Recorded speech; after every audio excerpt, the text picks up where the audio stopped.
What if the very foundations of history are built on shadows, whispers, and unanswered questions?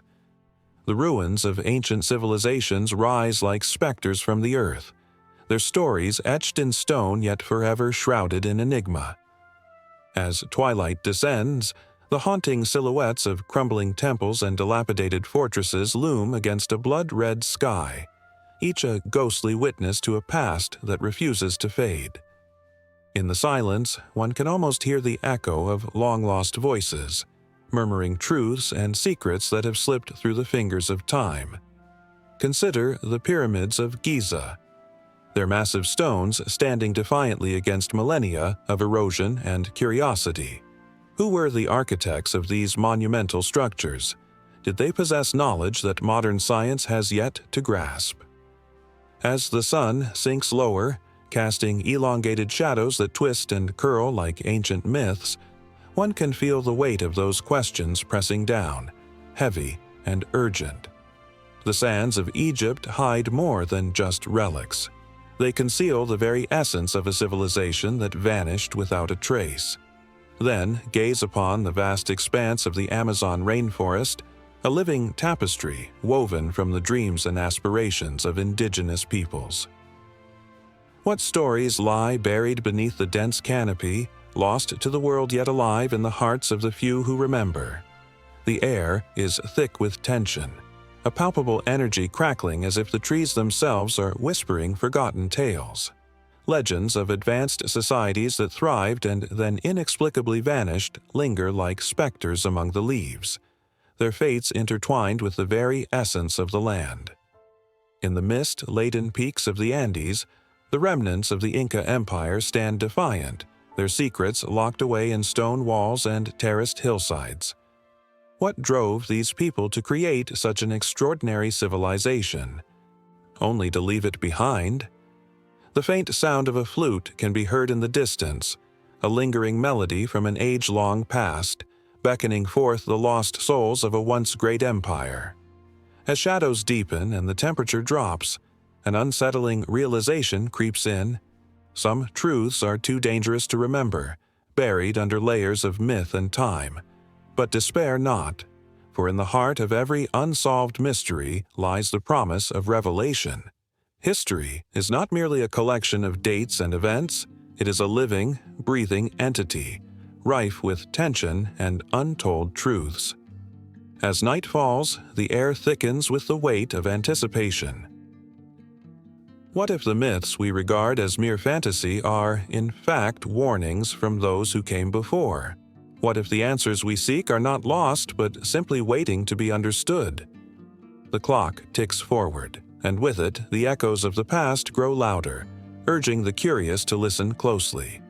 Every stone, every artifact, every fragment of lore is a thread in the tapestry of human experience. As the darkness envelops the landscape, the stage is set for a profound reckoning with the mysteries that bind us all, daring the brave to confront the shadows of history that refuse to be silenced. Will the truth emerge? Or will it remain forever entwined in the ancient, ghostly embrace of forgotten civilizations? Under the vast, star-studded sky of ancient Mesopotamia, where the land hummed with life and the whispers of gods danced upon the wind, there stood a towering figure named Gilgamesh. The people of Uruk looked up to him with a mix of awe and fear, for he was not just any king.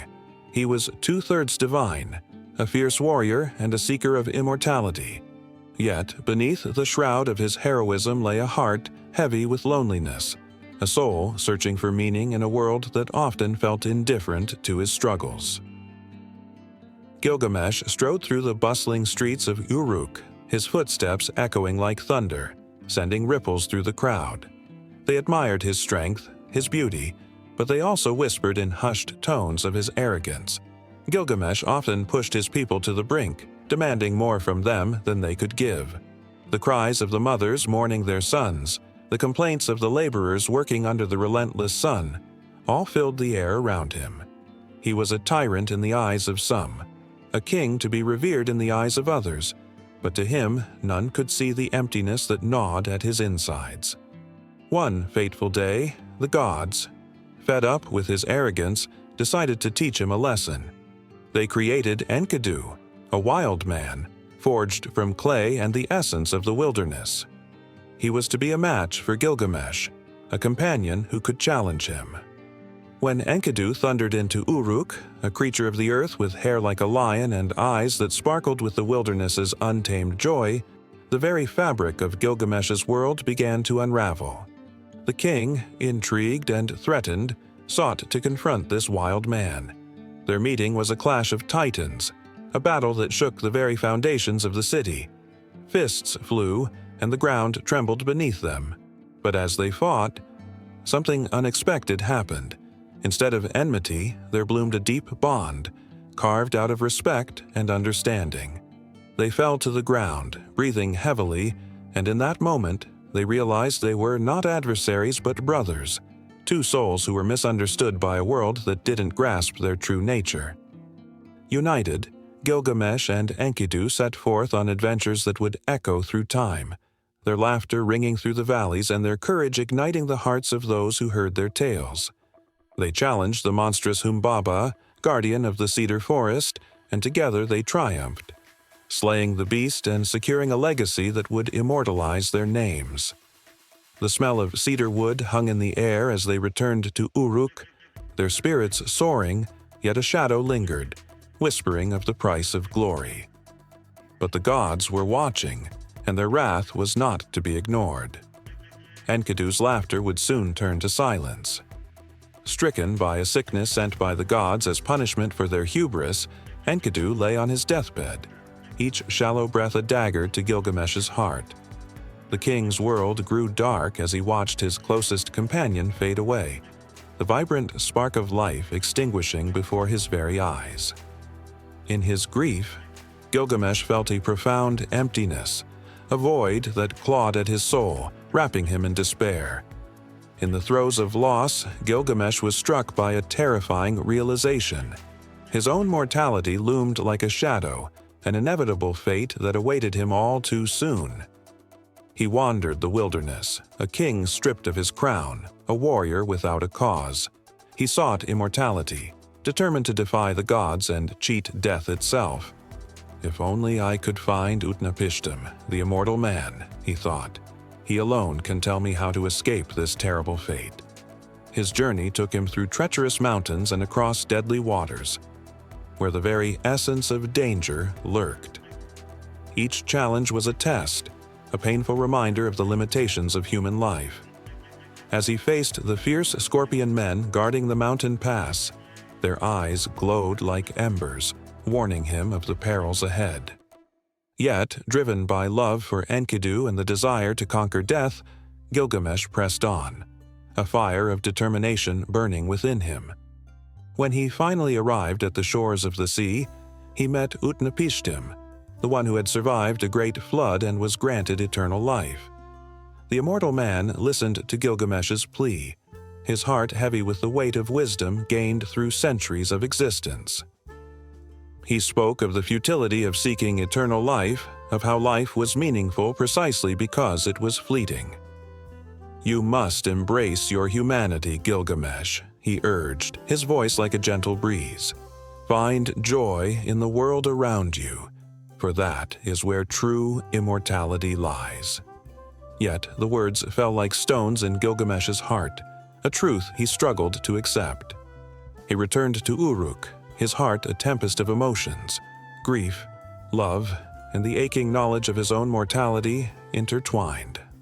Standing upon the walls of his city, he gazed at the people below, realizing that immortality was not to be found in eternal life, but in the legacy he would leave behind. The sun began to set, painting the sky with hues of crimson and gold. As the darkness crept in, he felt a flicker of hope ignite within, a newfound understanding shaping his thoughts. He could be remembered not for the battles he fought or the monsters he slayed, but for the love he held for his friend, for the people he ruled, and the city he cherished. Behind him, the warmth of Enkidu's memory lingered, a reminder that life, though ephemeral, was filled with beauty and connection. Gilgamesh understood then that the stories of friendship, bravery, and love would resonate through time, allowing him to live on in the hearts of those who would remember him long after he was gone. And so, the Epic of Gilgamesh, the Sumerian king, did not end with his quest for immortality.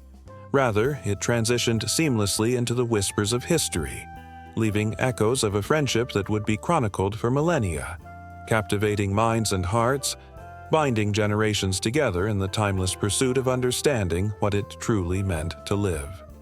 The sun dipped low on the horizon, casting a warm, golden glow over the ruins of a forgotten city. Dust swirled gently in the air as the crumbling bricks of a once thriving civilization lay silent, waiting for the whispers of the past to be heard again. This was the Indus Valley, a land rich with secrets, a cradle of humanity that thrived thousands of years ago, yet remains shrouded in mystery. Rivers of time had flowed over its cities, carrying away the voices of those who lived, loved, and worked within its walls. The meticulous layout of Harappa and Mohenjo-Daro speaks volumes of advanced planning and engineering. Wide streets, lined with neatly packed houses, hinted at a society that valued order and community.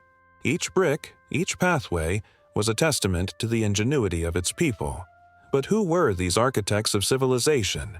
What dreams did they harbor under the starlit skies? Amidst the ruins, a laborer meticulously unearths a small artifact, a smooth terracotta figurine of a woman. She is adorned with intricate jewelry, her face serene yet enigmatic. Was she a goddess, worshipped and cherished, or perhaps a representation of the ideal woman, a symbol of fertility and prosperity? The worker feels a shiver run down his spine. This simple piece carries the weight of a civilization's hopes and fears. As the sun set, shadows danced across the remnants of the past, turning the undisturbed silence into a haunting melody. The air, thick with intrigue, it felt as if the very walls could speak, sharing tales of daily life, trade, and rituals. Yet, for every whisper of discovery, there lingered questions that would never fade. What caused the sudden decline of this formidable civilization? Why did the people vanish, leaving behind their intricate seals and elaborate drainage systems, yet no written records to explain their fate? The Indus Valley people had mastered the art of urban living long before many others. Their cities boasted multi-storied homes with sophisticated drainage systems, a marvel unmatched in the ancient world. Scholars ponder how such advancements came to be. Did they possess knowledge that was lost to time? Or were they simply victims of circumstances beyond their control? The mystery deepens like the shadows that envelop the ruins at dusk. Night falls, and the stars twinkle like scattered diamonds in the dark canvas of the sky. A group of researchers huddles around a flickering campfire, their faces illuminated by the warm glow. They share theories, each more fascinating than the last. Could it have been climate change that turned fertile lands into arid deserts? Was it a catastrophic flood that swept away their existence? The flicker of doubt plays on their faces, reflecting the struggle of humanity to comprehend its own history. Across the landscape, an ancient seal lies buried beneath the earth, bearing an inscription that no one can decipher. It depicts animals, unicorns and bulls, striking poses that seem to tell a story, but their meanings slip through the fingers of modern scholars like grains of sand. The characters carved into the seal remain a tantalizing enigma, hinting at a language lost to the ages, a bridge between the past and present that remains untraversed. In the soft breeze of the night, one can almost hear the echoes of laughter and chatter from bustling marketplaces where merchants traded spices, textiles, and precious stones. The sense of fresh produce carried on the wind as families gathered for evening meals, sharing stories and hopes for the future. Every corner of this civilization hummed with life, yet now it lies silent, waiting for someone to remember.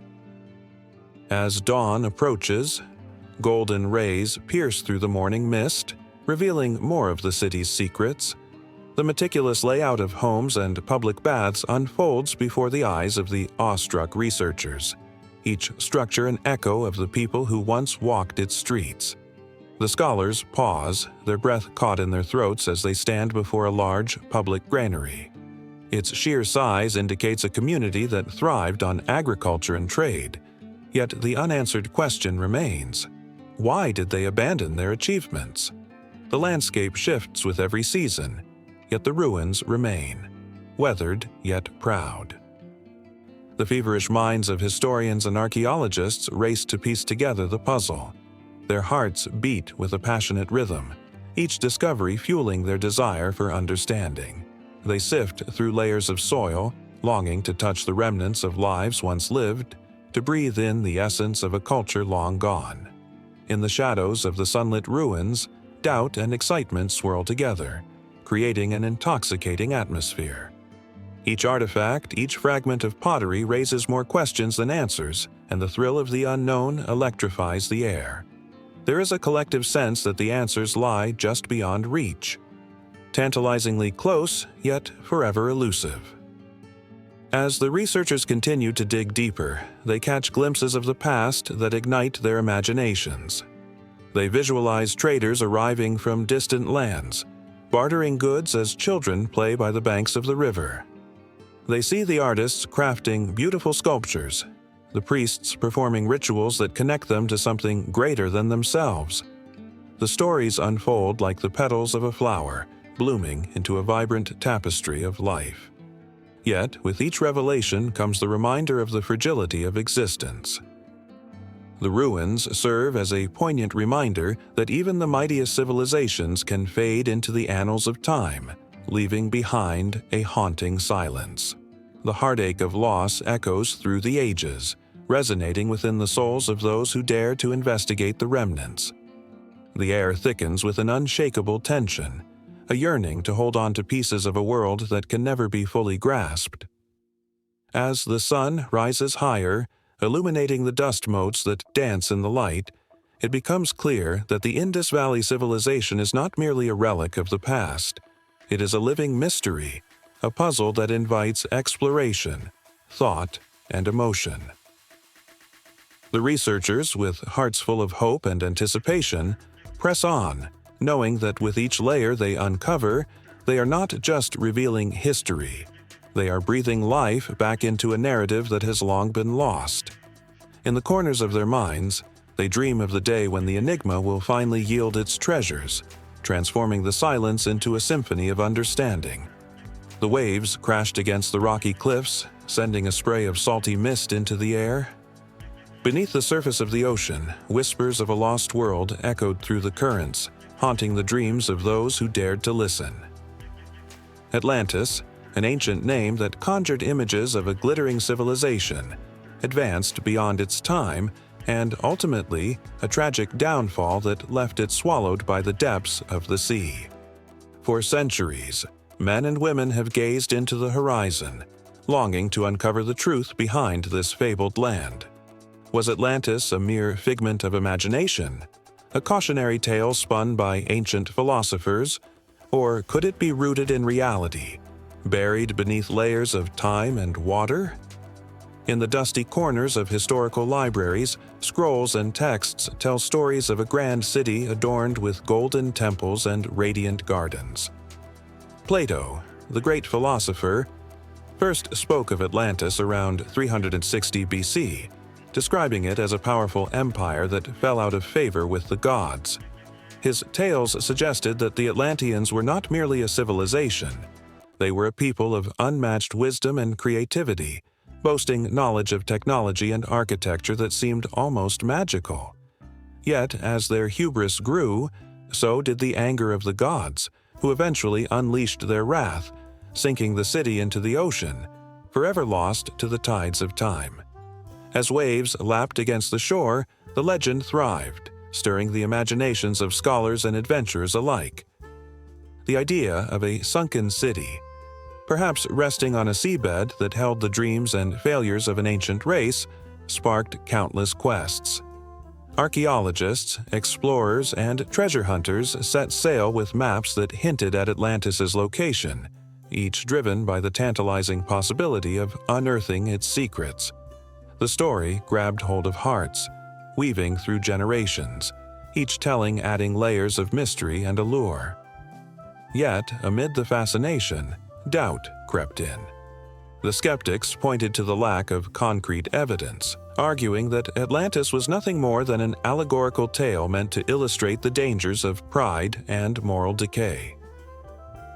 Other historians debated that perhaps Plato had drawn inspiration from real civilizations that had faced their own catastrophes, such as the Minoans of Crete, who suffered from volcanic eruptions and tsunamis.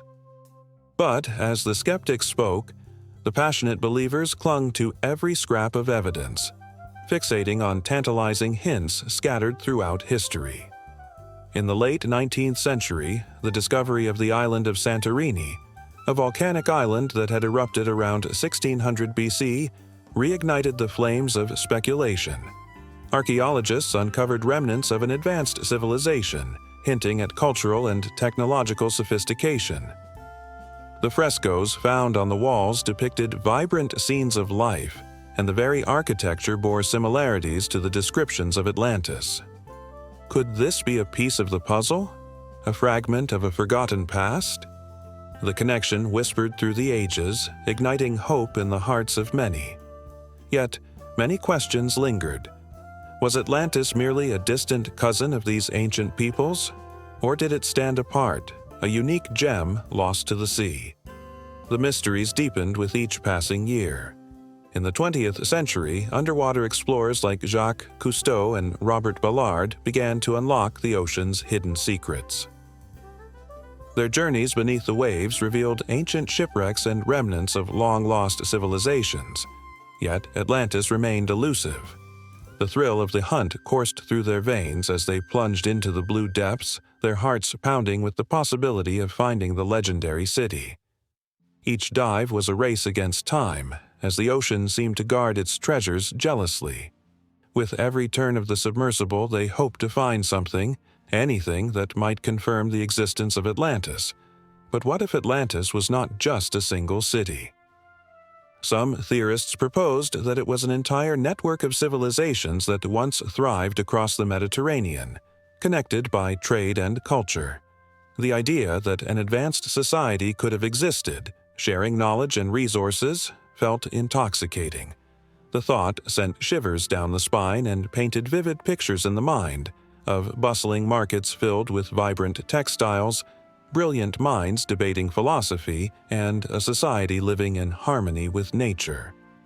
In the shadows of modern-day cities, the search continued. Tales of hidden artifacts and underwater structures surfaced, igniting imaginations and stirring the belief that perhaps Atlantis was not as buried as once thought. Every stone overturned seemed to whisper secrets. Every ancient ruin felt alive with possibility. Enthusiasts pooled resources to fund expeditions, embarking on voyages to the depths, believing that the echoes of Atlantis could still be heard in the crashing waves. But for every discovery, there was skepticism. Professors stood at podiums, declaring the myths and urging caution, warning against getting lost in fantasy. The line between fact and fiction blurred, leaving even the most ardent believers in a state of confusion. How could something feel so real, yet remain so elusive? The tension hung in the air, thick and electric, as the world moved forward, blind to the enigmatic call of a submerged paradise. As the sun dipped below the horizon, casting a golden glow across the sea, one could almost hear the haunting lament of the lost civilization, their dreams trapped beneath the waves. The story of Atlantis continued to pulse with life, its heartbeat resonating in the minds of those who dared to dream. The question, was it fact or fiction, remained tantalizingly unanswered, lingering like a ghost in the tides. Amidst the layers of history and the fervor of searchers, the legend of Atlantis continued to beckon, promising adventure and wonder, an eternal mystery that brought chills and wonder to all who dared to consider its existence. In this dance of truth and fantasy, the ocean held its breath, keeping secrets of a world that might still be waiting, just beneath the surface. The sun dipped low in the sky, casting long shadows over the ancient stones of Tikal. The air hung heavy with the scent of damp earth and blooming orchids, a reminder of life that once flourished in this place now steeped in mystery.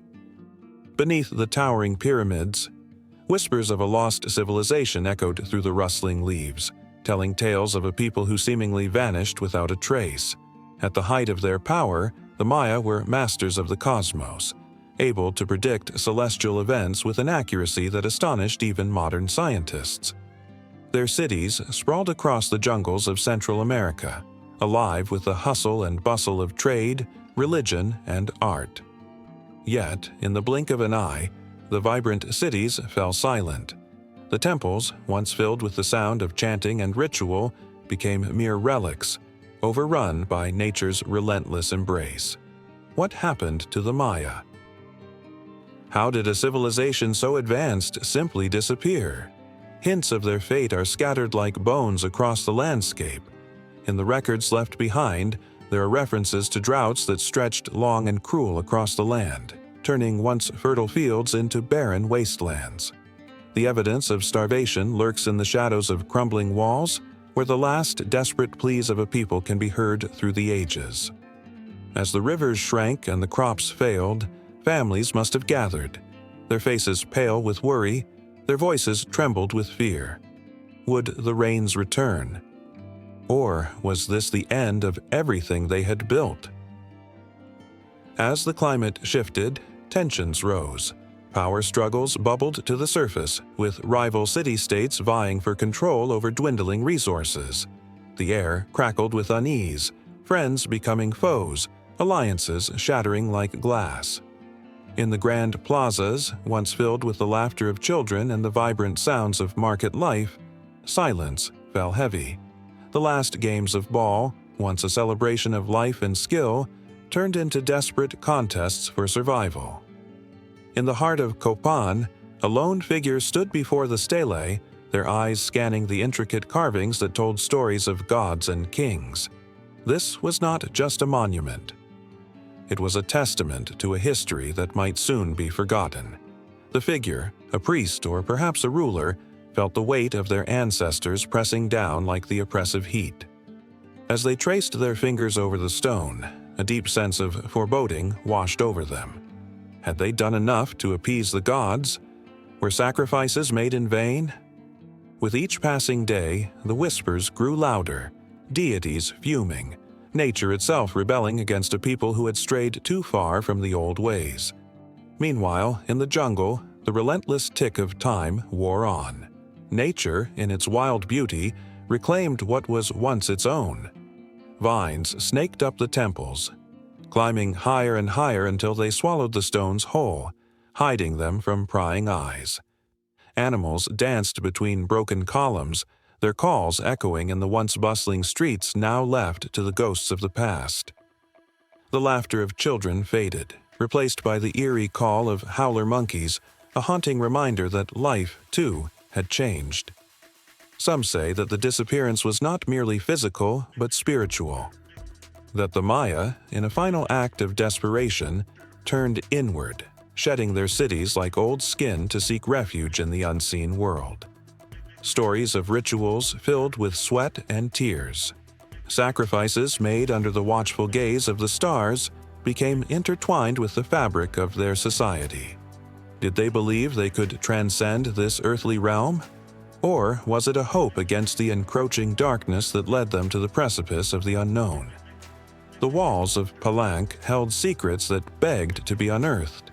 The inscriptions told tales of gods defeated and a world thrown into chaos. As archaeologists painstakingly brushed away centuries of dirt, they unearthed fragments of a story that felt unfinished.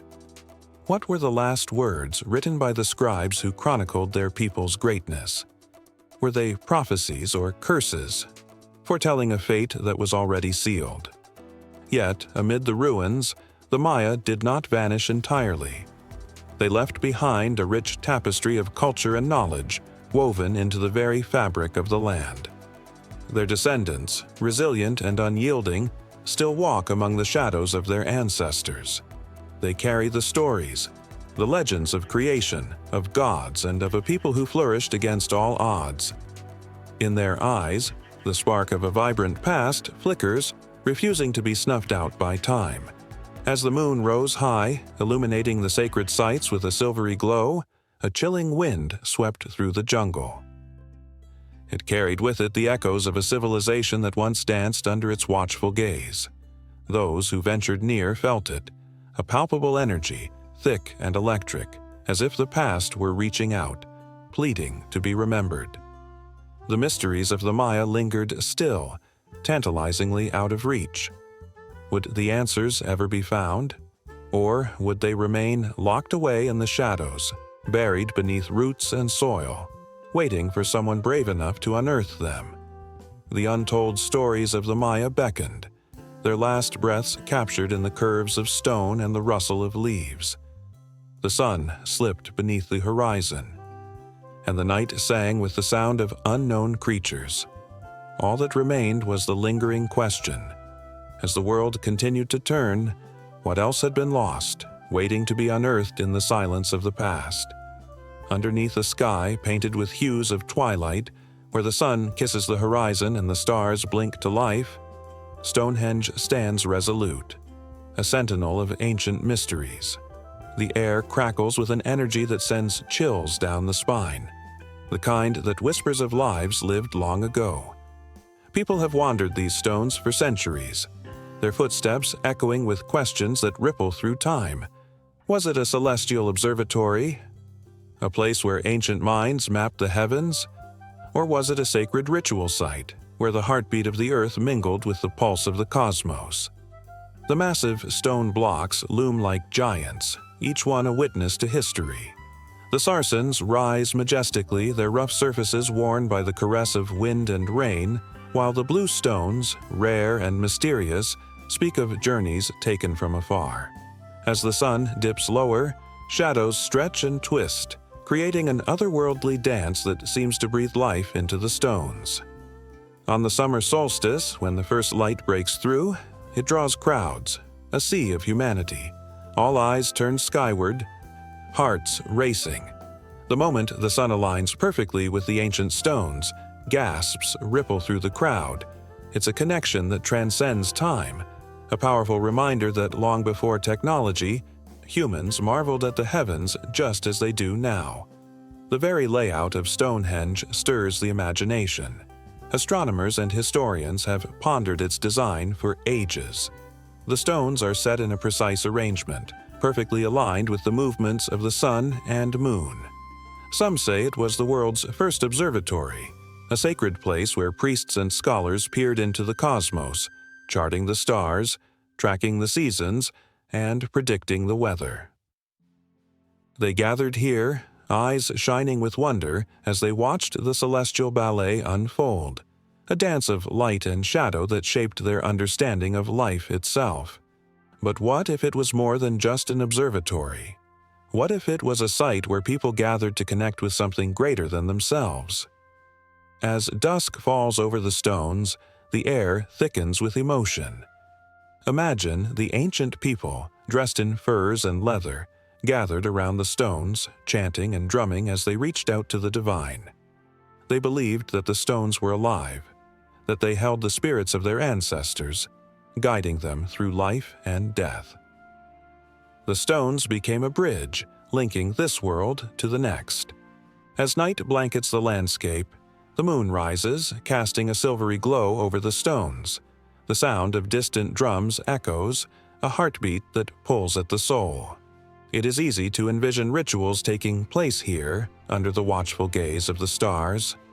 Firelight flickers and dances, and shadows twist in the flickering glow. Priests with painted faces and elaborate headdresses lead ceremonies that honor the cycles of life: birth, death, and rebirth. They call upon the spirits, seeking guidance and wisdom. Their voices rise in harmony, merging with the whispers of the wind, creating a symphony that resonates through the ages.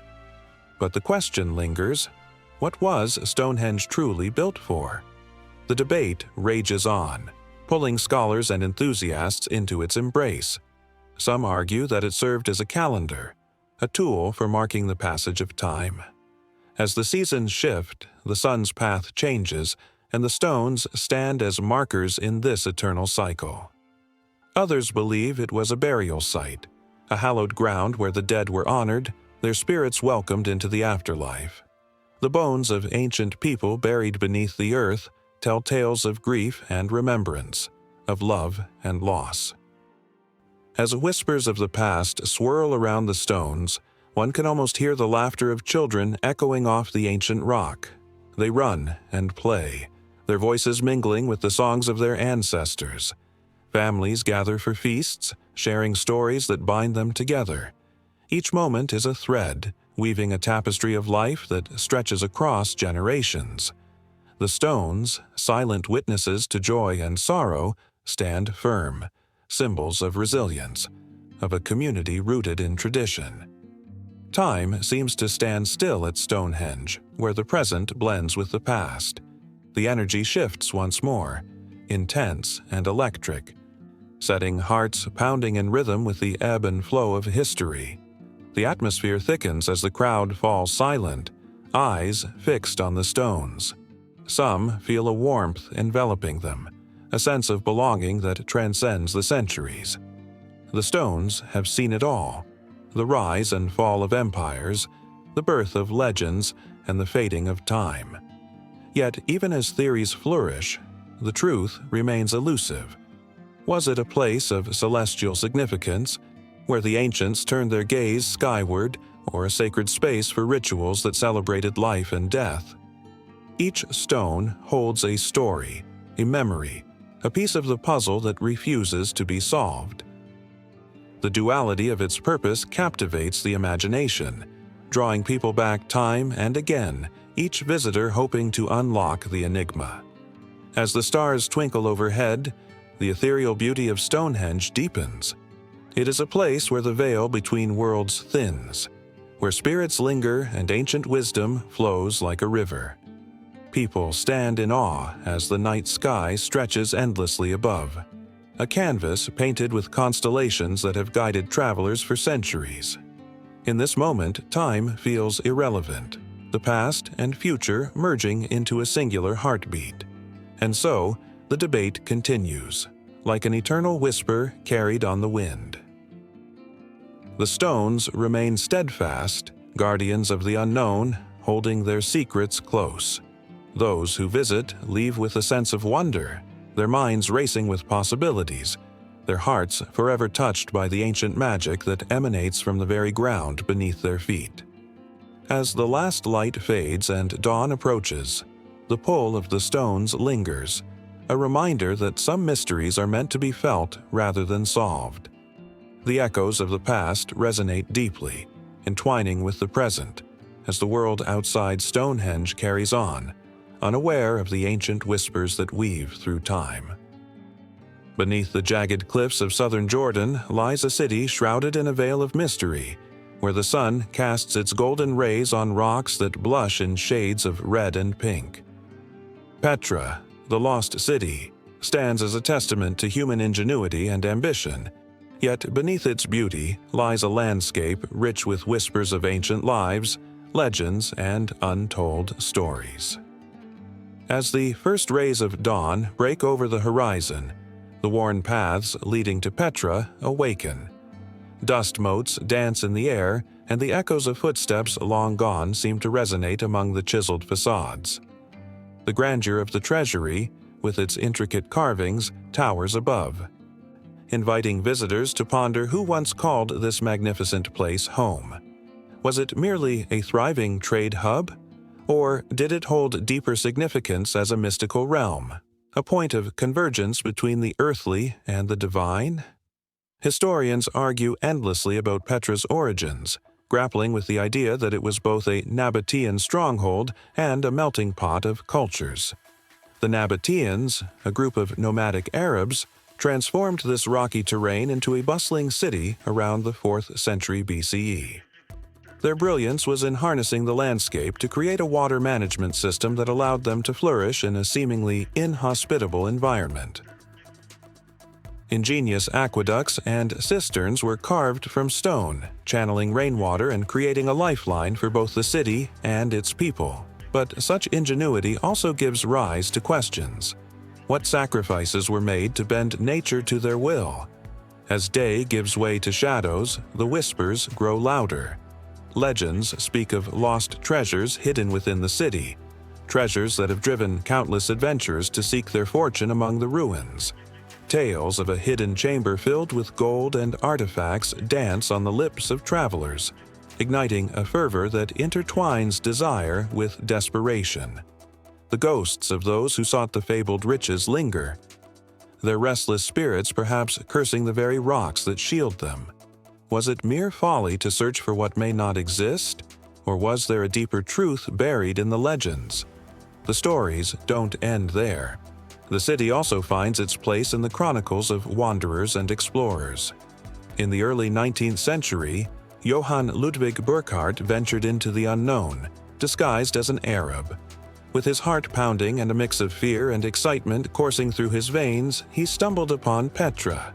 His discovery reigniting interest in this long-forgotten jewel. His writings painted a vivid picture. But even his words couldn't capture the sheer awe that enveloped those who laid eyes on Petra for the first time. The thrill of uncovering a lost world ignited the imaginations of those back home, sparking dreams of adventure and the allure of ancient civilizations. Yet, the reality of Petra is far more complex than the myths that surround it. For every stone that tells tales of glory, there are others that reveal hardship and struggle. It is believed that the city's decline began in the 2nd century CE, a victim of shifting trade routes and changing political landscapes. As the spice and silk trade routes moved away from Petra, so did its prosperity. What was once a bustling center of commerce transformed into whispers of the past, leaving behind crumbling edifices that stood as silent sentinels to a lost era. The stark contrast between its glorious past and its deserted present evokes a deep sorrow that seeps into the very stones of the city. As twilight descends, the walls of Petra glow eerily in the fading light. Underneath the surface of this beauty lies a tension, the tension born of greatness and decline, of life and loss. The local Bedouins who share tales of their ancestors mingling with the Nabateans often walk among the ruins, their voices weaving stories of resilience and survival. Each story carries the weight of history, breathing life into the walls that have witnessed centuries of existence. Yet, amidst their pride, there is a lingering melancholia, an understanding of the fragility of civilization, of how easily the tides of fortune can shift. The night sky blankets Petra, yet the stars seem to shine less brightly here, as if dimmed by the weight of history. The air thickens with the presence of those who once thrived. Every crack in the stone, every carving, feels like a heartbeat, echoing with the dreams and aspirations that once filled the city. Was it mere ambition that built these grand structures, or was it something more? A yearning for immortality, perhaps? The blend of desire and desperation lingers, casting a spell over all who walk its paths. As dawn creeps in again, the emotions surge. Imagine the laughter of children once echoing through the streets, the traders haggling over spices, the artisans crafting delicate jewelry, their fingers deftly working in the heart of this bustling marketplace. Now, the silence is deafening, broken only by the soft rustle of wind and the occasional call of a bird. Yet, the spirit of Petra remains unyielding. It calls out to each visitor, urging them to listen, to feel the weight of history settle upon their shoulders. The myths of Petra will continue to intertwine with its realities, a dance of dreams and truths that captivates the heart and stirs the soul. As the sun rises once more, illuminating the ancient stones, the stories linger, ready to weave into the fabric of time where the echoes of the past never truly fade away. Visitors leave with more questions than answers, their minds awash with the allure of what might lie ahead as they step into the unknown once again, seeking more than just a glimpse of the lost city. The tales of Petra beckon, promising that the adventure is only just beginning. The sun sank beneath the horizon, casting long shadows over the vast expanse of the desert. The golden sands shimmered with the last light of day, while the imposing silhouettes of the pyramids loomed in the distance, their ancient stones whispering secrets of a time long past. Each stone, meticulously placed, held tales of kings, gods, and a belief in a life beyond this one.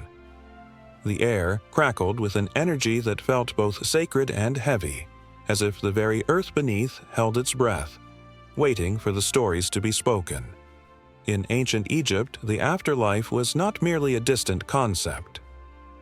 It was an integral part of existence. The pyramids stood as monumental gateways to eternity, their grand designs reflecting the Egyptians' deep yearning for immortality. Pharaohs, considered divine, were entombed within these colossal structures, their bodies safeguarded for the journey ahead. The pyramids were more than mere tombs. They were sanctuaries, imbued with the hope that the soul would ascend to the heavens and join the gods. As the moon rose high, illuminating the Great Pyramid of Giza, one could almost hear the echoes of ancient rituals. Priests draped in linen, their faces painted with the symbols of protection, would chant spells to guide the deceased through the perilous journey. Each pyramid was a map of the heavens, carefully aligned with stars that the Egyptians believed would light the way for the soul. The grand entrance, lined with hieroglyphs, told stories of resurrection, of the heart being weighed against the feather of Ma'at, the goddess of truth. If the heart balanced, the soul would pass into the afterlife. If not, it would face eternal doom, consumed by the fearsome creature Ammit. Inside the chambers of the pyramids, the air was thick with the scent of ancient incense and the unyielding weight of history. Walls adorned with paintings shimmered faintly in the torchlight, depicting feasts and offerings meant to sustain the soul in its eternal journey. Each image a prayer, begging for a safe passage through the Duat, the realm of the dead. Canopic jars, intricately designed, stood guard over the organs of the deceased, ensuring that every part was preserved for the afterlife. The care taken in their creation made them not just vessels, but sacred objects, the guardians of the soul's essence. One could almost feel the pulse of the past as the stories of the builders surged through the stones. Skilled laborers, architects, and artisans poured their lives into these structures, believing that their work would serve greater purposes. They faced the scorching sun, lifting heavy blocks, their muscles straining, not for glory or wealth, but for the hope that their efforts would help guide the king toward the celestial afterlife. Every sweat drop was a testament to their devotion, every chisel mark a promise etched in history. Among the hidden rooms and secret passageways there lay undiscovered treasures, golden artifacts shimmering in the dim light, the very items a pharaoh would need for a triumphant entrance into the next world. Amidst the relics, one could sense the anticipation, the joy and fear entwined in an intricate dance. Would the dead reach the fields of Aru, the paradise of the afterlife, or would they be forced to wander in darkness for eternity? The answers lay within the very walls of the pyramids, waiting for the curious and the brave. As night enveloped the desert, the wind carried whispers of the past, weaving through the cracks of the ancient stones. Ghostly figures seemed to flicker in the moonlight, a king in his regalia, a priest holding sacred scrolls, a laborer resting from his toil. Each phantom carried the weight of their stories, their hopes, and their fears, merging with the living world in a shimmering blend of time. At the base of the pyramids, a family of weary travelers gathered. Their eyes sparkled with wonder as they gazed up at the monumental structures. They felt small and insignificant, yet strangely connected, as if the very ground beneath them pulsated with the life force of those who had come before. An old man, with a weathered face etched with lines of wisdom, began to speak, his voice a soft rumble against the stillness of the night. He shared tales of the pyramids, of the pharaohs who had walked among them, of the great wisdom that lay within the walls. With every word, the air grew thick with emotion, and the listeners were transported to a time of grandeur and mystique. They imagined the vibrant ceremonies, the fragrant oils, the songs that echoed under the starlit sky, each image igniting a flame of longing in their hearts. They felt the intensity of the ancient Egyptians' beliefs, their unwavering conviction that death was not an end, but a transformation into something divine. Then, as if summoned by the stories, a sudden gust of wind swept through the air, rustling the sands. It carried a chilling aura, a reminder of the thin veil between life and death. The travelers shivered as the desert whispered secrets of the past, and for a moment they felt the presence of those who had once looked upon the same stars. The connection to the afterlife shimmered in the silence, a thread weaving their souls with the ancients. As dawn approached, the pyramids glowed under the first light, their surfaces catching the sun's warmth. The travelers, imbued with a sense of reverence, stood in awe, their hearts pounding with the weight of history. They understood now that the pyramids were more than structures. They were the embodiment of dreams, fears, and the relentless quest for eternity. The secrets held within their stones were infinite, whispering to those willing to listen, beckoning them to ponder their own existence and what lay beyond.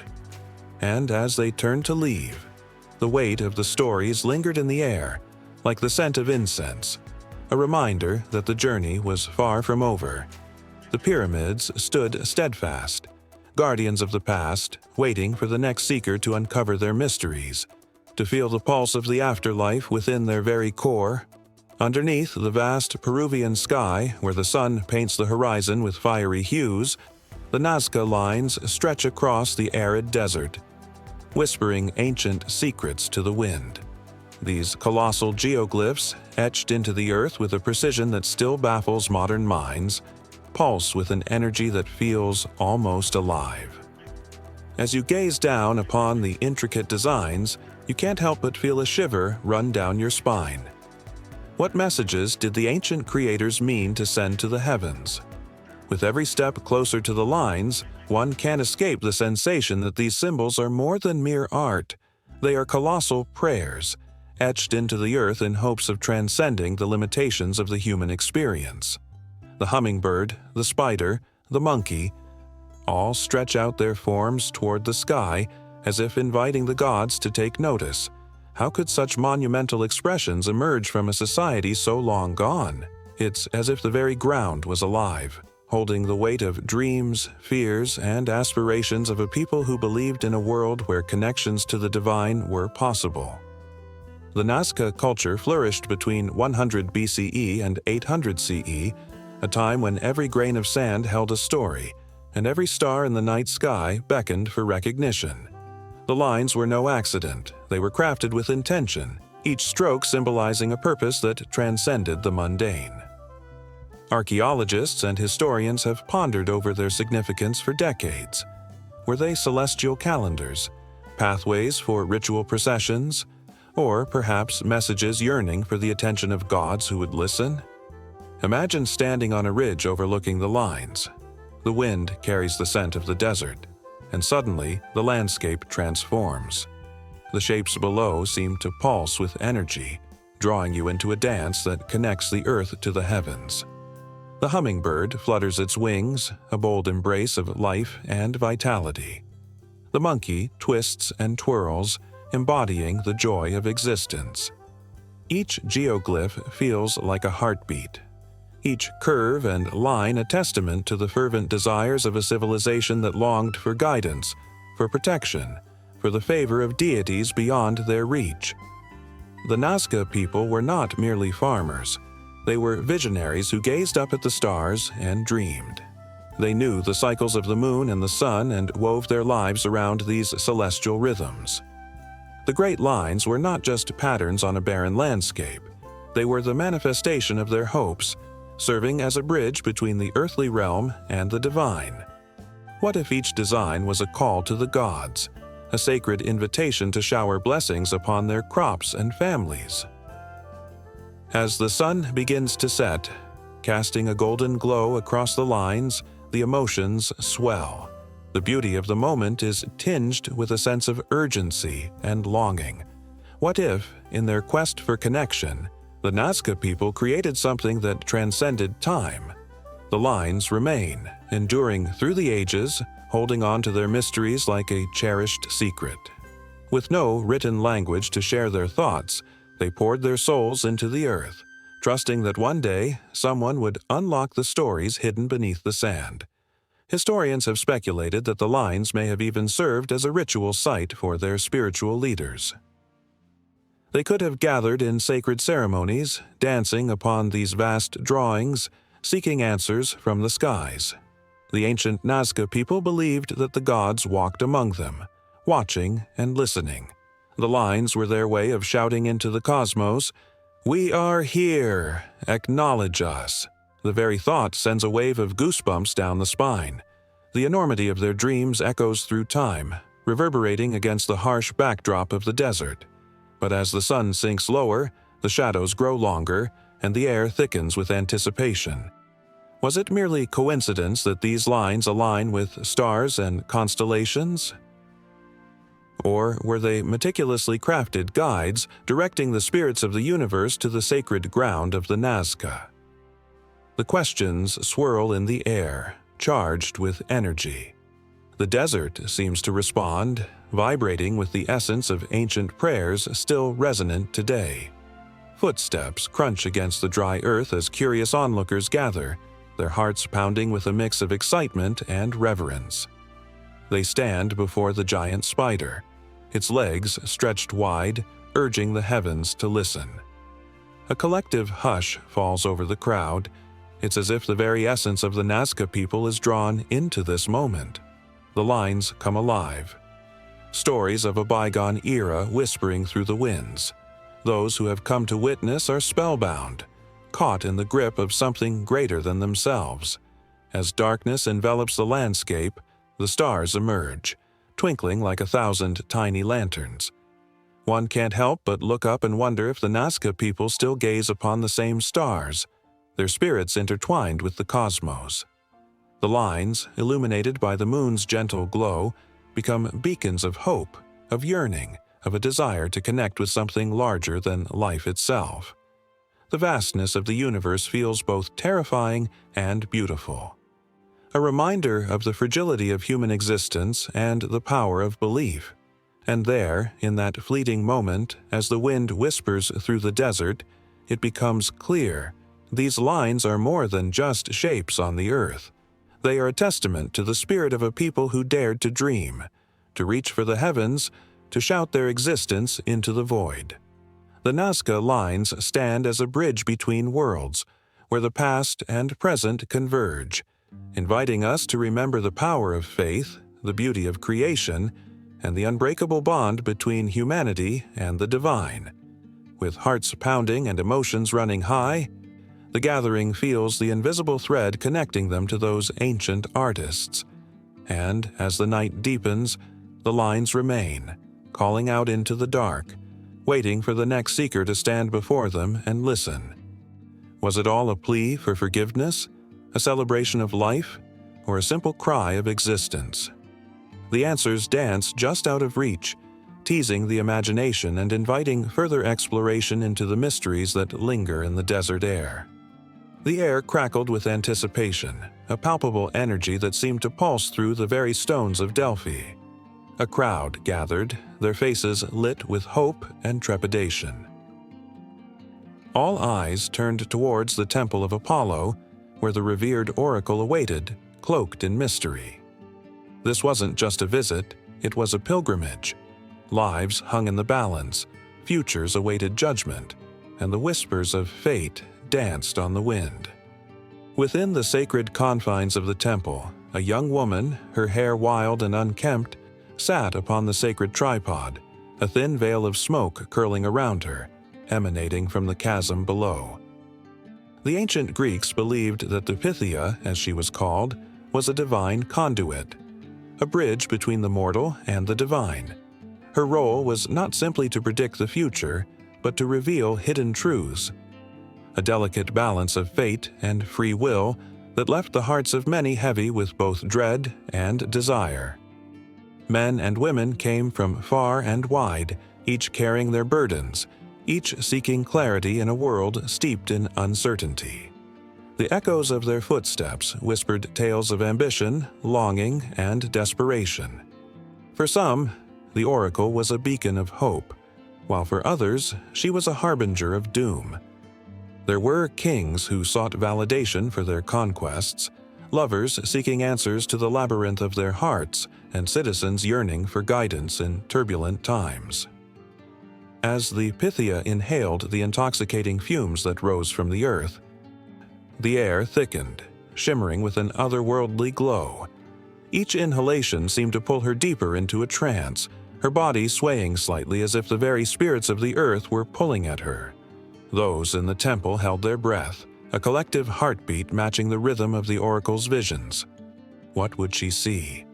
What wisdom would pour forth from her lips, laden with the weight of the gods? The first to approach was a young soldier, armor glinting in the dim light. His voice trembled as he asked whether he would return home from battle alive. The oracle's eyes closed, her face contorted in concentration. Then, with a voice that echoed like thunder, she spoke, words falling like stones. "You shall return, but only to find your home changed forever." The soldier paled, realization dawning, a victory won at a cost he could not yet understand. Next, a woman stepped forward, clutching her child close to her chest, desperation etched upon her face.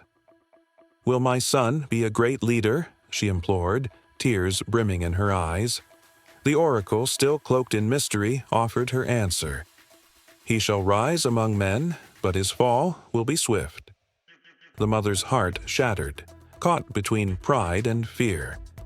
What kind of greatness came at such a price? Each prophecy unfolded like a tapestry woven with threads of fate, revealing a picture that was both beautiful and terrifying. Some left uplifted, their burdens lifted, while others staggered away, the weight of the oracle's words pressing down on them like a shroud. The truths revealed were not always what they wished to hear, and therein lay the true power of Delphi, the ability to confront the shadows of one's destiny. Even the most powerful men were not immune to the oracle's judgment. One day, a king, resplendent in gold and jewels, approached with arrogance radiating from him. He demanded to know if he would lead his people to glory and fame. The oracle's response was chilling. "Beware the rising sun, for it will blind you." The king's expression faltered, and for the first time, doubt crossed his mind. Could he trust the very ambition that had driven him to greatness? The whispers of the crowd became a murmur of restless uncertainty. Through the unfolding drama, the Pythia remained an enigma. Her words, often cryptic, required interpretation, a game of riddles that only the wisest could untangle. It was said that the truth was not merely in the prophecy itself, but in how one perceived it. The very act of seeking an answer meant opening oneself up to the labyrinth of possibilities, an invitation to face the myriad paths that lay ahead. And yet, as the years rolled on, the oracle's power began to wane. The temple stood firm, its stones soaked in the prayers of countless souls, but the prophecies grew less clear, more convoluted. Some wondered if the gods had turned their backs, if the sacred waters had run dry. The divine connection that once flowed freely seemed to stutter, leaving many to question the very heart of their beliefs. As the sun dipped beneath the horizon, casting long shadows over the sacred site, an unsettling silence fell upon the crowd. A palpable tension hung in the air, the promise of revelation weighed against the fear of the unknown. It was in that silence that a new seeker stepped forward, her heart racing, an urgency driving her forward. She had come to seek answers, but what she found was a hidden truth that flickered just beyond her grasp, elusive as smoke. With each step she took towards the oracle, the ground beneath her felt alive, thrumming with the memories of those who had come before her. The weight of history pressed against her, an invisible hand guiding her towards her fate. As she approached, the Pythia's gaze met hers, and in that moment the atmosphere shifted. The air crackled, tension hanging like a tightrope between them. "What do you seek?" the oracle asked, her voice a haunting melody that seemed to wrap around the seeker, tugging at her very essence. A question echoed back to her, not just about the future, but about the choices that had brought her here, each step a thread woven into the fabric of her life. The seeker hesitated, her heart pounding in her chest. Would she be brave enough to face the truth? Would she be willing to embrace the uncertainty that lay ahead? The weight of the oracle's gaze bore down upon her. Each heartbeat a reminder that the path was hers to tread, every choice hers to make. The crowd held its breath, waiting as the oracle leaned forward, ready to unveil the next truth, a promise of revelation hanging tantalizingly in the air, beckoning her to speak. Göbekli Tepe stood like a sentinel in the ancient landscape, its vast stone pillars rising from the earth like the bones of ancient giants, whispering secrets of a time long past. The air felt electric, charged with the echoes of rituals that had taken place thousands of years ago. As the wind whispered through the towering formations, it carried with it the weight of history. A history begging to be felt and understood. Each stone, meticulously carved and intricately adorned with images of animals, lions, snakes, and birds, seemed to hold a breath, as if they were about to speak. This was no ordinary sight. It was a magnificent temple, a meeting place for the first farmers. Can you hear the murmurs of the past? The laughter of communities coming together, the crackle of fires, the rhythm of drums pulsing through the night. These were not just people. They were the pioneers of agriculture, the architects of a new world, stepping away from the wild and embracing the rhythm of planting seeds and harvesting crops. They were forging a bond with the earth, a sacred connection that transformed their lives forever. As the sun dipped below the horizon, casting long shadows over the site, a sense of awe enveloped the landscape. The pillars stood solemnly, their carvings illuminated by the flickering glow of torches. The figures etched into the stone screamed of reverence and fear, of gods and creatures that danced between the realms of the living and the dead. Every animal depicted was a reminder of the delicate balance between humanity and nature, the hunt and the harvest. How did they know to honor the world around them?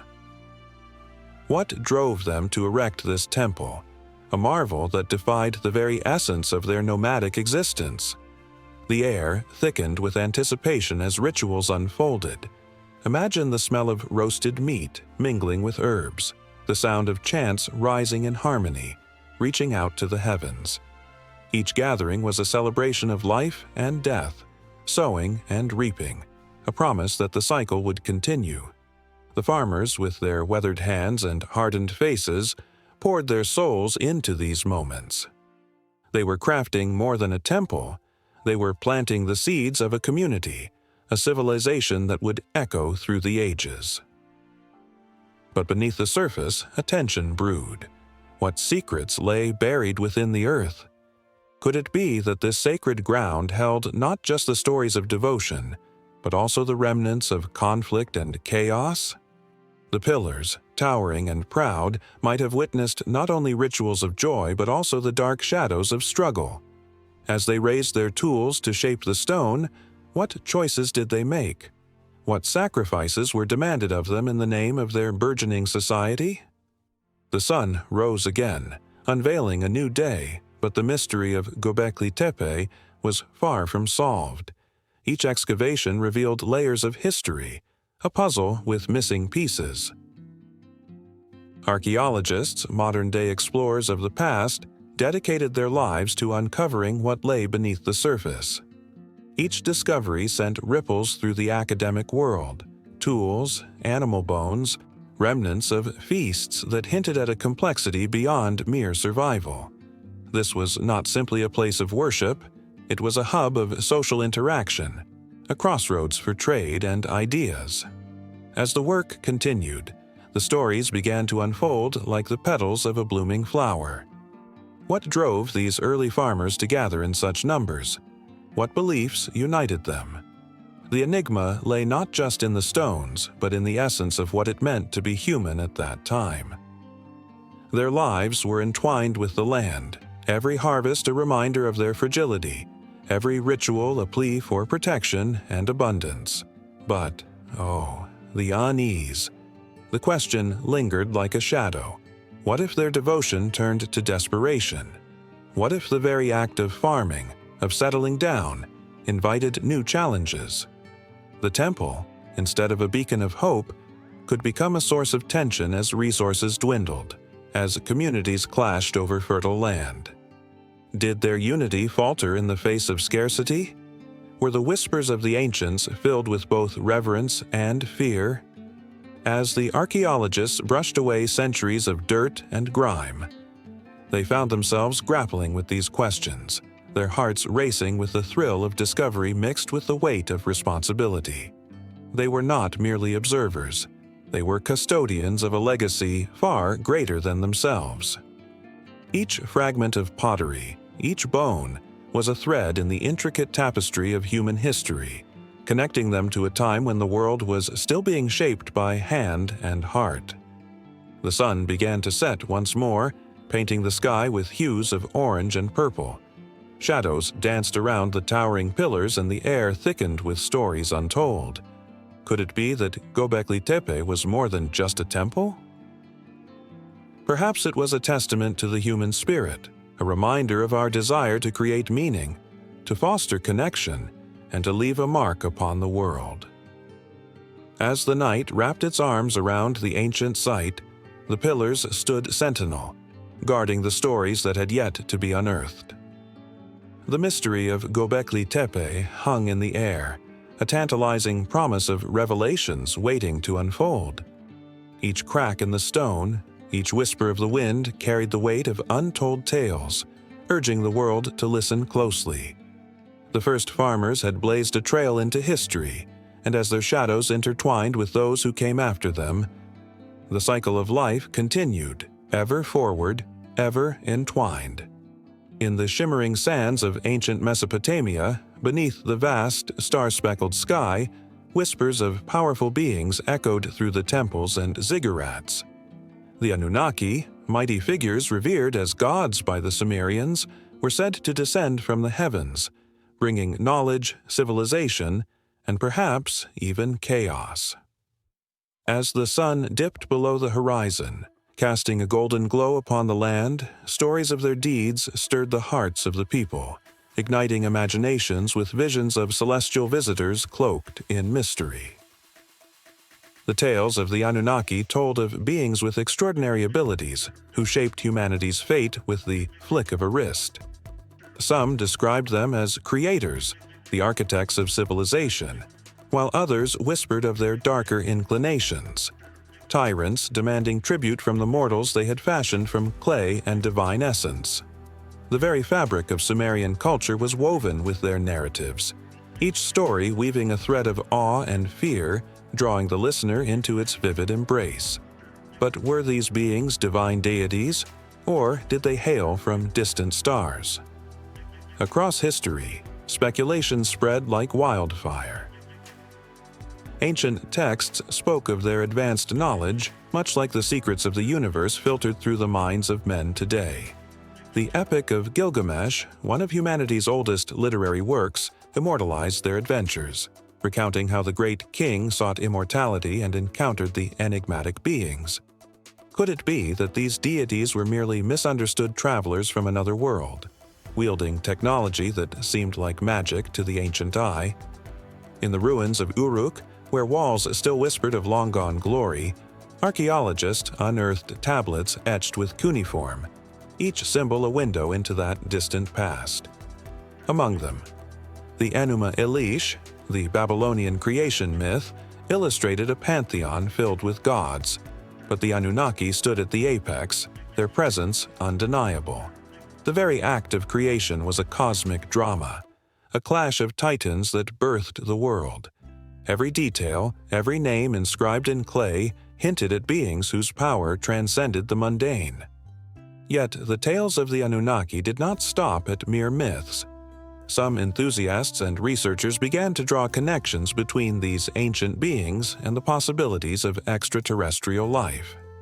The theories spun tales of their arrival on Earth, landing in great celestial chariots, their eyes shimmering like distant stars. The notion that they had imparted knowledge of agriculture, writing, and mathematics, sowing the seeds of civilization, sent shivers down spines. What if these beings were not gods but visitors from a realm beyond human comprehension? Such thoughts ignited wonder and trepidation in equal measure. As the sun rose over the ancient cities, casting long shadows across the land, the Anunnaki's influence grew. Temples built in their honor stretched toward the heavens, adorned with intricate carvings of winged beings and celestial symbols. The people worshipped not just out of reverence but out of a deep-seated fear of their wrath. Legends of celestial visitors who could grant bountiful harvests or unleash devastating floods created a dance of loyalty and submission. Was it brilliance or a form of manipulation that kept humanity tethered to these powerful figures? Historians, caught in the whirlwind of speculation, painted a picture fraught with tension. Some argued that the Anunnaki were not just mythical beings, but possibly the embodiment of ancient astronauts who touched down on Earth in centuries long past. Their artifacts, pyramids, ziggurats, and statues stood resilient against time, prompting questions that echoed through the ages. What kind of beings could fashion such monumental structures? What wisdom did they impart to the early civilizations that flourished under their watchful gaze? The ancient records hinted at a pantheon filled with personalities: Enlil, the god of wind and storms; Enki, the god of water and wisdom; and Inanna, the goddess of love and war. Each deity carried a story, imbued with the essence of humanity's struggles and triumphs. The Anunnaki were portrayed as both creators and destroyers, wielding the power to uplift or obliterate. The tension between love and fear, adoration and rebellion, played out like a cosmic ballet, entwining the fates of gods and mortals alike. In the quiet of a night punctuated by distant howls, scholars convened, their discussions crackling with electric possibility. Could they have been ancient astronauts, or were they simply the products of human imagination, molded by the yearning for understanding? The clash of ideas ignited fervor, pushing the boundaries of thought as they sifted through clay tablets, searching for the truth lost in time. Meanwhile, in the shadows, conspiracy theorists spun intricate webs, suggesting that the legacy of the Anunnaki persisted in hidden societies that continued to manipulate the world from behind the scenes. Was there a deeper truth lurking beneath the surface, a connection that bound the past to the present? The tension thickened as the lines between legend and reality blurred, drawing in those hungry for the unknown. As the stars twinkled overhead, an unsettling realization settled in. Perhaps the Anunnaki were both. Deities and extraterrestrial visitors, their stories intertwined like the very strands of fate that bound humanity to the cosmos. The fear of their power and the allure of their knowledge created a potent cocktail that stirred the hearts of kings and commoners alike. The questions remained, unanswered but insistent, echoing through the ages like the distant hum of cosmic energy. Underneath the weight of history, the Anunnaki lingered, a paradox of divinity and alien existence. The very fabric of their narrative beckoned further exploration, pulling at the threads of time and space, urging humanity to confront the mysteries that lay just beyond the veil. In their stories, the past, present, and future wove together, an eternal tapestry waiting to be unraveled, forever lingering on the edge of understanding, whispering promises of revelations yet to come. An ancient tomb lay shrouded in the stillness of the desert, the sun casting long shadows across the golden sands. The air was thick with a lingering sense of something powerful, something forbidden. It was here, beneath layers of stone and centuries of dust, that the whispers of the past beckoned. They spoke of a curse, a chilling warning that echoed through the ages, a promise of vengeance from the pharaohs, guardians of the afterlife. The tale begins with the great Tutankhamun, the boy king whose remarkable tomb was discovered in 1922 by the British archaeologist Howard Carter. The excitement was palpable as the treasures of the young pharaoh were unveiled to the world, shimmering gold and intricately crafted artifacts that hinted at the opulence that marked his reign. But as the world celebrated, a dark shadow loomed. News spread of an undeniable truth. Those who dared to disturb the resting place of the pharaoh would face dire consequences. It started with Lord Carnarvon, the financial backer of Carter's expedition. Just months after the tomb's opening, he fell gravely ill, succumbing to a fever that left his body frail and ghostly. The headlines screamed of a curse, of a dark power unleashed from the depths of the tomb. Friends and family watched in horror as one by one, those who had stepped within the sacred space began to encounter strange misfortunes. A sense of foreboding enveloped them, a cloud of dread that seemed to thicken with each passing day.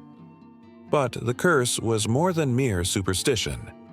Ancient Egyptians believed in the sacredness of burial rites, the need to protect the dead from the living.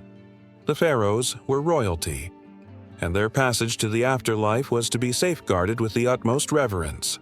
When the tombs were raided, when the quiet peace was shattered, the anger of the gods was said to be stirred.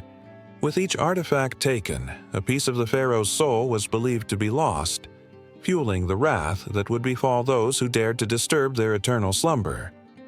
As whispers of the curse spread, others became ensnared by its grip. A streak of misfortune struck the expedition team, unearthing a series of tragic events that sent chills down the spines of those involved. Explorers fell ill, accidents plagued the site, and an eerie silence settled over the once bustling group. One historian found himself haunted by nightmares, visions of the tomb, and the haunting gaze of Tutankhamun's golden mask, seemingly alive in the darkness. The legend of the curse was further fueled by stories of ancient texts found within the tomb, hieroglyphs warning of dire retribution for those who dared to disturb the peace of the dead. "Death will come on swift wings," one inscription read, chilling the bones of anyone who dared attempt to translate it. Those who witnessed the curse firsthand spoke of a presence, a cold breath on the back of their neck, a shadow flitting at the edge of their vision. The air crackled with tension, an unshakable feeling that they were not alone. For some, the curse became an obsession. The lure of the tomb and its treasures was irresistible, yet so was the fear. Families were torn apart by the legends, and friendships tested under the weight of superstition. A group of curious adventurers set out to find the truth, armed with nothing but their bold hearts and a desire to uncover the mysteries surrounding Pharaoh Tut. As they ventured closer, an inexplicable chill gripped them. Their laughter echoed through the desolate landscape. But worry crept in. The ominous sky darkened, mirroring their unease. Then came the storm. Wind howled like a banshee, and lightning split the sky. It was as if the heavens were proclaiming a warning, shaking the earth beneath their feet. Hearts raced as they scrambled for shelter, but there was no escape from the looming presence of the past. Only the bravest, or the most foolhardy, would continue the pursuit.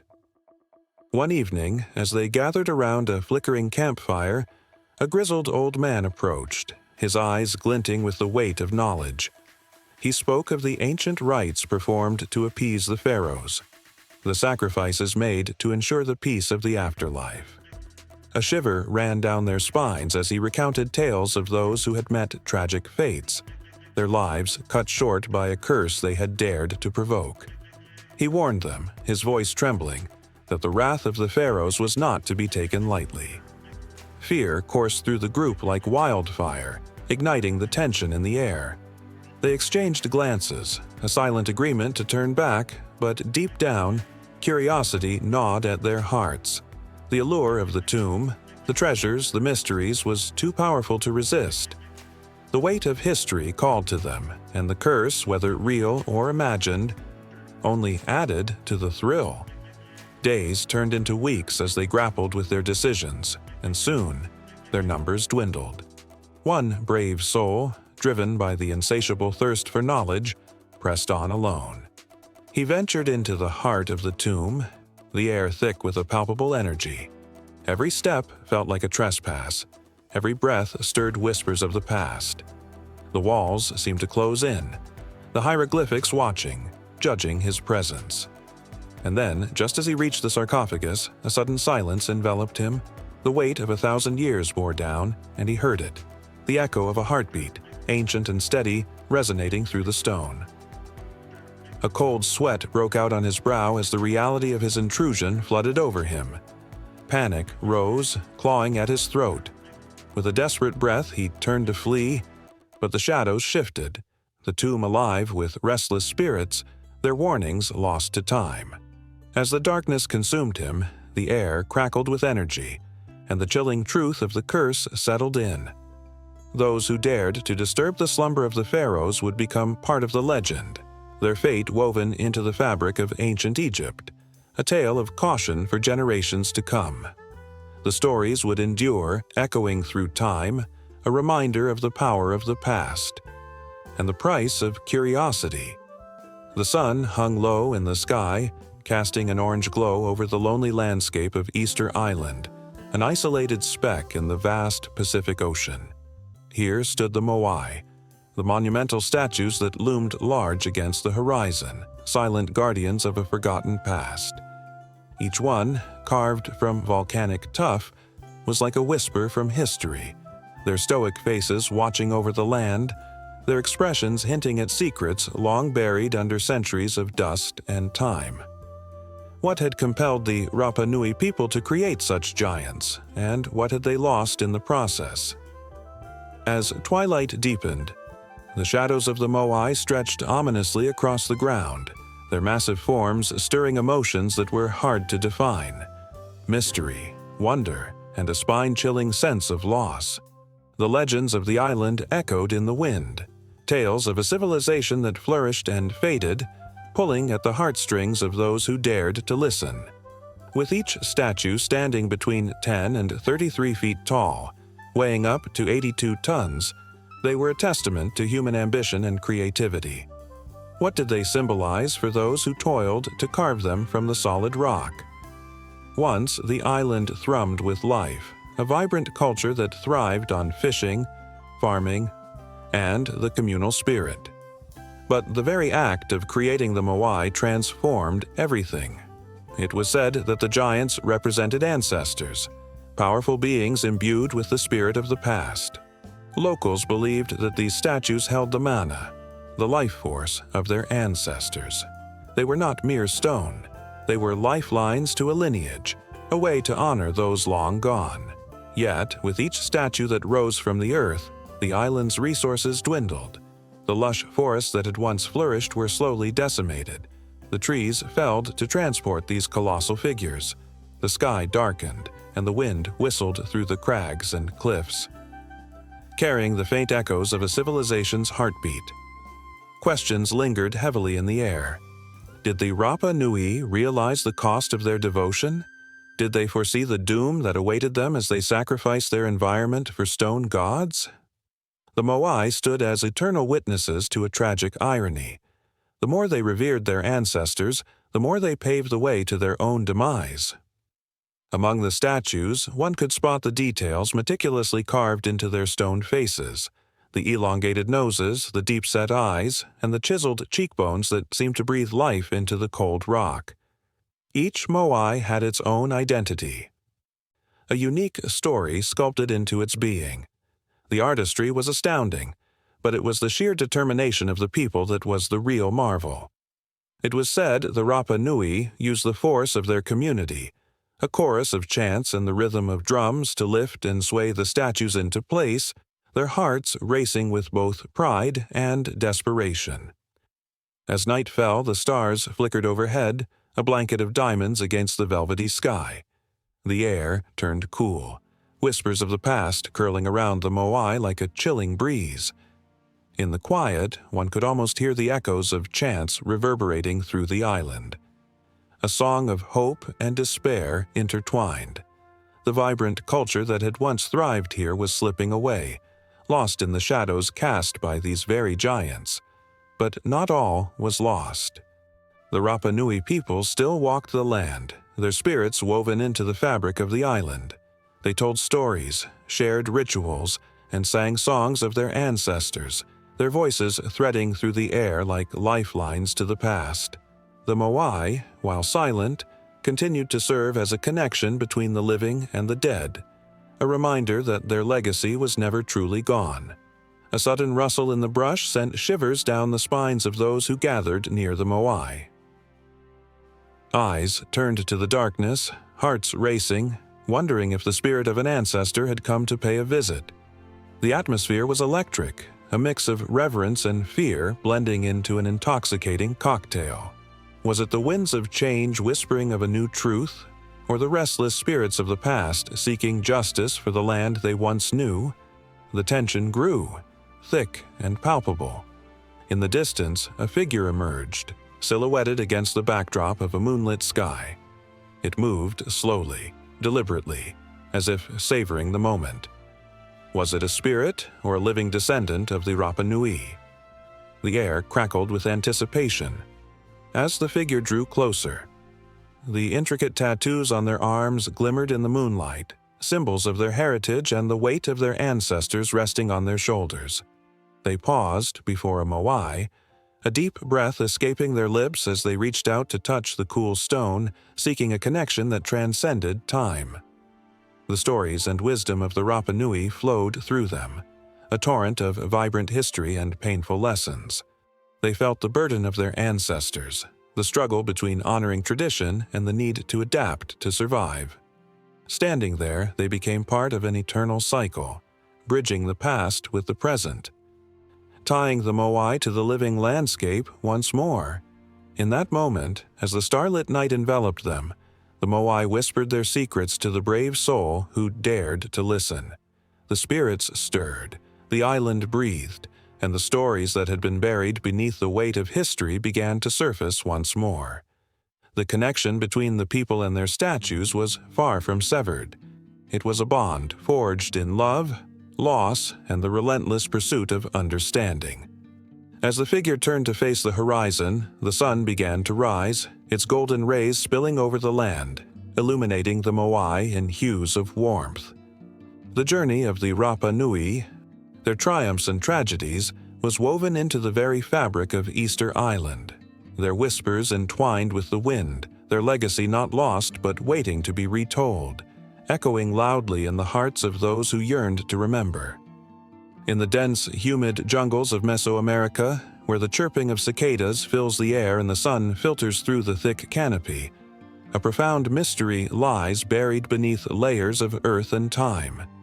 This is a land where ancient whispers beckon, a place where the echoes of a civilization long gone still resonate. The Olmec, often called the mother culture of Mesoamerica, left behind colossal stone heads and intricate carvings that speak volumes of their artistry, beliefs, and power. These monumental structures stand as silent witnesses to the rise and fall of a society that once thrived when the world was still young. As the morning mist begins to lift, a lone archaeologist stands before one of the enormous Olmec heads, its carved features gazing into the distance with an unsettling intensity. This is not just stone, it is a portal to the past. Each head, weighing several tons, represents the faces of rulers, warriors, or perhaps gods, each one telling a story that has been forgotten by time. The sight sends shivers down the archaeologist's spine, an electric thrill of discovery mixed with a profound sadness for all that has been lost. The Olmec civilization flourished around 1200 BCE to 400 BCE in what is now southern Mexico. Their heartland, primarily in the modern states of Veracruz and Tabasco, was a place of fertile land and abundant resources. Rivers crisscrossed the region, providing sustenance and a means of transportation. The Olmec people were not just skilled farmers, they were master craftsmen, artists, and traders, their influence reaching far and wide. This was a complex society with a rich tapestry of culture, intricately woven with religion, art, and politics. The stories embedded in Olmec art are haunting. Carvings depict jaguars, serpents, and other creatures that danced on the edge of myth and reality, reflecting their deep connection to nature and the spiritual world. One cannot help but feel the weight of their beliefs pressing down like the humid air of the jungle. The jaguar, revered as a powerful symbol, represented strength in the underworld, while the serpent often slithered through their stories as a guide between worlds. Each symbol was a thread in their identity, connecting them to the cosmos and to one another. In the Olmec cities, bustling plazas filled with life, the air heavy with the scent of cooking corn and the sounds of traders bartering goods. Here, the rhythms of daily life played out against the backdrop of grand ceremonies, sacrifices to the gods, rituals that bound the community together, and festivals that celebrated the cycles of life. And yet, there was an undercurrent of tension. As rivalries brewed between different city-states, the stakes grew higher. Power struggles became a dance of politics, with alliances forged and broken, and dark omens whispered in the shadows. Suddenly, the earth trembles, a reminder of nature's indomitable force. The Olmec were no strangers to the capriciousness of the world around them. They revered rain and sun, celebrated the changing seasons, and feared the quakes that rattled their homes. The jungle, beautiful yet fierce, could swallow a city whole, and it did. As the years passed, the Olmec civilization began to wane. The reasons remain unclear, a combination of environmental change, social upheaval, or perhaps a loss of faith in their leaders.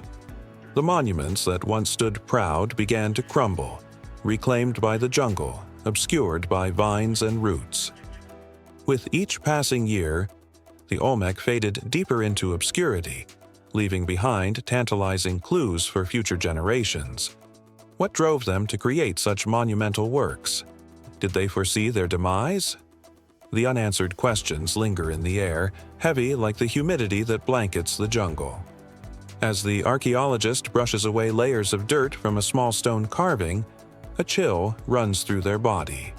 The intricate detailing reveals a figure, arms raised in supplication, eyes wide with an emotion that transcends time.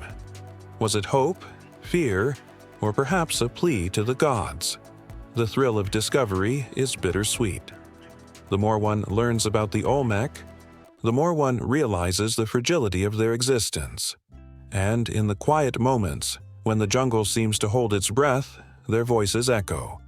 The laughter of children, the chants of priests, the sounds of a vibrant civilization that once flourished now felt like ghostly whispers carried on the wind.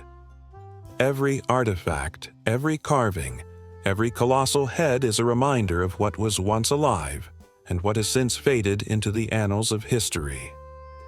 As the sun sets on the horizon, casting long shadows over the ruins, the archaeologist feels a deep connection to the past, a bond forged through shared human experience. The longing to understand, to connect, to remember. But the jungle is relentless. It knows how to reclaim what was once its own. In the darkness, a flicker of movement catches the archaeologist's eye. A fleeting shadow, a pair of glowing eyes hidden among the foliage. A jaguar, perhaps, or merely a trick of the light. The tension hangs thick in the air, a reminder that the wilderness is alive, just as the memories of the Olmec people linger. With a heart full of wonder and a mind racing with questions, the archaeologist knows that the story of the Olmec is far from over.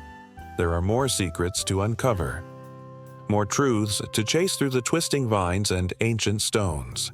The pulse of history beats on, urging them forward, deeper into the mysteries of a civilization that refuses to be forgotten. As night descends, the jungle comes alive with sounds, each rustle, each call, a promise of what lies ahead. The Olmec may be lost, but their spirit endures, waiting to be revealed once more. The air hung heavy with the salt of the sea, a reminder of the waves that had kissed the shores of Crete for centuries. Beneath the sun-drenched skies and amidst the ruins of ancient palaces, a story whispered through the cracks of time. It was a tale filled with mysteries, treasures, and a civilization that had flourished long before the rise of the great empires. The Minoans, with their vibrant art and advanced society, danced on the edge of history like shadows in the twilight, leaving behind secrets that still beckon to be uncovered. In the ruins of Knossos, the largest of the Minoan palaces, the walls seemed to breathe, exhaling the artistry of a people who understood beauty in ways that transcended time. Fragments of frescoes adorned the crumbling plaster, depicting scenes of life. Graceful bull leapers soaring through the air, dolphins frolicking in the waves, and women in flowing dresses, their faces serene, lost in a world of their own. These images told stories of joy and ritual, of a culture that revered nature and the divine, but they also hinted at something deeper, something more profound that lay beneath the surface. Every corridor in Knossos echoed with the laughter and chatter of a thriving society, its heart pulsing with trade, innovation, and an unyielding spirit. The Minoans were skilled artisans, their pottery exquisitely designed, their jewelry a testament to their mastery over gold and silver. But was it merely craftsmanship that defined them? Or was there an undercurrent of belief, a connection to the divine that guided their hands? As the sun dipped below the horizon, casting elongated shadows over the ruins, those questions lingered in the air, heavy with anticipation. Yet, as the past glimmered in the fading light, dark clouds loomed on the horizon of Minoan existence. The violent tremors of earthquakes shook the ground, and the fiery wrath of volcanic eruptions loomed just beyond the horizon of their world. The cataclysmic eruption of Santorini, a nearby island, sent waves crashing toward Crete, washing away not just the homes, but the very fabric of a civilization that had thrived for millennia. Those who lived in the shadow of such natural disasters would have felt a deep, gnawing fear, a sense of vulnerability that human hearts know all too well. Yet, even in devastation, the Minoans found resilience. Archaeological findings suggest that they adapted to the destruction, rebuilding their cities with renewed vigor and creativity. The artistry in their pottery became even more intricate, the symbolism in their designs bolder. They transformed their fears into masterpieces, communicating their struggles and triumphs through vivid colors and shapes. This tenacity, this refusal to be defeated, echoes like a heartbeat throughout history, reminding us that even in the darkest of times, the light of creativity can shine through. However, it wasn't just their art that captivates the imagination. The labyrinthine layout of Knossos, with its twisting passageways and hidden rooms, whispers of mystery and intrigue. Was it merely a complex palace designed for a king, or did it serve a greater purpose? The legend of the Minotaur, a creature born of both human and beast, hints at a deeper mythology that entwined itself with the very essence of Minoan life. Was it a metaphor for their struggles, their fears, or a reflection of their beliefs in the duality of existence, of light and shadow, life and death? As time folded in on itself, these elements of Minoan civilization began to fade, obscured by the mists of time. The Mycenaeans, a people from the Greek mainland, arrived like a tempest, sweeping away the remnants of a culture that had flourished. Clashes of swords and the bitter taste of betrayal echoed through the air as the Minoans' influence waned. Yet, in that struggle, in the chaos of their conquest, remnants of the past clung tenaciously to life. Fragmented tablets inscribed in Linear A, a script still undeciphered, tantalized scholars, hinting at a written language that held the keys to understanding Minoan beliefs, their commerce, and their very identity. In the quiet corners of archaeological sites, the treasures of the Minoans still lie buried, waiting for the hands of the curious to uncover them. Gold and silver trinkets, intricately designed seals and ceremonial vessels shimmer like the memories of a civilization that refused to be erased. Each artifact carries a pulse of emotion, a connection to the hearts that once beat within the walls of their palaces. The thrill of unearthing a piece of this history sends chills down the spine, igniting passions long dormant within the soul. It's here, amid the dust and whispers of the past, that the search for the Minoan legacy continues. Scholars and adventurers alike feel the magnetic pull of the unknown, an urgency that stirs the blood. What secrets lie waiting to be unearthed? What stories still linger in the shadows, yearning to be told? The tension between history and mystery weaves through every discovery, binding those who seek the truth in a shared quest that transcends time. As night falls over Crete, the ruins glow softly under the watchful gaze of the stars. The spirits of the Minoans seem to linger, their laughter echoing in the silence, a reminder that even in disappearance they remain.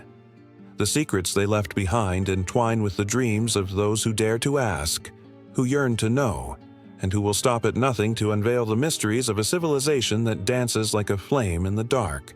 With every moment spent in their presence, the past breathes life into the present, igniting a desire that can never truly be extinguished. The sun hung low over the ancient city of Troy, casting long shadows across the crumbling walls and dusty streets. Each whisper of the wind carried tales of valor and betrayal, of gods and mortals entwined in a tapestry of glory and grief. As the smoke spiraled upward from the fires of war, the ghosts of heroes past lingered, their stories woven tightly into the fabric of history. The Trojan War, a clash of titans, was far more than just a battle. It was the crucible of myth, where reality and legend danced together in an intoxicating embrace. Hector, the noble prince of Troy, stood defiantly at the gates, his heart pounding like a war drum. He wore the weight of his city on his shoulders, the cries of his people echoing in his ears. A brave warrior, yes, but also a man torn by doubt. Would he hold the line against the relentless Greek forces?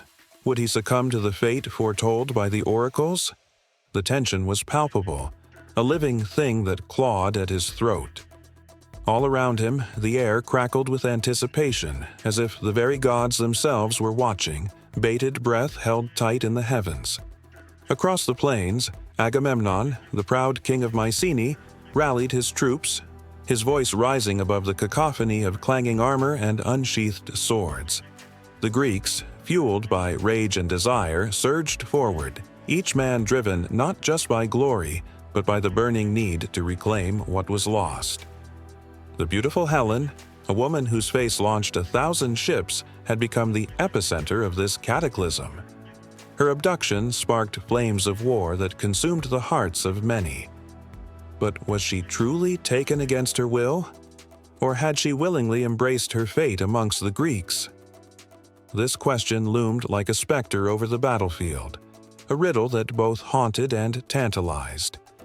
Yet myths began to take root amidst the chaos. The tale of the Trojan horse became a symbol of cunning and deceit. A massive wooden beast, hollowed out and filled with warriors, was left as a gift to the Trojans, a deceptive token of peace. But the gift carried death within it.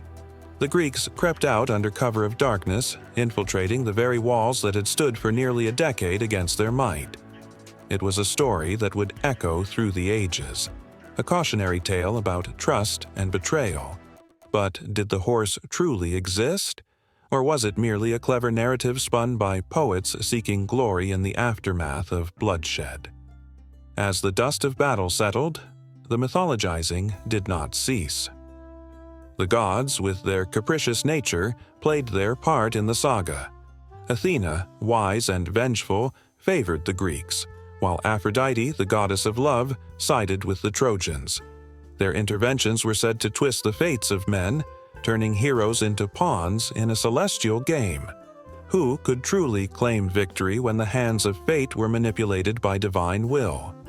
Each battle became less about mortal strength and more about the whims of deities, twisting the narrative like a vine around a tree. And then there was Achilles, the greatest warrior of them all, yet strangely vulnerable.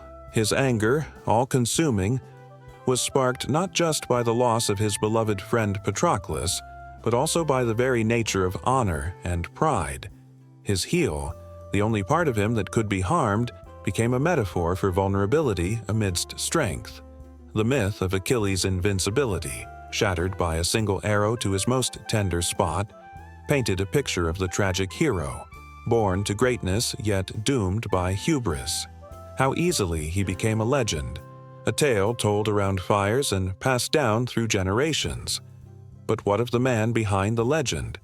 What of the sorrow, the regrets, the moments of simple humanity that lay beneath the surface? These stories, dripping with emotion and rich with color, morphed over time, becoming more than just events. They became the very essence of what it meant to be human, flawed, passionate, and deeply interconnected. The walls of Troy bore witness to the countless lives that intersected within them, each leaving their mark on history. Soldiers, lovers, kings, and queens, all were bound together by fate and folly, their legacies forever intertwined. In this crucible of conflict, the myths surrounding the Trojan War took on a life of their own, morphing into epic poems recited by bards in the flickering light of torches.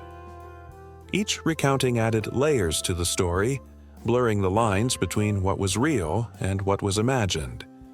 The heart-wrenching tales of love lost, of valor and sacrifice, resonated deeply within the souls of those who heard them. As the myths evolved, so did the perception of honor and bravery. Heroes became flawed figures, their journeys marred by moments of weakness, making them more relatable, more human. Amidst the ruins of Troy, the echoes of laughter and cries of despair mingled in the air, creating an eternal symphony of life and death. With every passing year, the tales of the war grew, stretching far beyond the confines of its dusty battlefield. The allure of the unknown, the whisper of love and betrayal, painted the Trojan War in shades of complexity, forever ingraining it into the hearts of those who dared to listen. And as the last embers of the war cooled, the figures of the past began to fade into the mist of myth, leaving behind stories that would resonate for centuries. Would future generations glimpse the truth behind the legends? Or would they too be swept away by the tide of tales, forever entranced by the spell of the Trojan War? The questions lingered like the haunting melodies of an ancient song, waiting to be answered, waiting to be told.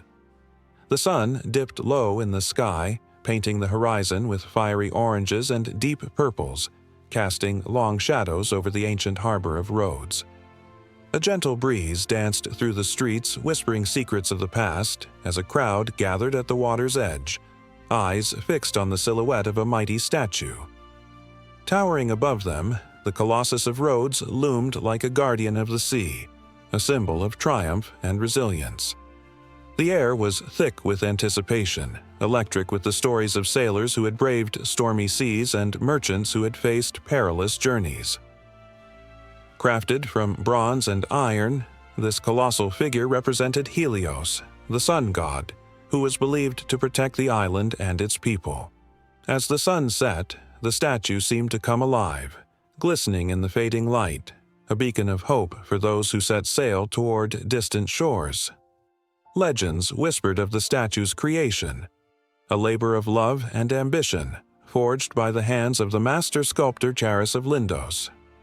For 12 years, Charis had toiled under the watchful eyes of the people, his hands becoming calloused and his spirit entwined with the very metal that would one day stand tall before the waves. But the spirit of the Colossus was not just one of grandeur, it was steeped in the shadows of fear and uncertainty. The bronze that shimmered in the twilight was not merely a decoration. It was a reminder of the past, a testament to the might of the people of Rhodes who had fought bravely against the siege of Demetrius Poliorcetes. The statue was erected to celebrate their victory, a symbol of a new dawn. Yet, lurking behind its majestic exterior, there lay a history fraught with bloodshed and strife. As night enveloped the island, the townsfolk gathered around, flickering torches, eyes wide with wonder and trepidation. They shared tales of the Colossus, each story a thread in the tapestry of their lives. Some spoke of how the statue would turn its head, watching over the ships as they entered the harbor, its bronze eyes mirroring the hopes and fears of those who sailed beneath its watchful gaze. Others recounted the chilling tales of storms that had torn through the coast, leaving destruction in their wake. They believed that Helios himself had protected them, his mighty form a shield against the tumultuous seas. But not all felt comforted. In the shadows, whispers of doubt drifted among the crowd. What if the Colossus was not a protector, but a harbinger of doom? Was it foolish to tempt the gods with such a grand display of human pride? The air grew heavy with anxiety, a palpable tension that made the hairs on the back of the neck stand on end. Among the gathering, a young girl named Lyra clutched her mother's hand tightly, her eyes reflecting the flickering flames. "Will it fall?" she asked, her voice barely above a whisper. Her mother, a seasoned woman of the sea, could only shake her head, uncertainty etched across her face.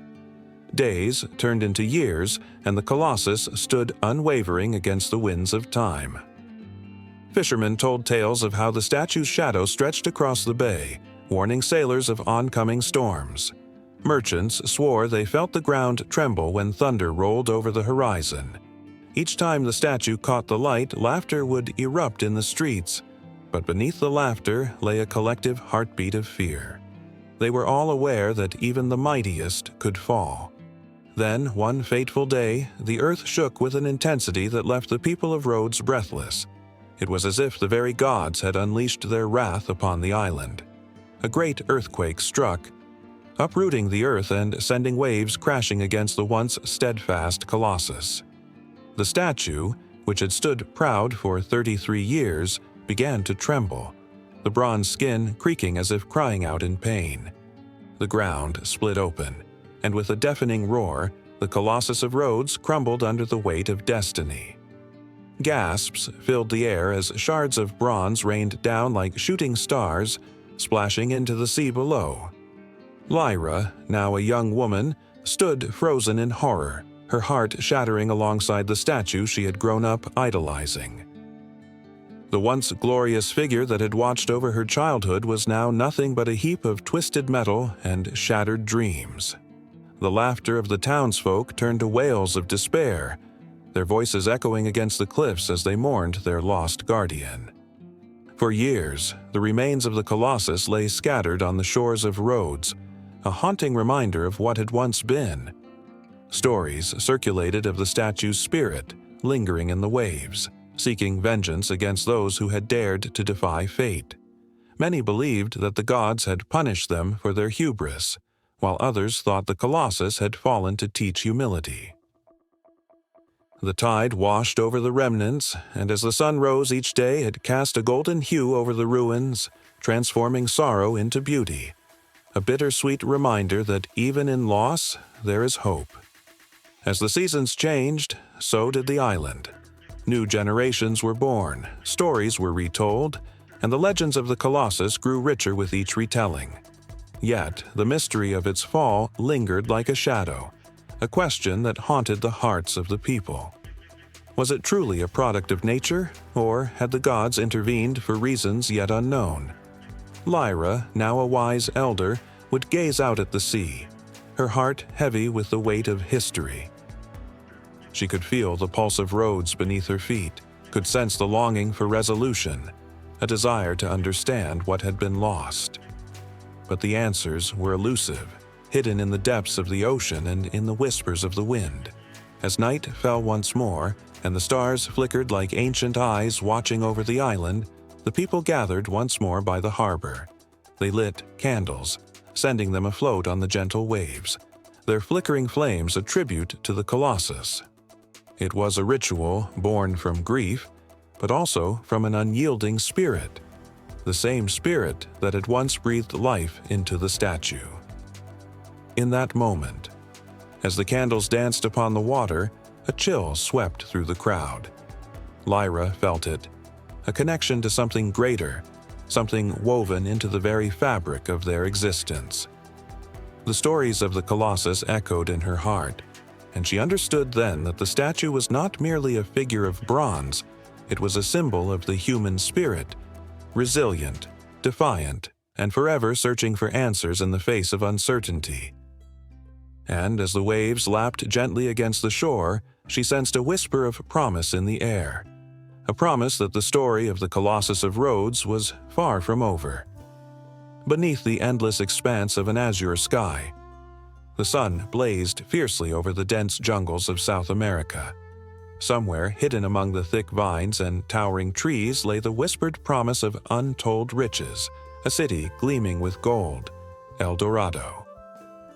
For centuries, the legend of this fabled land lured many, igniting dreams of wealth, glory, and adventure. Yet, with every tale spun around campfires, a shadow crept behind the golden gleam, a reminder that greed often darkens the brightest desires. In the early 16th century, Spanish conquistadors arrived on the shores of the New World, their hearts filled with ambition and their minds clouded by avarice. Among them was Gonzalo Pizarro, a man whose insatiable hunger for gold drove him deep into the heart of the Amazon. He gathered a motley crew, each man more desperate than the last, their faces weathered, their spirits restless, all united by a singular purpose: to find El Dorado. They journeyed with maps scribbled in haste, vague and often misleading, but the call of gold was irresistible. As the heat bore down, the lush jungle became both a haven and a nightmare. The air was thick with humidity, making every breath feel like a weight on their chests. The men hacked their way through the underbrush, their machetes slicing through the foliage but never quite clearing the fog of uncertainty that hung over them. Each step deeper into the jungle heightened their sense of foreboding.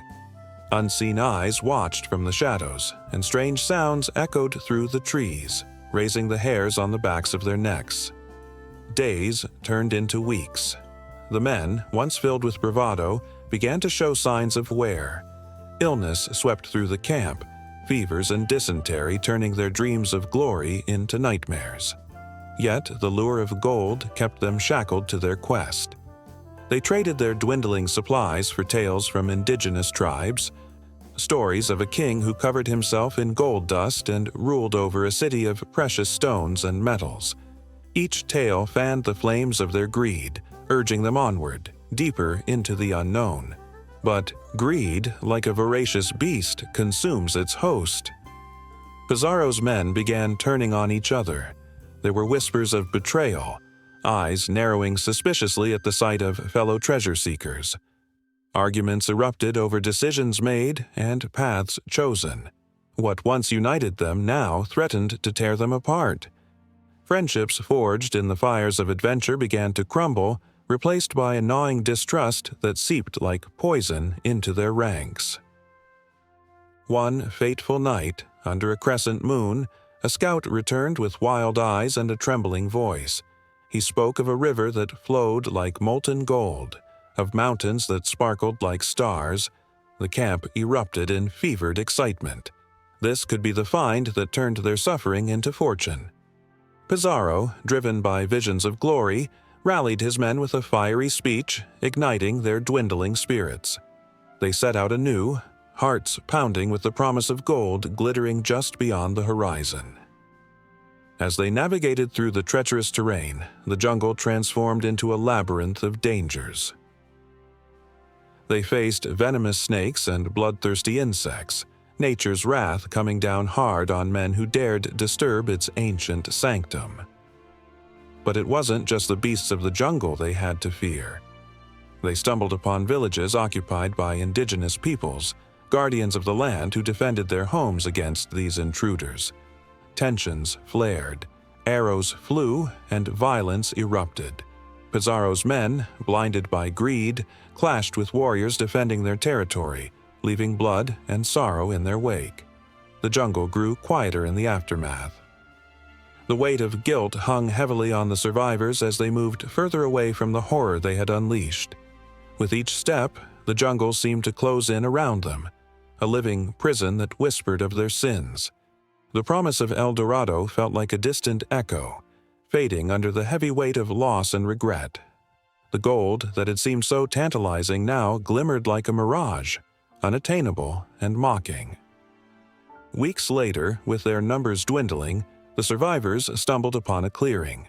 At its center stood a magnificent sight, a shimmering waterfall cascading over rocks, sparkling in the sunlight like a treasure of its own. For a brief moment, hope surged through them. Was this the gateway to El Dorado? Could it be that the gold they sought lay just beyond this beauty? But as they approached, their hearts sank. The glimmer was nothing more than sunlight reflecting off the water. The reality of their quest washed over them like a cold, harsh wave. With their dreams shattered and their bodies weakened, desperation clawed at their throats. The greed that had driven them soon twisted into a consuming despair. Men who once roared with laughter now sat quietly, haunted by the ghosts of their ambitions. They had come seeking gold. But what they found instead was something far more valuable, the realization of the cost of their greed. Yet the legend of El Dorado refused to die. Whispers lingered and hearts still yearned. As the stars emerged in the night sky, a haunting beauty enveloped the camp. The flickering flames cast shadows of men lost in their thoughts, eyes reflecting the light of their fading hopes. Somewhere beyond the darkness, past the jungle's embrace, the legend pulsed with life, promising that the search for gold might never truly end. In the depths of the jungle, where dreams and nightmares intertwine, El Dorado waited. It was no longer just a city of gold. It had become a symbol, an ever-elusive dream that would continue to beckon those willing to chase it, regardless of the cost. The call of greed would echo through the ages, leaving tales of both glory and despair in its wake, waiting for the next brave soul to hear its siren song.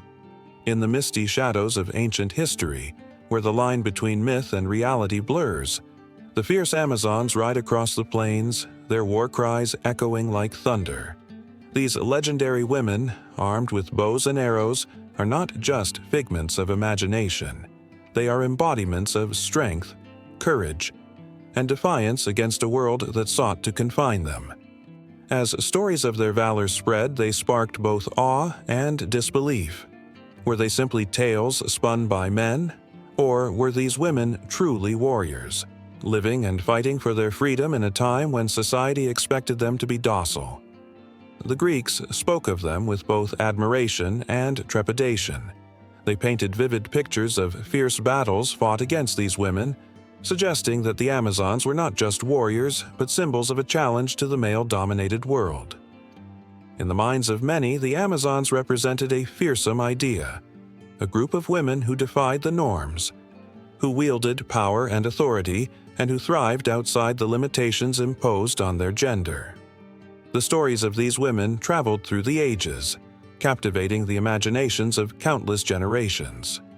As the sun rose over the ancient steppes of Scythia, the air crackled with the energy of impending conflict.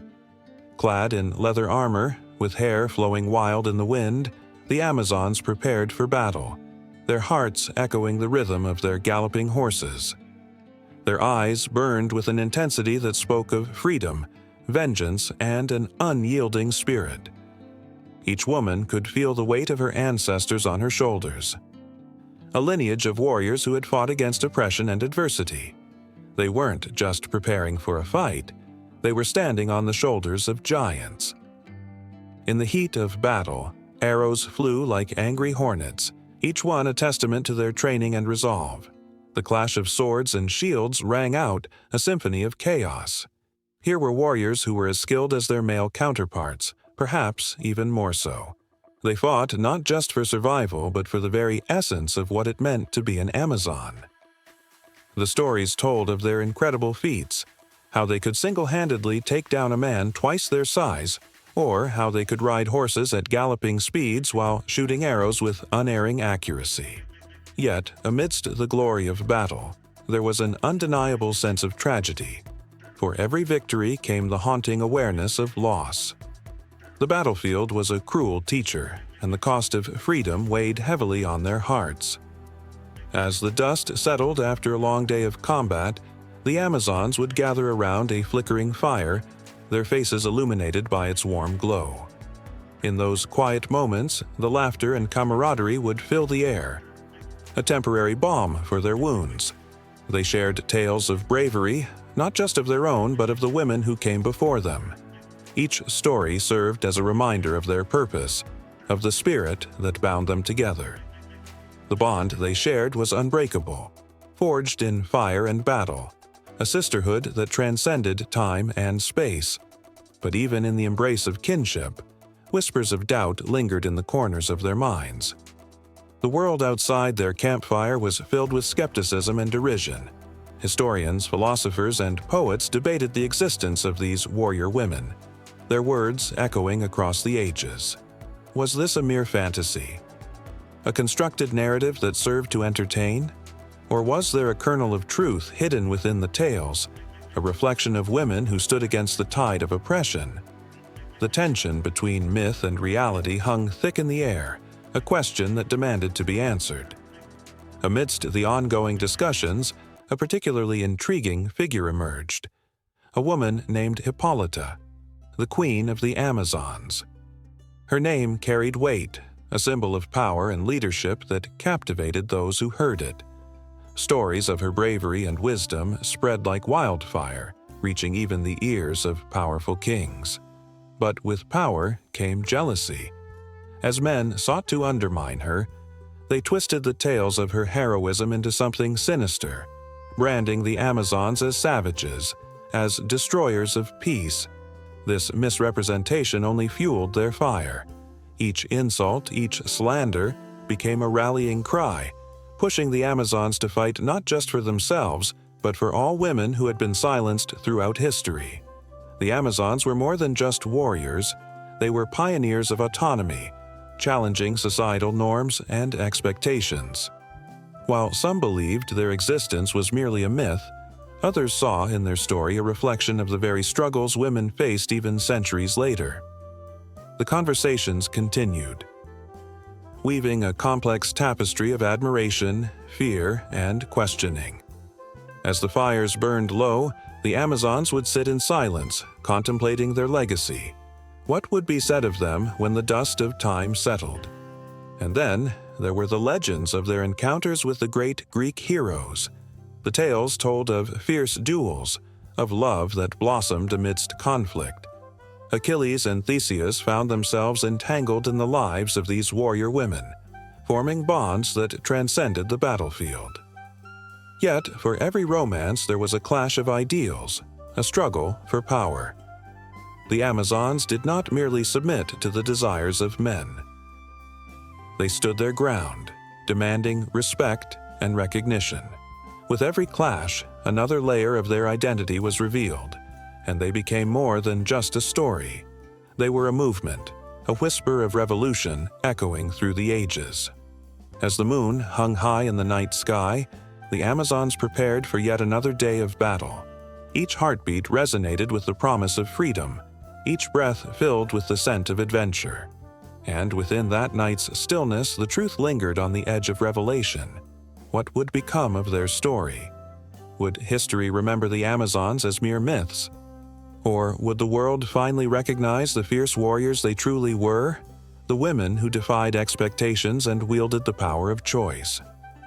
The answers danced just out of reach, swirling in the darkness like the shadows of their own legacy, waiting to be uncovered, inviting the world to witness their truth. The sun dipped low on the horizon, casting a warm, golden hue across the vast expanse of the Mediterranean Sea. Waves lapped gently against the sides of sturdy ships, each one a testament to the skill and courage of a people who had mastered the art of navigation. On board these wooden vessels were the Phoenicians, their hearts pounding with the thrill of adventure, their spirits ignited by the lure of the unknown. As the salty breeze tousled their hair, they stood shoulder to shoulder, eyes fixed on the distant shorelines of lands yet untouched. Each man and woman aboard carried dreams woven into the fibers of their sails. They were not mere merchants. They were adventurers, explorers of the depths of the sea, driven by an insatiable hunger for discovery and trade. The glimmer of riches, the scent of new spices, and the whispers of foreign cultures called to them like sirens from the deep. These were the Phoenicians, masters of the sea, whose skills in shipbuilding and navigation were unmatched.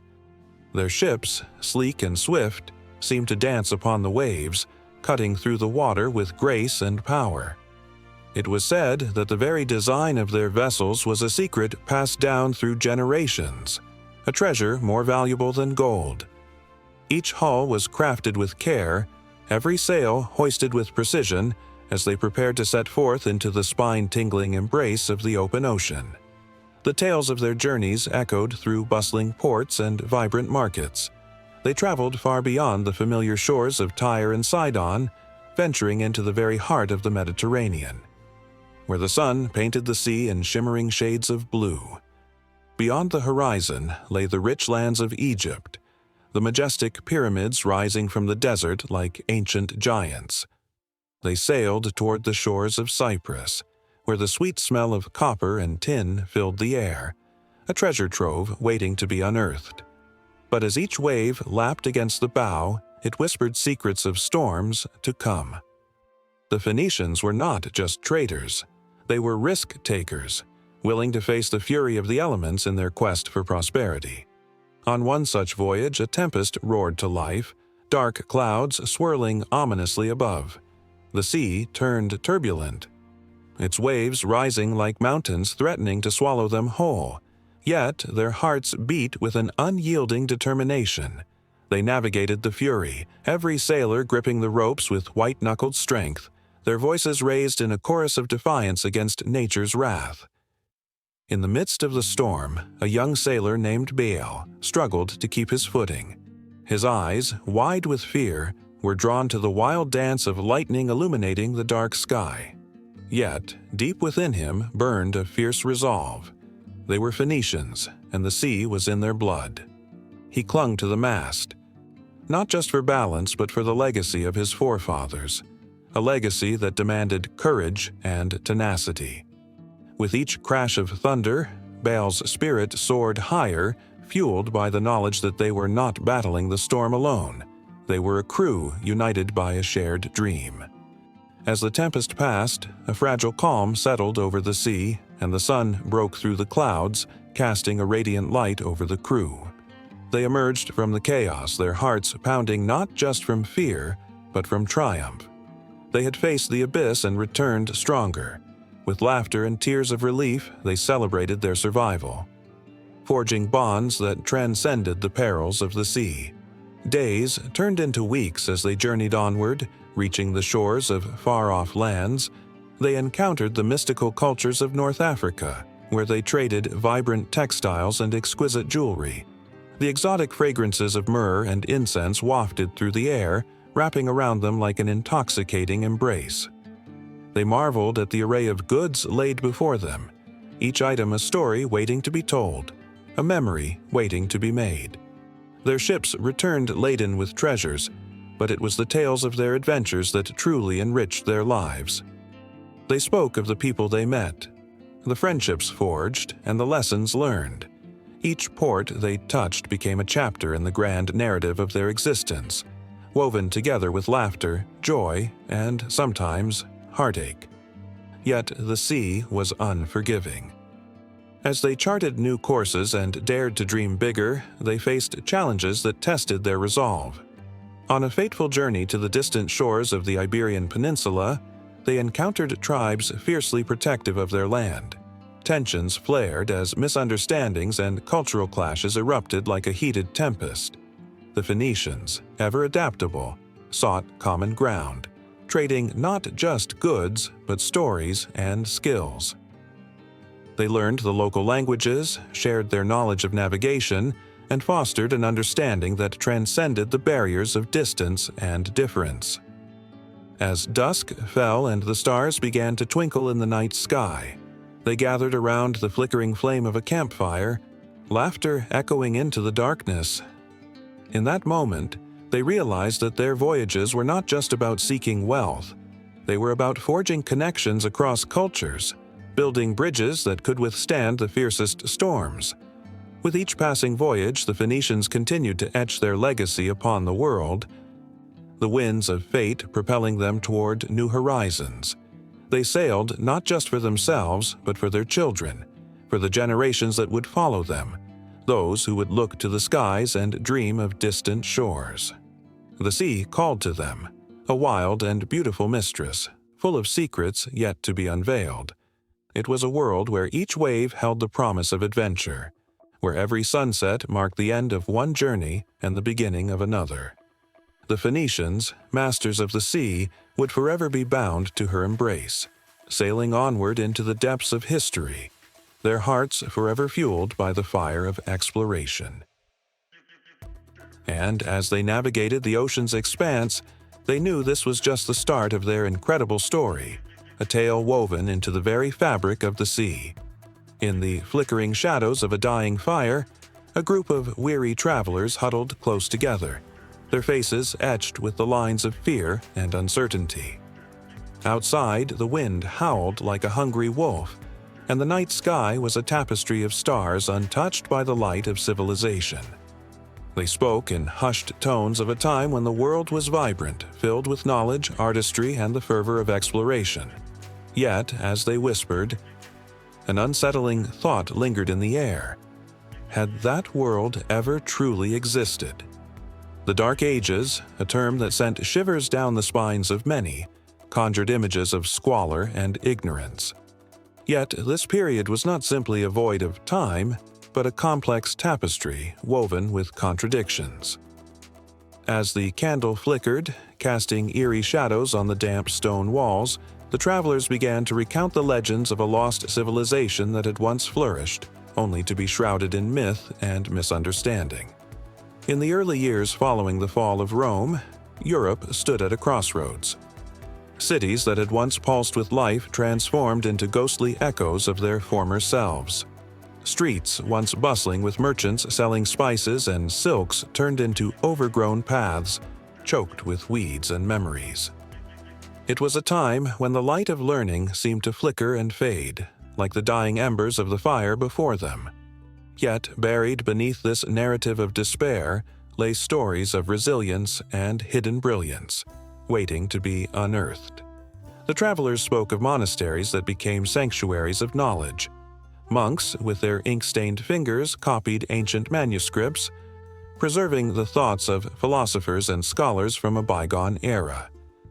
These quiet sanctuaries were beacons of hope in a world filled with chaos.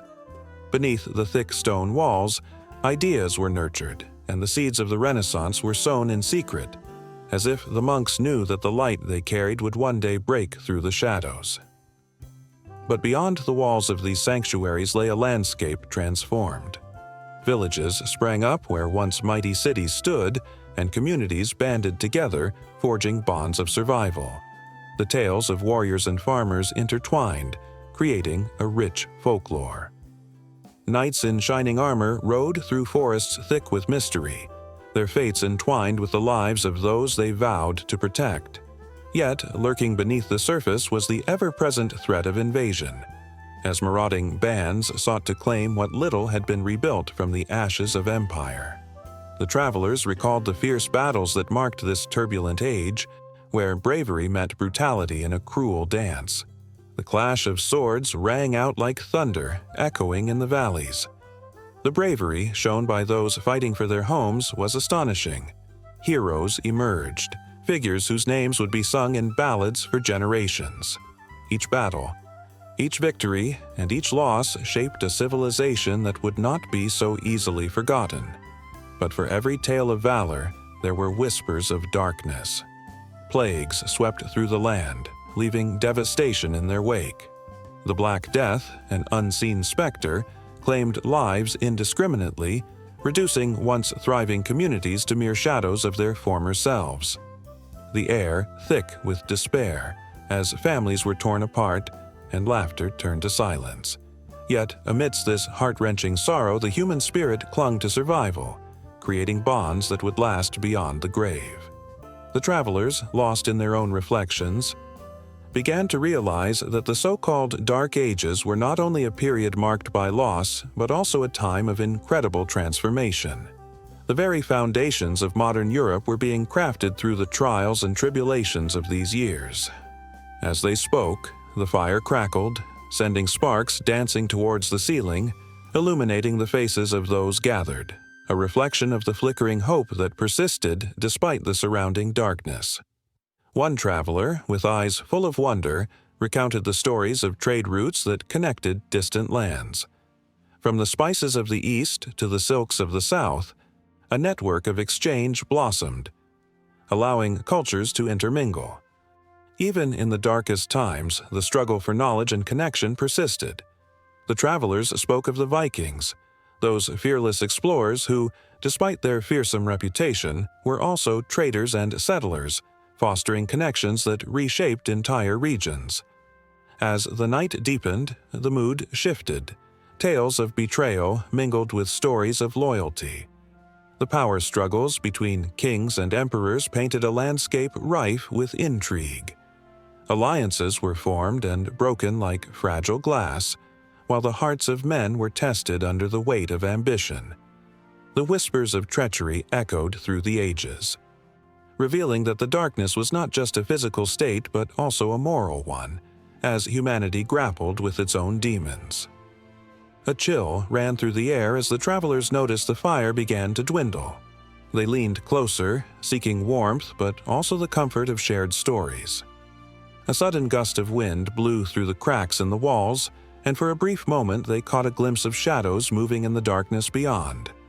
Was it merely their imagination, or were the ghosts of the past rising to listen to their tales? The thought sent shivers down their spines, igniting a sense of wonder mingled with fear. In the flickering light, they began to speak of the art that persevered through the ages.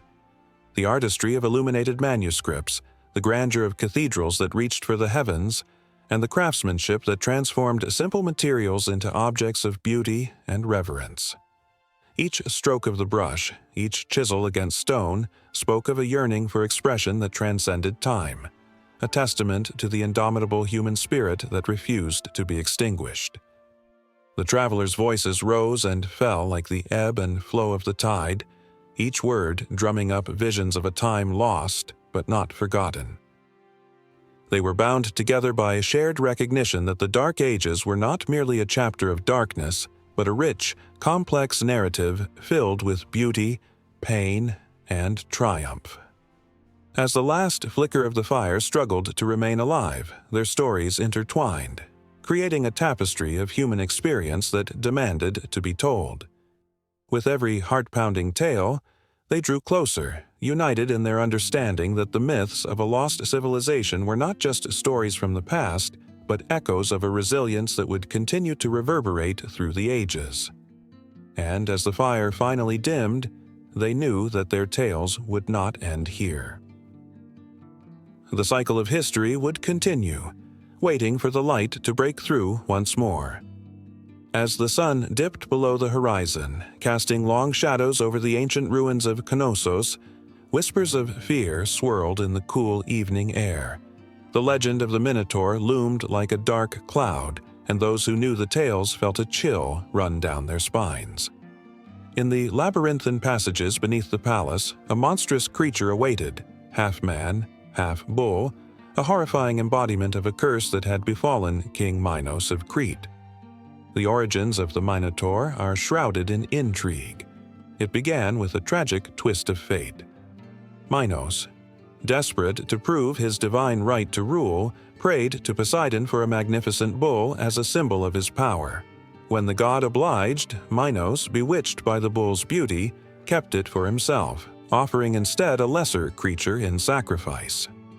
In a fit of rage, Poseidon cursed Minos' queen, Pasiphae, to fall madly in love with the very bull that Minos had betrayed. The result of that forbidden union was the pitiful Minotaur, born into a world that would never accept him. The labyrinth, an intricate maze designed by the brilliant craftsman Daedalus, became the Minotaur's prison. It was not merely a structure of brick and stone. It was a living entity, twisting and turning, filled with echoes of despair and terror. Its walls, although sturdy and well-crafted, seemed to whisper tales of those who had ventured in, never to return. Each corridor was a pathway to madness, a roundabout of sorrow where hope was extinguished with every step. Every year, 7 young men and 7 young women were sent from Athens to satisfy the Minotaur's insatiable hunger. They were chosen by lot, their fates sealed by the cruel whims of the gods. Families were shattered as mothers wept and fathers clenched their fists in helpless rage. The streets of Athens echoed with the cries of the innocent, the sacrifice of youth to a monster lurking in the shadows of the labyrinth. Among the chosen was Theseus, a warrior with a heart of fire and a mind sharp as a blade. He volunteered, determined to end the Minotaur's reign of terror. Armed with courage and an unwavering spirit, he set out to face the beast. When he arrived in Crete, he was met with the haunting eyes of the people, filled with a mix of admiration and dread. They all knew of his lineage, the son of Aegeus, king of Athens, but they also knew of the danger that awaited him. As night fell, Theseus felt the weight of their hopes upon his shoulders, a burden that threatened to crush him. The moment came when he stood before the entrance of the labyrinth, a gaping maw of darkness that seemed to breathe. His heart raced, pounding like a war drum, and for a fleeting moment, doubt crept in. But then he remembered the thread of Ariadne, a lifeline offered by the princess who had fallen in love with him. She had given him a spool of thread to unravel as he ventured deeper into the maze, a guide to find his way back. With that thread in hand, he took a deep breath and stepped into the abyss, the darkness swallowing him whole. As he wound through the labyrinth, the walls felt alive, pulsating with the beating of his heart. Each corner turned, each shadow cast, heightened his senses. Was the Minotaur watching him? Was it lurking just out of sight, breathing heavily, waiting for the moment to strike? The air grew thick with tension, causing his skin to prickle. Theseus pressed onward, his footsteps echoing in the silence, a reminder of the many who had come before him. Then he heard it, the low, guttural growl that reverberated through the stone pathways. It sent a jolt of fear through him, but it also ignited a fire within. He steeled himself, pushing further into the darkness. As he rounded a corner, there it was, the Minotaur. Towering and grotesque, the creature's muscles rippled under its coarse, matted fur, and its horns gleamed menacingly in the dim light. The beast's eyes, wild and fierce, locked onto Theseus, and for a moment, time stood still. The clash that followed was not just a battle of strength, but a clash of wills. Theseus, fueled by the hopes of his people, fought with a ferocity that surprised even himself. The Minotaur charged, its roar echoing off the stone walls, but Theseus was quick, dodging and weaving, a dance of life and death. He remembered the thread, the guiding lifeline that connected him to the outside world, and in that moment, he knew he had to prevail. As he drew closer, he felt the weight of every young life sacrificed to this monster. Each of their faces flashed in his mind, igniting a sense of urgency. The Minotaur swung its massive head, trying to catch him, but Theseus was nimble. With a swift, decisive strike, he plunged his sword deep into the creature's heart. The roar of the Minotaur echoed in a final, anguished cry, resonating through the labyrinth, before it fell to the ground in a heap. For a moment, silence enveloped the space, heavy and thick. Theseus stood amid the carnage, his heart pounding and breath ragged, a mix of triumph and sorrow flooding his senses. He had slain the beast, yet the weight of the lives lost still pressed on him. As he began to retrace his steps, following the thread, the labyrinth felt different, like a living creature that had just witnessed a tragic end. But the echoes of the past were not finished yet. The labyrinth held on to its secrets, and the path back was never as simple as it seemed. As he approached the exit, the walls began to shift, the darkness swirling around him, a reminder that even in victory, the shadows could still close in. Would he find his way out, or would he too become a story whispered among the ruins of Knossos, a part of the never-ending cycle of despair? And as he reached for the light, the thrill of the chase, the haunting cries of those lost, and the promise of a new dawn loomed ahead. The labyrinth's grip tightened once more, leaving the threads of fate yet to be woven. In a land where the sun beat down mercilessly on whispering sands, the Hittites once ruled with fierce power and unparalleled ambition. Their empire sprawled, a tapestry of cultures woven together by the might of their armies and the wisdom of their kings. As the sun dipped below the horizon, casting long shadows over the ancient ruins of Hattusa, an aura of forgotten glory lingered, heavy with the weight of untold stories. The air hummed with echoes of battles fought and alliances forged, memories that refused to fade even in the face of a time's relentless march. The Hittites were not mere footnotes in history. They were titans of their age, wielding influence that stretched from the Aegean Sea to the depths of Mesopotamia. Kings like Suppiluliuma rose with a ferocity that sent shivers down the spines of their enemies, carving out territories with clever strategies and relentless ambition. Yet, beneath their martial might lay a society rich in culture and innovative thought, a civilization that crafted laws and treaties that would influence nations for generations to come. The famous peace treaty with Egypt, signed after the Battle of Kadesh, is a testament to their diplomatic prowess, a document that still speaks to the art of compromise and negotiation. Imagine a bustling marketplace in the heart of Hattusa, where merchants from distant lands gathered, their stalls brimming with goods, spices, and stories. The air was thick with the scent of roasted lamb and the sound of laughter, a cacophony of life that vibrated through the stones of the city. Hittite women, adorned in brightly colored garments, traded tales of gods and heroes, their voices mingling with the clinking of pottery and the chatter of children at play. In this vibrant setting, the spirit of the Hittites thrived, a civilization alive with creativity, art, and an unwavering spirit. But beneath this vibrant surface lurked shadows of treachery and betrayal. The Hittite Empire was not just built on alliances, it was also a precarious balancing act. The influence of neighboring powers loomed large, and the threat of invasion was never far away. Tensions simmered and conspiracies brewed, as rival factions sought to undermine the very foundations of their empire. The once unshakable walls of Hattusa stood witness to secret meetings held under the cover of darkness, where plots were woven like the intricate tapestries that decorated royal palaces. The Hittites worshipped a pantheon of gods, each deity commanding fear and reverence. In the temple of the storm god, priests chanted fervently, their voices rising to the heavens, pleading for rain to nourish their fields or for victory in battle. The sacrifices were not merely acts of devotion. They were desperate attempts to bend the will of fate itself. The gods were seen as both protectors and punishing forces, quick to unleash their wrath upon those who dared to defy them. As storms raged across the sky, it was said that the Hittite kings felt the weight of their divine responsibilities heavy upon their shoulders, knowing that the fate of their people rested in their hands.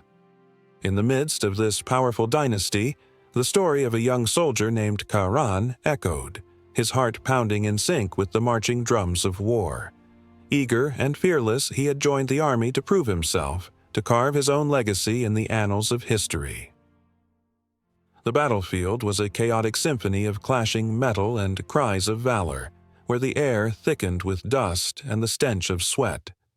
Karan fought not just for glory, but for the safety of his family, for the prosperity of his beloved Hattusa. Each swing of his sword was a fierce declaration of loyalty, a pledge that he would protect the empire that had nurtured him from boyhood. But victory exacted a heavy toll. The tales of heroism were often shadowed by the relentless cycle of loss and grief. Friends fell beside Karan, their laughter silenced forever in the dust of battle. As he knelt to honor their memory, tears mingled with the dirt of the battlefield, a silent testament to the price of power. The glory of the Hittite Empire came at the cost of blood, a bitter reminder that every triumph was steeped in sacrifice. As the years passed, the Hittite Empire flourished with inventions and advancements that reshaped the ancient world. They were pioneers of ironworking, crafting weapons and tools that would alter the course of history. The ingenuity of the Hittites extended to their writing system, a complex language that documented their laws, treaties, and daily life.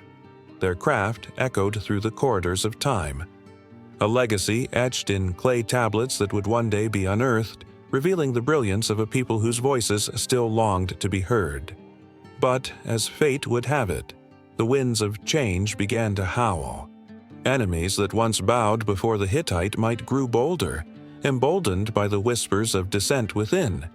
The empire that had once stood tall faced a reckoning as the delicate balance of power shifted.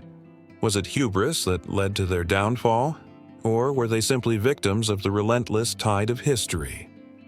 The great city of Hattusa, once a beacon of strength, began to crumble under the weight of betrayal and external threats. In the aftermath of destruction, silence engulfed the land. The magnificent temples, once filled with the murmurs of devotion, lay in ruins. The laughter that once echoed through the streets faded into ghostly memories. The Hittites, who had danced upon the world stage, faded into obscurity, their stories buried beneath the sands of time. Yet, like a phoenix, their legacy lingered, waiting patiently to be rediscovered. The ruins told tales of a lost empire, a forgotten people whose spirit refused to be extinguished. As the last embers of their civilization flickered out, the whispers of the Hittites became part of a larger narrative that spanned centuries, threading through the hearts and minds of those who sought to understand the ebb and flow of human ambition. What would become of their story, once vibrant and alive? Would it be reclaimed from the depths of time, or would it remain lost, a haunting echo in the annals of history? In the silence of Hattusa, where the wind carried secrets of the past, the legacy of the Hittites awaited its resurrection. The tapestry of their existence was woven with threads of glory and despair, a complex fabric that promised to unfurl its mysteries once more. The sun hung low in the sky, casting a golden hue over the vast expanse of the Giza Plateau. Shadows stretched and merged, forming dark silhouettes around the ancient stone figure that had watched over the sands for centuries. The Sphinx, with its imposing lion's body and human head, seemed to breathe life into the desert. It sat silently, guarding secrets so profound that they echoed through time, whispering of forgotten truths and lost civilizations. As tourists wandered nearby, their laughter and chatter faded into the background, leaving only the sound of the wind rustling through the dry grass. An old man, his skin weathered like the stones surrounding him, stood alone before the Sphinx. He had spent his life studying its every contour, its every crack and crevice. To him, the Sphinx was not merely a statue but a sentinel of history, a keeper of mysteries that could send shivers down one's spine. He could almost see it now, the day the Sphinx was built, when thousands of laborers toiled under the scorching sun. They had dragged massive limestone blocks across the desert, their sweat mingling with sand, as they worked tirelessly to create a monument that would stand the test of time. Each stone represented not just physical labor, but dreams, hopes, and unfulfilled ambitions. The old man often imagined the sounds of chiseling, the cries of the workers, and the murmurs of priests who believed the Sphinx possessed divine power. But why? Why had these ancient people invested so much into this enigmatic figure? The answer lay shrouded in riddles. The Sphinx seemed to mock mortal comprehension with its knowing gaze. What did it guard? What questions might it answer?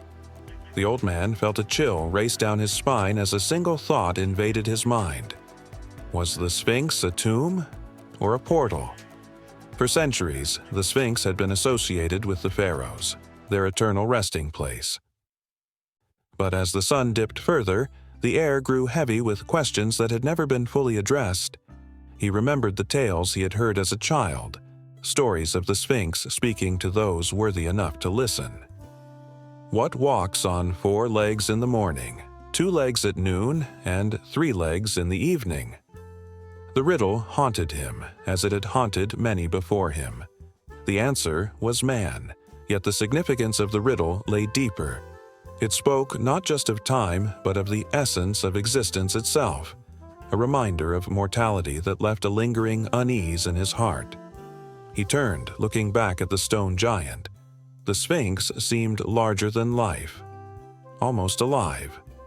The wind whipped around him, and he felt an electric charge in the air, as if the monument was trying to communicate. Could it be that the secrets of its creation lay buried beneath the sands? Did the Sphinx hold the key to understanding civilization's rise and fall? As he pondered, the shadows of the night began to creep in, painting the landscape with hues of uncertainty.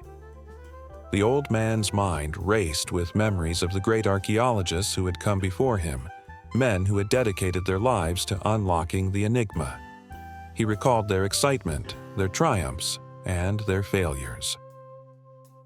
Each time they unearthed a piece of pottery or a fragment of a scroll, it was as if they were drawing nearer to the truth. Yet the Sphinx remained elusive, twisting and turning like the sands that surrounded it. What lay beneath its feet? Was there a hidden chamber, a secret waiting to be unveiled? As twilight descended, the stars began to twinkle in the clear night sky, illuminating the Sphinx with a celestial glow. The old man felt a sudden urge to touch the rough surface of the stone. As his fingers brushed against it, a wave of warmth surged through him, and he closed his eyes. In that moment of connection, visions flooded his mind, ancient rituals, priests clad in linen, chanting under the stars, their voices rising to meet the heavens. He could almost hear the echo of their prayers, their pleas for wisdom from the great guardian. But then, a shuddering realization seized him. The Sphinx did not just guard knowledge, it also held the weight of forgotten sins. The bones of those who had dared to seek its wisdom lay buried in the sands, their dreams eclipsed by the very mystery they sought to solve. The Sphinx was a reflection of humanity's quest for answers, a mirror that revealed both brilliance and folly. A sudden gust of wind swept across the plateau, carrying with it the scent of ancient dust and something else, something metallic, like the taste of blood on the tongue. The old man's heart raced. Had he disturbed something? He glanced around, half expecting to see an apparition rising from the sands, a figure cloaked in shadow. But there was nothing, only the stillness of the night and the watchful eyes of the Sphinx. In that moment, time itself felt suspended as if the universe held its breath. The stars above seemed to blink in acknowledgement, the air charged with the weight of centuries. He was not alone. The spirits of those who had come before him whispered secrets, urging him to listen. They spoke of a time when the Sphinx was not just a monument, but a living entity, a bridge between the heavens and the earth, where all questions could be answered. Yet, as he opened his mouth to speak, to ask the questions that burned within him, a low rumble echoed from the depths of the earth, shaking the ground beneath his feet. The Sphinx shuddered, and for a fleeting moment he thought he saw its stone lips parting, revealing a hint of what lay beyond understanding. His pulse quickened, the air thick with anticipation. What could it be? The fears of a lifetime merged with the thrill of discovery as he felt the weight of destiny pressing upon him.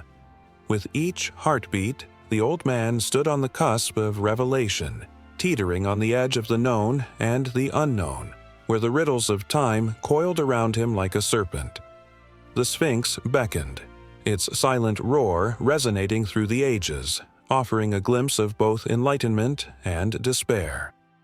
In that electrifying moment, he knew he was part of something greater, a tapestry woven with the threads of history, where every question posed brought forth new mysteries that would echo through eternity, waiting for souls brave enough to confront them. A chill brushed through the air, a whisper of something ancient and powerful that sent a shiver down the spine. As the sun dipped below the horizon, casting long shadows over the crumbling ruins of civilization, the stories that lay buried in the earth began to stir. This wasn't just history. It was a tapestry woven with threads of mystery and wonder, beckoning the curious to listen closely. In the distant past, when stone was lovingly shaped into monuments and gods were carved into mountains, a vibrant world thrived. The temples of Egypt, with their soaring columns and intricate hieroglyphs, stood as sentinels of a time when the skies were alive with legends. The mighty pyramids, colossal structures of precision, whispered tales of pharaohs and their divine connections. But beneath the surface of these marvels lay questions that sparked the imagination. Who built them? How did they reach such heights of achievement? From the arid sands of Egypt to the dense jungles of Mesoamerica, the echoes of ancient civilizations filled the air. The Aztecs and the Mayans, with their towering pyramids and intricate calendars, looked to the heavens for answers. They believed their gods descended from the stars, arriving in gleaming chariots to bestow knowledge and power. This connection to the cosmos was not merely a flight of fancy, it was a belief that shaped their very existence. The thought that visitors from another world could have once walked among them sent a thrill through those who pondered these mysteries. As the moon rose, illuminating the night sky, the ancient ruins began to glow with a spectral light. There was something almost otherworldly about these sites, a sense that they were more than just remnants of a bygone era. They felt alive, pulsating with energy, as if they held the keys to understanding our own origins. The more one looked, the more questions emerged. What if the gods were not just figments of imagination, but real beings, touching our lives in ways we have yet to comprehend? In the vast deserts, the Nazca lines sprawled across the earth like giant etchings, visible only from the skies. Who drew them, and why? Some whispered of alien visitors, their ships leaving marks on the earth as they traversed the heavens. The lines, meticulously crafted, formed shapes that hinted at a connection to the stars, a cosmic map, perhaps, leading to a world beyond our understanding. The tension in these narratives built like a drumbeat, reverberating through time. Every stone, every inscription was a call to remember, a reminder that we are part of something larger than ourselves. Ancient texts spoke of flying machines and celestial beings, tales that, while dismissed by some as mere mythology, rang with a truth that could not be silenced. The idea that our ancestors might have reached out to the skies, seeking guidance from beings beyond our realm, sent waves of excitement rippling through the collective consciousness. There were those who studied fervently, poring over texts and artifacts, searching for evidence to support the notion of ancient astronauts. The Sumerians, with their cuneiform tablets, depicted beings who came to Earth from the heavens. The stories of Enki and Enlil echoed through the ages, gods who walked among men, sharing wisdom and technology. What kind of world would it be if these stories were rooted in reality? The thought ignited the imagination, a flicker of hope that history might hold more than meets the eye. The air crackled with anticipation as the significance of these tales became undeniable. Could it be that we, too, were descendants of these celestial visitors? The possibility stirred something deep within, a longing to connect with the cosmos, to understand our place in the universe. It was a yearning as old as time itself, rooted in the very fabric of humanity. As the night deepened, the stars shone brightly overhead, a tapestry of light that had guided countless generations. The constellations told stories of heroes and gods, a reminder that we are all part of a larger narrative. It was as if the universe itself was watching, waiting for humanity to awaken to the truth that lay hidden in the shadows of history. In every corner of the globe, mysteries lingered: stone circles of Britain, the intricate megaliths of Stonehenge, and the mysterious alignments of ancient sites. Each whispered tales of a time when the earth hummed with energy, a time when humanity walked hand in hand with the divine. The rhythm of these revelations quickened, pulling the reader closer to the edge of discovery, where the boundary between myth and reality blurred.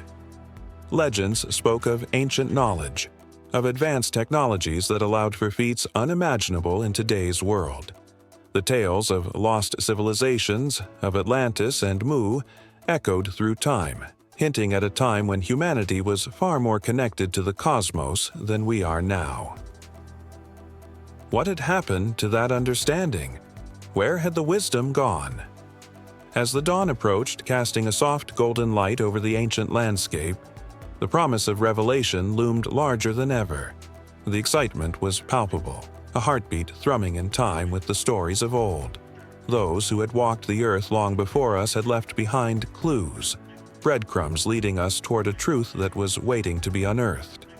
The air filled with a sense of urgency, the kind that came when the veil between past and present thinned. Every story, every artifact held the potential to change everything we thought we knew. The questions burned brightly, begging to be answered as the past intertwined seamlessly with the present. The truth behind the chariots of the gods was not just a story. It was a pulsing, living mystery that demanded attention. As the sun broke over the horizon, illuminating the remnants of ancient civilizations, the sense of connection deepened. Humanity, with all its flaws and triumphs, stood on the precipice of understanding. The answers lay not just in the stars, but in the courage to question, to seek, and to embrace the unknown. The journey had only just begun, and with it came the promise of discovery, the thrill of the unanswered, and the hope of uncovering the truths that lay hidden just beyond the veil.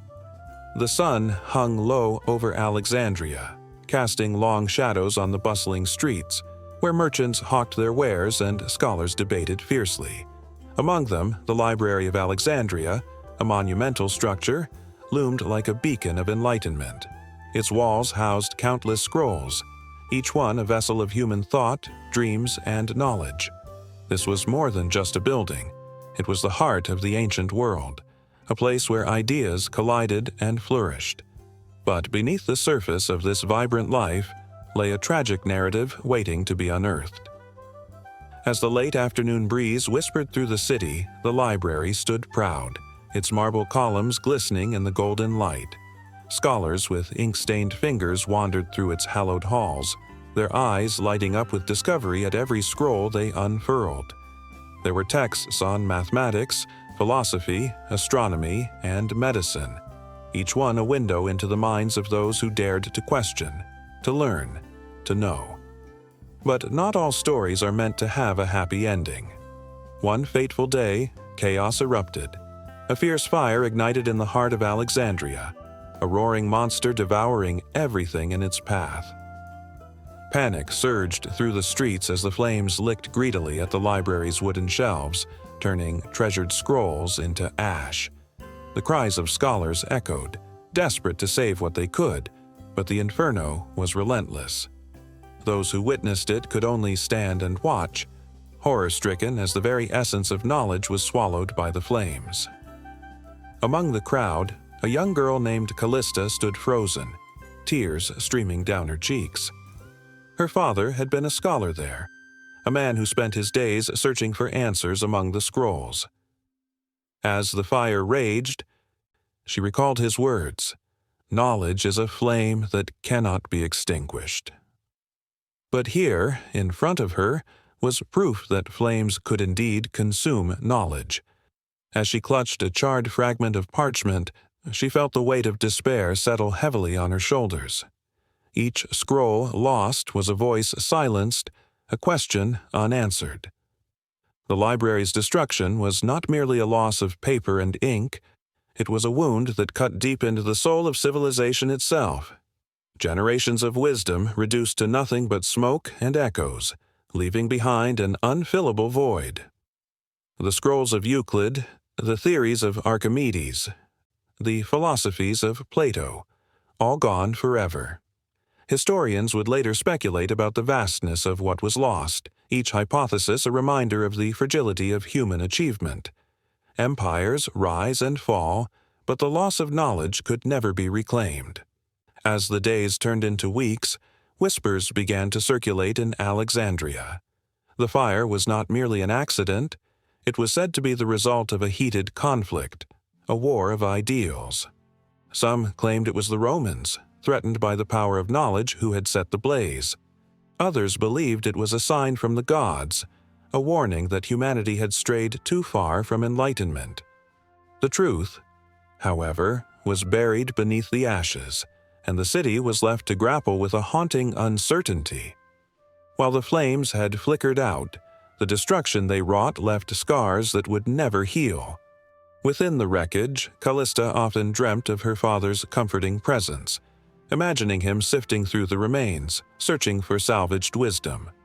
But each morning brought the same bleak reality. Nothing remained but a hollow shell, a memory of what had once been. The library, once alive with thought and debate, was now a ghostly reminder of humanity's potential. The years passed, and tales of the library turned into myths. Children grew up hearing stories of the grand structure, of the wisdom it held, and of the day it was consumed by flames. They would gather around fire pits, wide-eyed as elders spoke of the knowledge that had vanished, a treasure trove of ideas that could have changed the world. What if, they would ponder, their imaginations lit by the flicker of flames dancing in the night? What if the scrolls had survived? In this post-fire world, fragments of those lost texts began to surface, each one a poignant reminder of what had been. A philosopher's treatise here, a mathematician's theorem there, each fragment a tantalizing glimpse into a world that could have flourished. Scholars from far and wide traveled to Alexandria, driven by an insatiable thirst to reclaim what had been lost. Among them was a determined young student named Aemon, whose heart was set on piecing together the story of the library. Fueled by passion and desperation, Aemon scoured the ruins, digging through the remnants left behind. Every dusty scroll he unearthed felt like a small victory, a step closer to illuminating the shadows of the past. He felt connected to the lost voices of the scholars, as if they were guiding him through the darkness. Yet each discovery was bittersweet, a reminder of the vastness of what had been lost, the knowledge that was forever out of reach. As the sun dipped below the horizon, Aemon sat among the ruins, the weight of history pressing down on him. The sun's last light bathed the remnants of the library in a warm glow, but he could not shake the chill that ran through him. What would the world look like today if the library had survived? What ideas would have emerged? What discoveries would have changed the course of humanity? Each question echoed in his mind, a haunting chorus of what could have been. The very air around him crackled with unfulfilled potential, and he felt an almost palpable tension.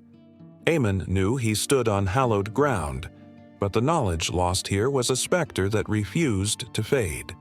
As the darkness enveloped him, he vowed to unearth every last fragment, to honor the millions of voices silenced by flames.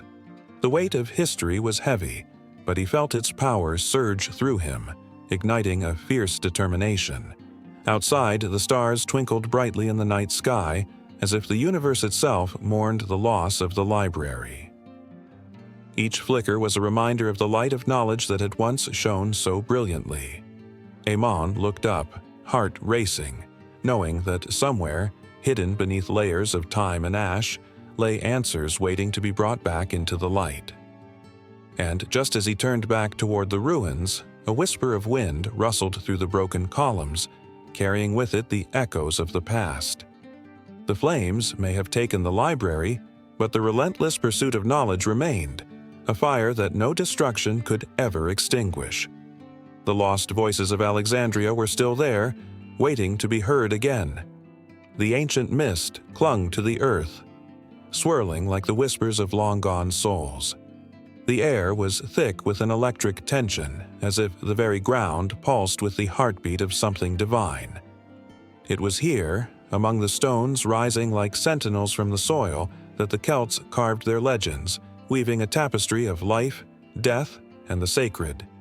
Each stone, each grove, held stories of fierce warriors, timeless deities, and the enigmatic druids, guardians of nature's secrets and the intermediaries between worlds. As twilight descended, the shadows lengthened, revealing the timeless beauty of sacred sites. From the towering monoliths of Stonehenge to the serene glades of the ancient oaks. Here, nature and the divine were intertwined, creating spaces where the ordinary met the extraordinary. The Druids, with their flowing robes and deep, knowing eyes, roamed these lands, their voices rising like incense in the air, uttering prayers that echoed against the stones. They were the keepers of wisdom, their knowledge passed down through generations, not written but spoken, alive in the rustle of leaves and the song of the wind. Around the sacred fire the flames flickered and danced, casting a golden glow on the faces of the gathered clan. Each flicker seemed alive, telling stories of battles fought and lost, of love that transcended time. The Druids, standing tall and serene, initiated rituals that bound the people to their land and to each other. With every chant, they summoned the spirits of the ancestors, seeking guidance, blessings, and protection. Their hearts beat as one with the earth, attuned to the rhythm of the seasons and the cycles of life. But there was a darkness lurking in those woods, a tension that crackled like thunder in the distance. Stories spoke of sacrifices made to appease the gods, of lives given in exchange for bountiful harvests. The Druids understood the delicate balance of life and death, their ceremonies steeped in both reverence and an unsettling edge. The earth demanded respect, and when that respect faltered, it would unleash its fury. Those who took without giving back faced the wrath of the unseen forces that dwelled beyond the veil. As the moon rose high, illuminating the sacred stone circles, the air became thick with a sense of urgency. The Druids knew that the changing of seasons was more than just nature's course, it was a dance of power and danger. Each equinox and solstice marked a moment when the barriers between worlds thinned, allowing spirits to roam freely. These moments were sacred, revered, and feared. To the Celts, the balance of light and dark was absolute, and the Druids were the vigilant watchmen of that balance, forever seeking harmony in the chaos. Rituals unfolded like the petals of a flower, each layer revealing deeper truths. A young initiate stood among the crowd, her heart pounding with anticipation. She felt the weight of tradition pressing down upon her as she watched the Druid elder raise his arms to the sky, calling forth the blessings of the gods. She knew that this night would change everything. The flickering flames danced like the spirits they invoked, swirling in a wild, chaotic rhythm that both thrilled and terrified her. She could feel the energy in the air as a storm brewed on the horizon, a physical manifestation of the unease that lingered just beneath the surface. The Druids spoke of the old ways, but whispers of change stirred in the hearts of the people. They longed for something new, a shift that would bring prosperity but might also lead them away from the ancient paths set by their forebears. The tension between tradition and progress hung heavy, creating a chasm filled with uncertainty. In the dark of the forest, the sacred groves stood witness to the struggles between the past and future. The towering oaks, thick with age and wisdom, seemed to lean in, listening to the pulse of life that danced around them. Each tree was a guardian, its roots digging deep into the earth, anchoring the spirits of the fallen, the ancestors who had once walked this very ground. Their whispers mingled with the rustling leaves, an eternal chorus that spoke of love, loss, and the timeless connection between the living and the dead. Some nights, a chill would seep into the air, and the Druids would gather under the canopy of stars, their faces etched with concern. They knew that with every fading star, a piece of their world shifted. The encroachment of new beliefs and foreign lands threatened to unravel the very fabric of their existence. Yet, despite uncertainty, the bonds between the people held strong, rooted in the rituals and sacred traditions that defined their identity. One stormy night, lightning split the sky, illuminating the sacred site as if the gods themselves were watching. The Druids gathered once more, their faces aglow with the fire's light and determination. They understood the power of the storm, the energy crackling in the air, and in that moment, they felt the weight of their ancestors' hopes resting upon their shoulders. They chanted as one, their voices rising to meet the thunder, a plea for guidance in a world teetering on the brink of change. The trees swayed with the wind, their leaves whispering secrets that only the Druids could understand. They felt the pulse of the earth beneath their feet, a reminder that though the world outside was shifting, the core of their being remained immutable. The sacred stones, with their ancient carvings, stood as markers of a history rich with lessons learned and wisdom earned. The Druids were not just guardians of the past. They were the architects of the future, and as long as they stood, the stories of the Celts would continue to thrive. And yet, with every passing season, the tension between the old and the new grew more pronounced. The sacred sites, once vibrant with life, began to see fewer gatherings. The fires that once burned bright and warm now flickered dimly in the memories of those who had come before. The Druids felt the change in the air, a subtle shift that signaled an end to the old ways and the beginning of something else. In the stillness of dawn, as the sun peeked over the horizon, the Druids stood once more among the stones, their hearts heavy with the knowledge of what lay ahead. They felt the weight of their duty, the call to preserve the stories of their ancestors while facing a world that no longer revered the old paths. Each ritual, each gathering, became a testament to their resolve, a refusal to let the flame of their culture flicker out. The sacred sites, with their towering stones and ancient trees, remained a sanctuary, a reminder that even as the winds of change blew fiercely, the heart of the Celts would beat on, echoing through the ages like the whispers of the Druids, binding the past to the present and beyond. The fire crackled and popped, sending embers spiraling into the sky, carrying with them the hopes of a people intertwined with the very fabric of the land. The journey was far from over. The stories were still being written, waiting for the next chapter to unfold. The sun dipped low on the horizon, casting long shadows over the ancient ruins of Etruria. As twilight wrapped the landscape in twilight hues, a faint whisper seemed to echo through the crumbling stones, ghostly remnants of a vibrant civilization that thrived long before the rise of Rome. Among the scattered tombs and faded frescoes, the Etruscans left behind an enigma that has baffled historians and archaeologists for centuries. Who were these people that flourished with such grace and skill, yet vanished like smoke in the wind? In their cities, such as Tarquinia and Cerveteri, magnificent tombs bore witness to their extravagant burial customs. The murals inside, alive with color and motion, depicted scenes of festivity and celebration, hinting at a society that cherished life and death in equal measure. But what lay beyond the painted walls? Why did they choose to immortalize certain moments while leaving the rest of their story untold? Each brushstroke seemed to pulse with a heartbeat of its own, yet the questions lingered. Who were the Etruscans, really? And how did they influence the world that followed? Night fell, and the stars emerged, twinkling like distant memories. The Etruscans were masters of metalwork, crafting intricate jewelry and weapons that shimmered with a mystique all their own. Yet, the source of their mastery remains cloaked in mystery. How did these artisans come to possess such advanced knowledge of metallurgy? The techniques they employed were centuries ahead of their time, yet the records are scarce, like whispers lost in a crowd. Each artifact discovered is a tantalizing clue, but the full story remains just out of reach. As the darkness deepened, tales of the Etruscans' spirited mythology danced on the lips of the wise. Stories of gods and heroes, of Gorgon-like creatures and celestial beings, wrapped the Etruscans in a veil of wonder. They believed in a complex pantheon, with deities that mirrored the natural world and human experience.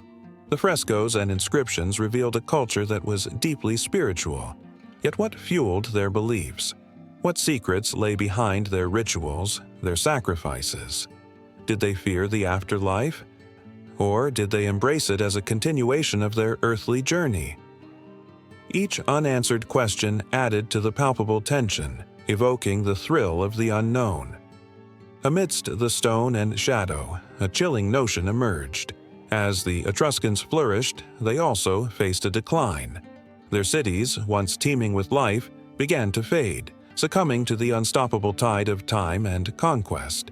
But how did such a powerful civilization, known for its art and culture, slip into obscurity? The Romans, who would eventually rise to prominence, seemed to have absorbed much of Etruscan culture. Yet traces of the original people vanished like footprints in the sand. Why did they not resist, fight back, or leave a record of their final days? It was as if they had willed themselves to be forgotten, leaving only fragmented echoes behind. The Etruscans are also known for their unique language, which remains largely undeciphered. Inscribed on tombs, pottery, and other artifacts, the characters dance across the surfaces like a secret code, whispering stories that are forever locked away. Scholars have made valiant attempts to break the code, yet the language resists their efforts like a stubborn tide. What wisdom, what tales, lie within those characters? Each failed translation only adds to the air of mystery surrounding the Etruscans, igniting a fire in the hearts of those who seek to unlock their long-lost narratives. And what of their beliefs about the afterlife? The Etruscan tombs are filled with grave goods, vessels, weapons, and treasures intended to accompany the deceased into the next realm. These offerings spoke of a deep reverence for life beyond the grave. But how did they envision that life? Were they haunted by the fear of what awaited them? Or did they see it as an adventure? The burial practices, intricate and elaborate, hinted at an understanding of mortality that eludes many even today. The emotions entwined in each burial were palpable, echoing through the silent chambers like a cry for recognition. Among the most haunting mysteries is the striking resemblance of Etruscan art to that of the ancient Greeks. The Etruscans painted and sculpted in ways that captured the essence of humanity, yet their style maintained a distinct identity, rich with symbolism and emotion. What was the source of this artistic cross-pollination? Were they merely influenced by the Greeks, or was there a deeper connection? A shared ancestry that has slipped from the pages of history. Each work of art presents a whisper of a story untold, a yearning for connection that transcends time. As dusk turned to night, the air thickened with the weight of history. The Etruscans' legacy lives on, shaped by the echoes of their triumphs and tragedies. Through pottery shards and crumbling statues, the past reaches out, begging to be understood. The secrets they held so closely were not just theirs. They belong to humanity, a shared journey across the ages. Each moment spent contemplating the Etruscans pulls one deeper into their world. A world that dances tantalizingly close to being understood, yet remains just beyond reach. Amidst the ruins, a flicker of hope ignites. The thrill of new discoveries tantalizes the mind. Archaeologists continue to unearth Etruscan relics, each excavation unearthing not just objects, but pieces of a puzzle that may one day yield answers. With every find, the questions grow richer and more profound. What if the Etruscans were not just merely an ancient civilization, but the key to understanding the very foundations of Western culture? the thought sends shivers down the spine, a realization that the past, though shrouded in mystery, is alive within us, waiting to breathe once again. As the night deepens and the stars shimmer above, the tales of the Etruscans linger in the air, a haunting melody that beckons to those brave enough to seek the truth hidden in the shadows. The sun dipped low on the horizon, casting a golden glow over the ancient stones of Machu Picchu. A soft breeze danced through the air, whispering secrets of an age long past. Perched high above the Urubamba River, this breathtaking masterpiece of Inca engineering stood as a testament to human ingenuity and resilience. For centuries, it had remained a hidden gem, cradled in the embrace of lush green mountains. But beneath its majestic facade lay stories that begged to be told. As shadows lengthened, the fragments of the Inca civilization began to flicker to life, revealing the lush tapestry of their existence. Each weathered stone held echoes of laughter, labor, and love. The Incas, who thrived in this rugged landscape from the early 15th century, constructed magnificent structures without the help of modern tools. How did they transport those massive stones without the wheel or draft animals? It was a mystery that lingered in the air, just as the mist rolled in at dusk, wrapping the ruins in an ethereal cloak. In the hushed silence, one could almost hear the distant footsteps of the Sapa Inca, the emperor, adorned in resplendent garments that shimmered like the sun. His authority was absolute, yet his heart was bound to his people, the Quechua, whose unwavering spirit forged a civilization that rivaled any in history. The Sapa Inca, revered as the son of the sun, ruled from his lofty perch in the citadel, overseeing the intricate network of roads and agricultural terraces that sustained his empire. A sense of awe washed over anyone who dared to tread upon this sacred ground. But Machu Picchu was not merely a royal retreat. It was a hub of knowledge and spirituality. The Temple of the Sun, with its precise stonework and polished altar, served as a sanctuary for rituals celebrating the celestial bodies.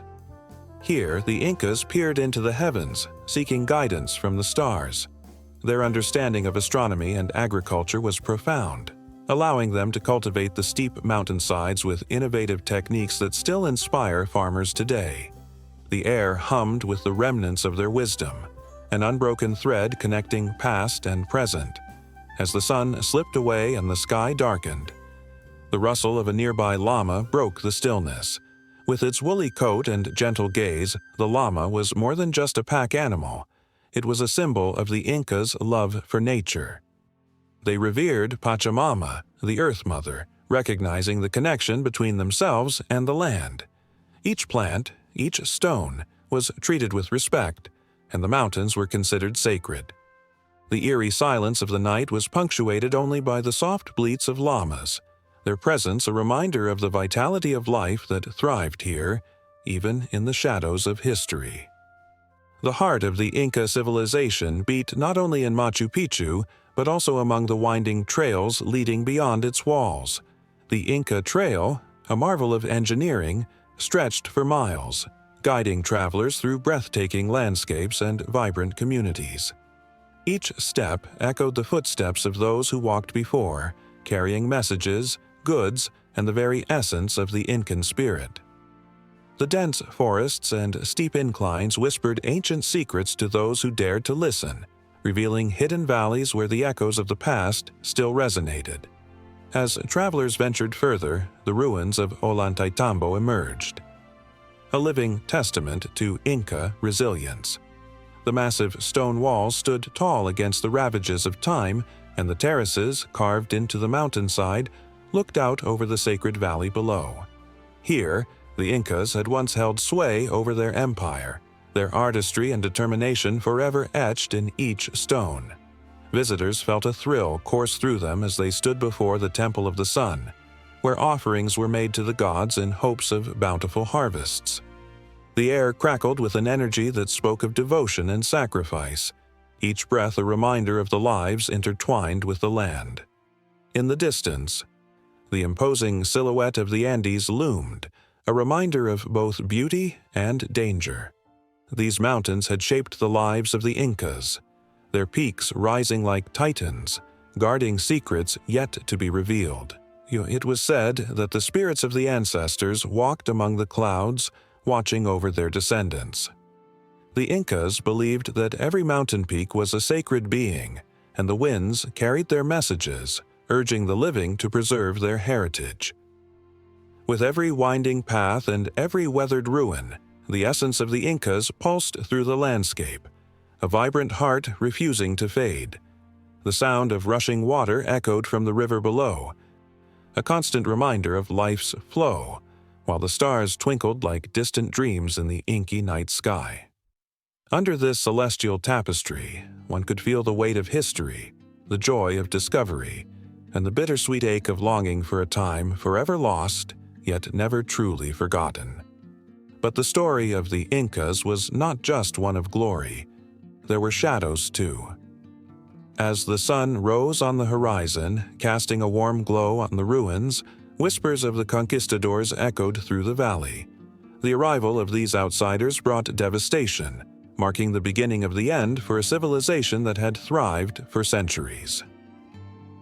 The clash of cultures reverberated through the mountains like a storm, leaving scars that would never heal. The heartache of lost traditions lingered in the air, a poignant reminder of resilience amid tragedy. With each passing moment, the landscape transformed, revealing glimpses of the past that were both awe-inspiring and heartbreaking. The Incas were wise, but they were not invincible. As the sun rose higher, illuminating the intricate details of the ruins, the memories of those who had once called this place home shimmered in the golden light. A sense of wonder intertwined with sorrow as the realization settled in. Machu Picchu was not just a site of ancient beauty. It was a living memorial, a bridge between worlds, forever connecting the past with the present. And as the day unfolded, the mysteries of the Incas beckoned, urging the curious to seek out the stories hidden in the stones and mountains. Each step forward was a promise, each breath taken a reverence for those who had walked this path before. The adventure was far from over, and the call of the Andes grew stronger, pulling the wanderers deeper into the vibrant tapestry of history that awaited them. There was still so much more to uncover as the whispers of the past danced on the winds, leading them ever onward into the unknown. The sun hung low in the sky, casting golden rays over a dense, uncharted jungle. Birds flitted through the branches, their colors vibrant against the rich greens of the leaves. The air buzzed with life, sweet scents wafting from blossoms hidden in the undergrowth. But beneath this beauty lay whispers of an ancient promise that had captured the hearts of many, the fountain of youth. It was said to bubble with water so pure that it could wash away the burdens of age, giving back the vitality of youth to anyone brave enough to seek it. In the year 1513, Spanish explorer Juan Ponce de Leon stood at the edge of this very jungle, heart racing, mind swirling with tales of old. Stories of a magical spring, told by indigenous Taino people, had ignited his imagination. They spoke of a treasure hidden deep within the land, a fountain that promised eternal youth. The thought gripped him, an intoxicating mix of hope and madness. What would it feel like to be free of the chains of age, to run as swiftly as a young man, to gaze into the mirror and see a face untouched by time?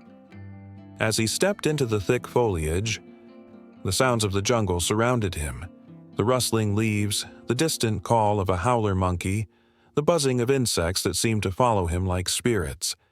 Every step felt heavy with expectation. He had left behind the comforts of Spain, his past life fading into memory like a dream upon waking. The promise of the fountain pushed him forward, each heartbeat echoing the anticipation of a new beginning.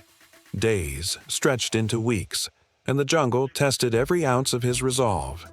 Thorns tore at his skin, and the heat clung to him like a shroud. Yet, with every setback, the dream of the fountain shone brighter in his mind, a beacon guiding him through the shadows. Ponce de Leon was not the only one captivated by the legend. Men had died in search of it, their bones left to rot in the unforgiving earth. Yet he pressed on, convinced that destiny awaited him.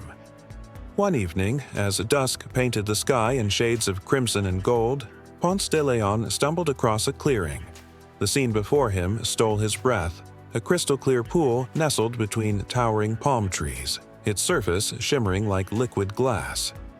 Could this be it? Could this be the place the stories spoke of? His heart raced with hopeful certainty, and he approached the water with reverence.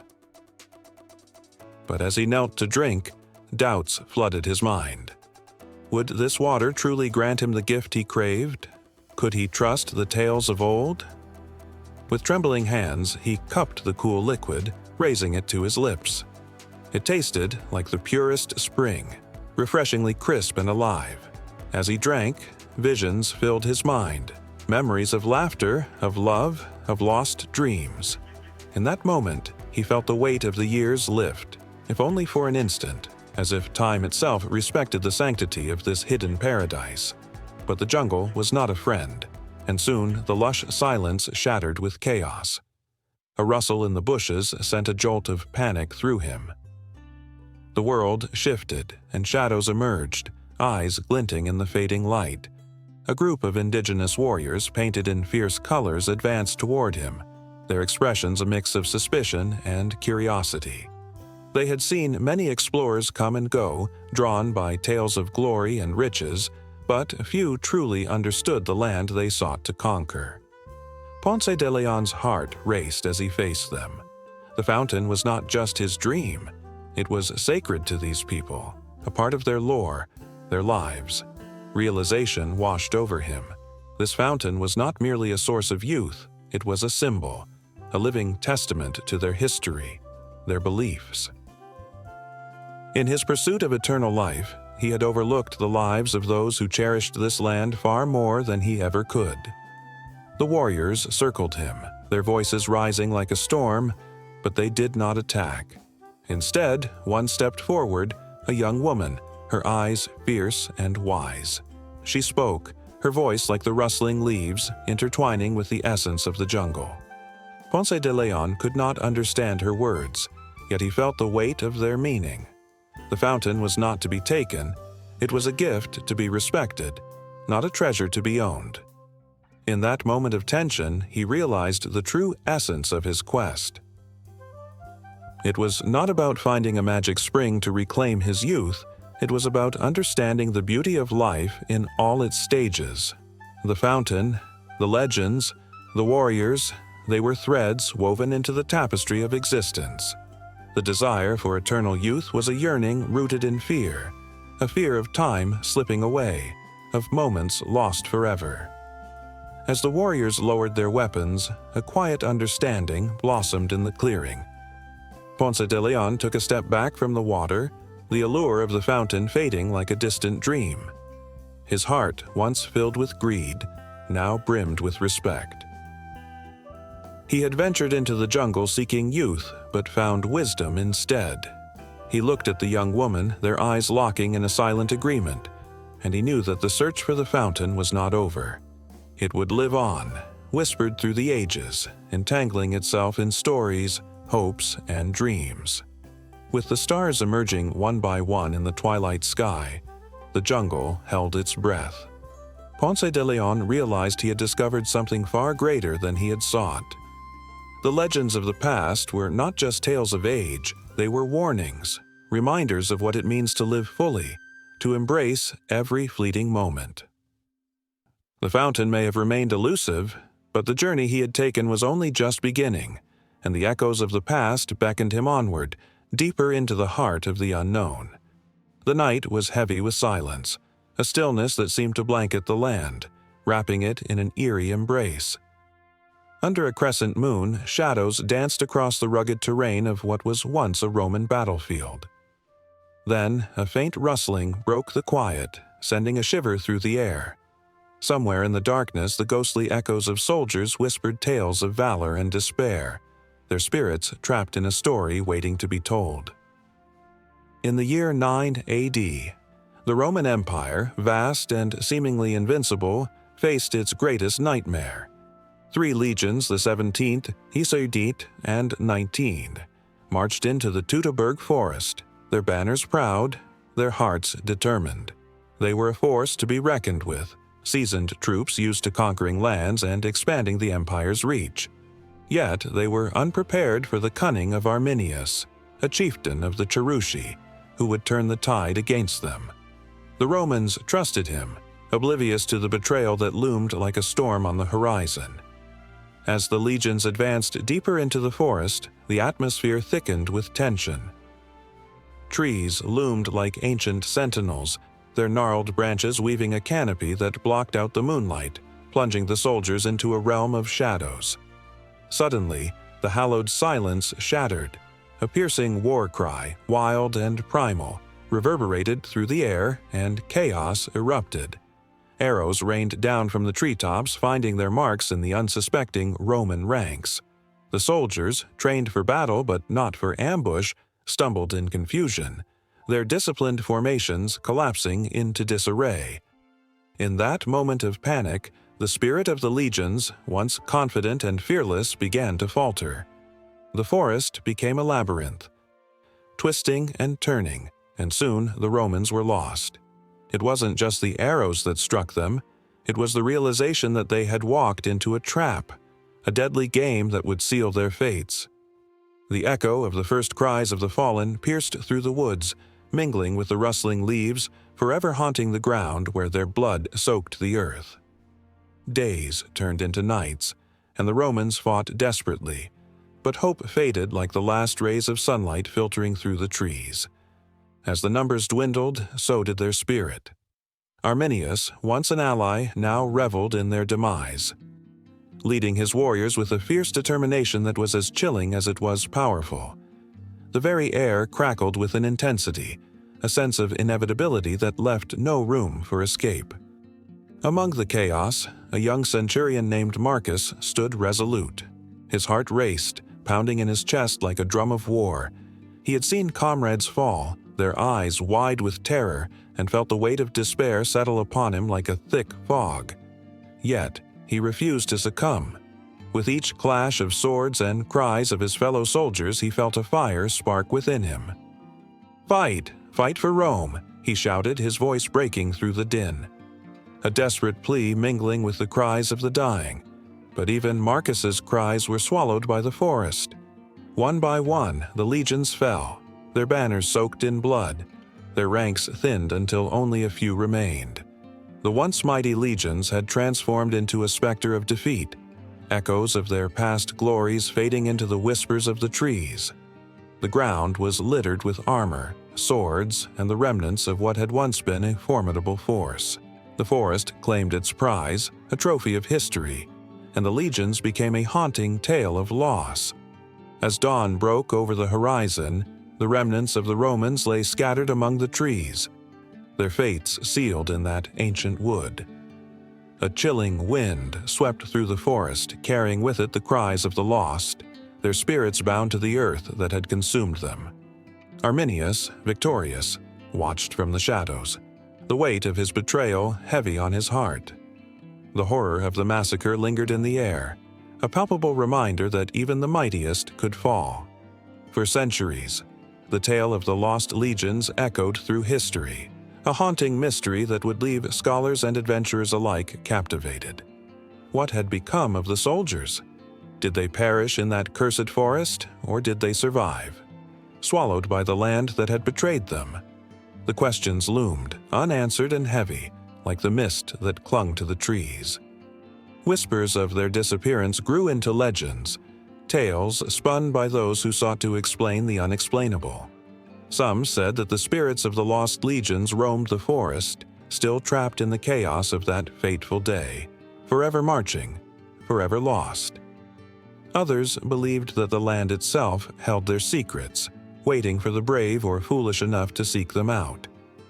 The search for answers became an obsession, an endless quest for truth that transcended time. Scholars sifted through ancient texts, piecing together fragments of history while adventurers delved into the dense woods, hoping to catch a glimpse of the past. but the forest held its secrets tightly, and those who ventured too deep often found themselves lost in a maze of trees, as if the spirits of the legions were guarding their resting place jealously. As the sun dipped below the horizon, painting the sky in hues of orange and purple, a new group of explorers gathered at the edge of the Teutoburg forest. Their hearts raced, a mix of excitement and dread. They had heard the stories, felt the pull of the lost legion's fate, and were determined to uncover the truth. Little did they know, the forest was alive, and it watched them with an ancient, knowing gaze, preparing to reveal its secrets, or perhaps to ensnare them in its timeless grip. The night was young, and the echoes of history stirred, whispering tales that demanded to be heard, tales that would intertwine their fates with those of the lost Romans, forever entwined in a dance of discovery and danger.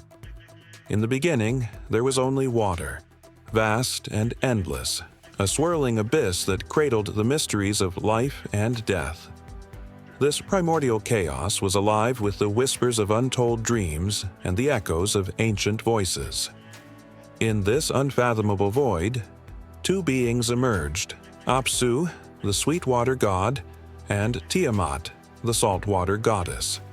Their union was not merely an act of creation, it was a dance of power and passion, of love and rage. Swirling together, they birthed the first generation of gods, who would soon discover that existence itself could be a battlefield. As the gods awakened, they reveled in their newfound powers, filling the void with laughter and creation. But amidst their joy, a storm brewed. Apsu grew restless, consumed by the noise of his children. Their laughter transformed into a cacophony that shattered his peace. He could not bear their raucous revelry, and in his heart, a dark plan was born. He confided in Tiamat, who, with her fierce spirit, raged against the thought of annihilating their offspring. The tension mounted, crackling in the air like electricity, setting the stage for a clash that would resonate through eternity. The young gods, sensing the growing unease, turned to their wise and courageous leader, Ea, the god of wisdom. With a heart full of trepidation, he devised a plan to confront Apsu. One fateful night, as the moon cast silver shadows upon the water, Ea crept into Apsu's domain, armed with the knowledge bestowed upon him by the ancient powers. There, in the stillness of the night, he unleashed a spell that put Apsu into a deep, eternal slumber. The weight of his victory, however, was heavy. It hung in the air like a storm cloud, pregnant with impending doom. But the threat was not vanquished. Tiamat, inflamed by the murder of her beloved Apsu, transformed. Her sorrow twisted into a ferocious rage, and she called forth an army of monstrous creatures, serpents and dragons, fierce and untamed. The enemies of the young gods surged forth like a tidal wave, their roars echoing through the heavens. The air grew thick with tension and fear as the gods prepared for war. Each warrior felt the electric pulse of destiny coursing through their veins, struggling between the thrill of battle and the sorrow of what they were about to face. In the midst of chaos, a hero emerged, Marduk, the son of Ea. His heart burned with a fierce determination, and the gods rallied around him, their voices rising in a chorus of hope. Marduk stood tall, his presence bold and commanding. He harbored a unique gift. He could see the patterns of the cosmos, the threads of fate that intertwined in the fabric of existence. The gods, desperate and fearful, made a pact with him. If he would defeat Tiamat, he would become the king of the gods. Marduk nodded, fueled by purpose, but the shadows of uncertainty loomed large. The battlefield was set, a tumultuous expanse where the waters clashed and roared. Marduk faced Tiamat, her scales glistening like stars in the night. Their eyes locked, and in that moment, every being felt the weight of their choices, the generations that had come before them. The air crackled with magic as Marduk called forth the winds and the storms, weaving them into a weapon of unimaginable might. Tiamat retaliated fiercely, her fury erupting like an unstoppable force of nature. The heavens shook as they battled, two titans locked in a struggle that threatened to rip the very fabric of existence apart. As the clash intensified, the very essence of creation hung in the balance. Marduk unleashed a tempest, a whirlwind that howled with the voices of 1,000 dreams. It enveloped Tiamat, staggering her, forcing her to confront the reality of her own rage. With a heart full of compassion, Marduk unleashed the full force of his power, piercing through Tiamat's defenses, and like a thunderclap, the skies erupted. Tiamat fell, her body breaking into 1,000,000 shards. The other gods gasping in awe and horror as the echoes of her defeat resounded across the cosmos. Yet, even in her demise, Tiamat's spirit lingered. From her remnants, the world began to take shape. Her body became the heavens, her blood the rivers, her flesh the earth. The universe was born from the ashes of their conflict, woven together by the very forces that had once threatened to tear it apart. Each river flowed with the memories of battle. Each mountain stood as a testament to the sacrifices made. In the aftermath, Marduk stood tall, crowned by the light of a new dawn. The other gods hailed him, their voices intertwining in a harmony that echoed through the fabric of existence. Marduk, the king of the gods, envisioned a new order, a world not just of chaos and power, but of balance and harmony. The emotional tide shifted as hope blossomed from the depths of despair. The heavens opened and the stars began to twinkle, each one a reminder of the battles fought and the dreams reborn. As Marduk took his place among the divine, he understood the weight of his crown. The winds whispered promises of peace, but shadows lingered, reminding him of Tiamat's rage, of the chaos that once ruled. The cycle of creation and destruction had begun anew, and each day carried the echoes of their story, every ripple in the water a reminder of a battle that transcended time. The gods, now tasked with the care of this new world, felt a mixture of excitement and trepidation. They gathered together to create humanity, a race that would bear the mark of the divine, yet also the traces of chaos. As they molded the clay, their hearts swelled with hope and fear, knowing that the legacy of Tiamat and Apsu was woven into the very fabric of their creation. The moment hung in the air, heavy with potential, as the first humans took their first breath, an echo of the past mingling with the promise of the future. With each heartbeat, the world continued to spin, the echoes of creation interlacing with the whispers of fate, and the cycle of existence, forever entwined, unfolded with breathless anticipation, ready to reveal the next chapter in the grand narrative of life and conflict, of love and sacrifice, as the gods watched from above.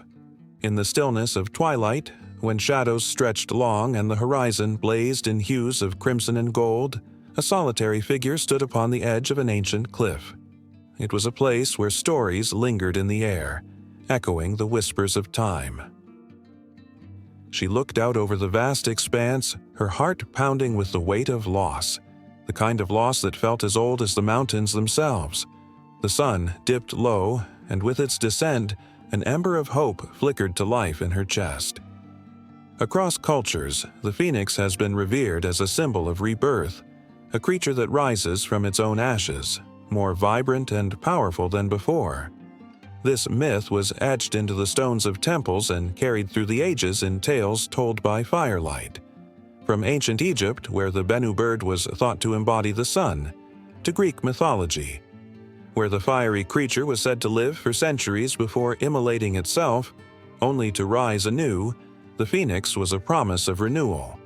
In Egypt, the sacred city of Heliopolis was built around the sun god, Ra, and at its heart lay the legend of the phoenix.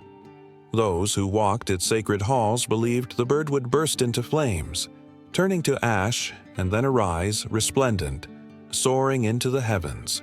The ashes were said to hold the wisdom of ages, a testament to the life lived and lessons learned. It was a cycle of destruction and creation, a dance between despair and hope that resonated with every soul who had ever felt the sting of loss. As the sun vanished beyond the horizon, the figure on the cliff closed her eyes, letting the cool breeze wrap around her like a comforting embrace. She thought of her grandmother, who had told her stories of the phoenix under the stars, how the bird's fiery rebirth mirrored the human experience of heartbreak and healing. With each passing year, she had watched as life took its toll, the deaths, the failures, the moments that left her gasping for breath. Yet, just as the phoenix emerged from the ashes, she too longed for the strength to rise. In the quiet hush of the evening, she recalled a time long ago when she had felt the warmth of hope flicker through her own life.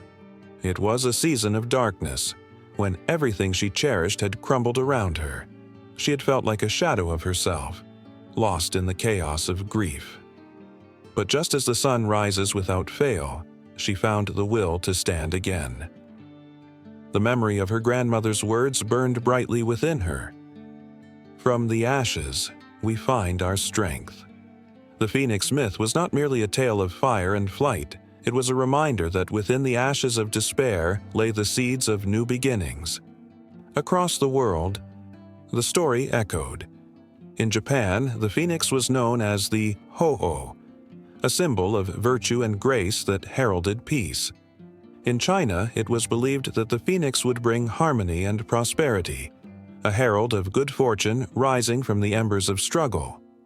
Each culture embraced the phoenix, weaving its essence into the fabric of their beliefs, making it a universal symbol of resilience. As the stars began to twinkle overhead, she felt an unfamiliar warmth spread through her. It was an awakening, a stirring within her spirit that spoke of renewal, of possibilities yet unseen. The flickering flame of her hope ignited into a blazing fire, as if she too had transformed into the very phoenix she longed to embody. She opened her eyes and gazed out over the valley below, where shadows mingled with the light of the moon. The world seemed to shimmer with promise, and she felt the pulse of life coursing through her veins.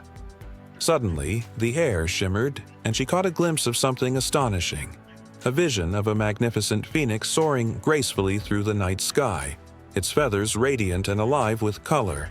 Its wings beat with an intensity that resonated deep within her. It spiraled upward, leaving trails of fire that lit up the darkness. She gasped, unable to tear her gaze away from the celestial display. It was a reminder that from the darkest nights often come the brightest dawns. This was not just a legend that belonged to distant histories or ancient texts.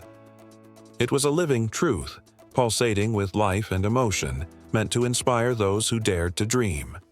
She could feel the heat of its flames even from afar, a tangible promise that life could be reborn, that pain could pave the way for something extraordinary.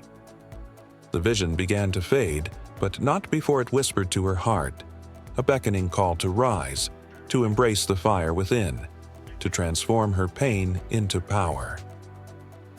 She felt a rush of energy surge through her as if the very essence of the phoenix had ignited her soul. In that moment, she understood the true meaning of the myth. It was about more than simply returning. It was about evolving, becoming something greater than what had come before. With newfound determination, she turned her back to the precipice and began her descent, each step resonating with purpose. Her mind raced with thoughts of what was to come, the challenges she would face, the wounds she would heal. The road ahead wasn't clear, but she no longer feared the unknown. Instead, she welcomed it. For within the uncertainty lay the promise of renewal.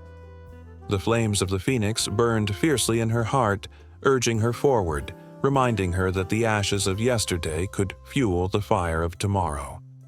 The night grew deeper, and as she walked, the air around her crackled with energy. She was no longer a solitary figure on a cliff. She was a part of something grander, a tapestry woven from the stories of countless souls who had risen from their own ashes. Each story was a flicker of light in the darkness, a testament to the power of resilience. As she reached the valley floor, she felt the earth beneath her pulse with life, the whispers of those who had come before and the promise of those who would follow.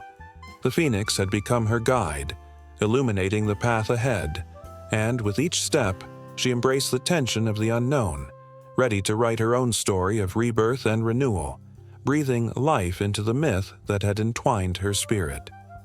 The night, once filled with uncertainty, now shimmered with endless possibilities, beckoning her onward into the embrace of an unwritten future. Under a sky painted with stars, a village in Mali whispered ancient secrets known only to its inhabitants, the Dogon tribe. Their eyes, wide with wonder, gazed upward, tracing the constellations that had been guiding them for centuries. The air was thick with the scent of earth and history, mingling with the vibrant colors of traditional attire worn by the villagers as they shared stories passed down through generations. Children laughed and played, their voices drifting like melodies on the evening breeze, yet an unshakable connection to the cosmos filled the space between their laughter. The Dogon people possessed a unique understanding of the universe that baffled outsiders. They spoke of Sirius, not just as another star in the vast sky, but as a celestial entity that held deep significance. With an uncanny precision, the Dogon described Sirius as a binary star system, a revelation that would only be confirmed by modern astronomers in the 19th century. How could these villagers with no telescopes or advanced technology possess knowledge that was centuries ahead of their time? The question hung in the air, electrifying the senses.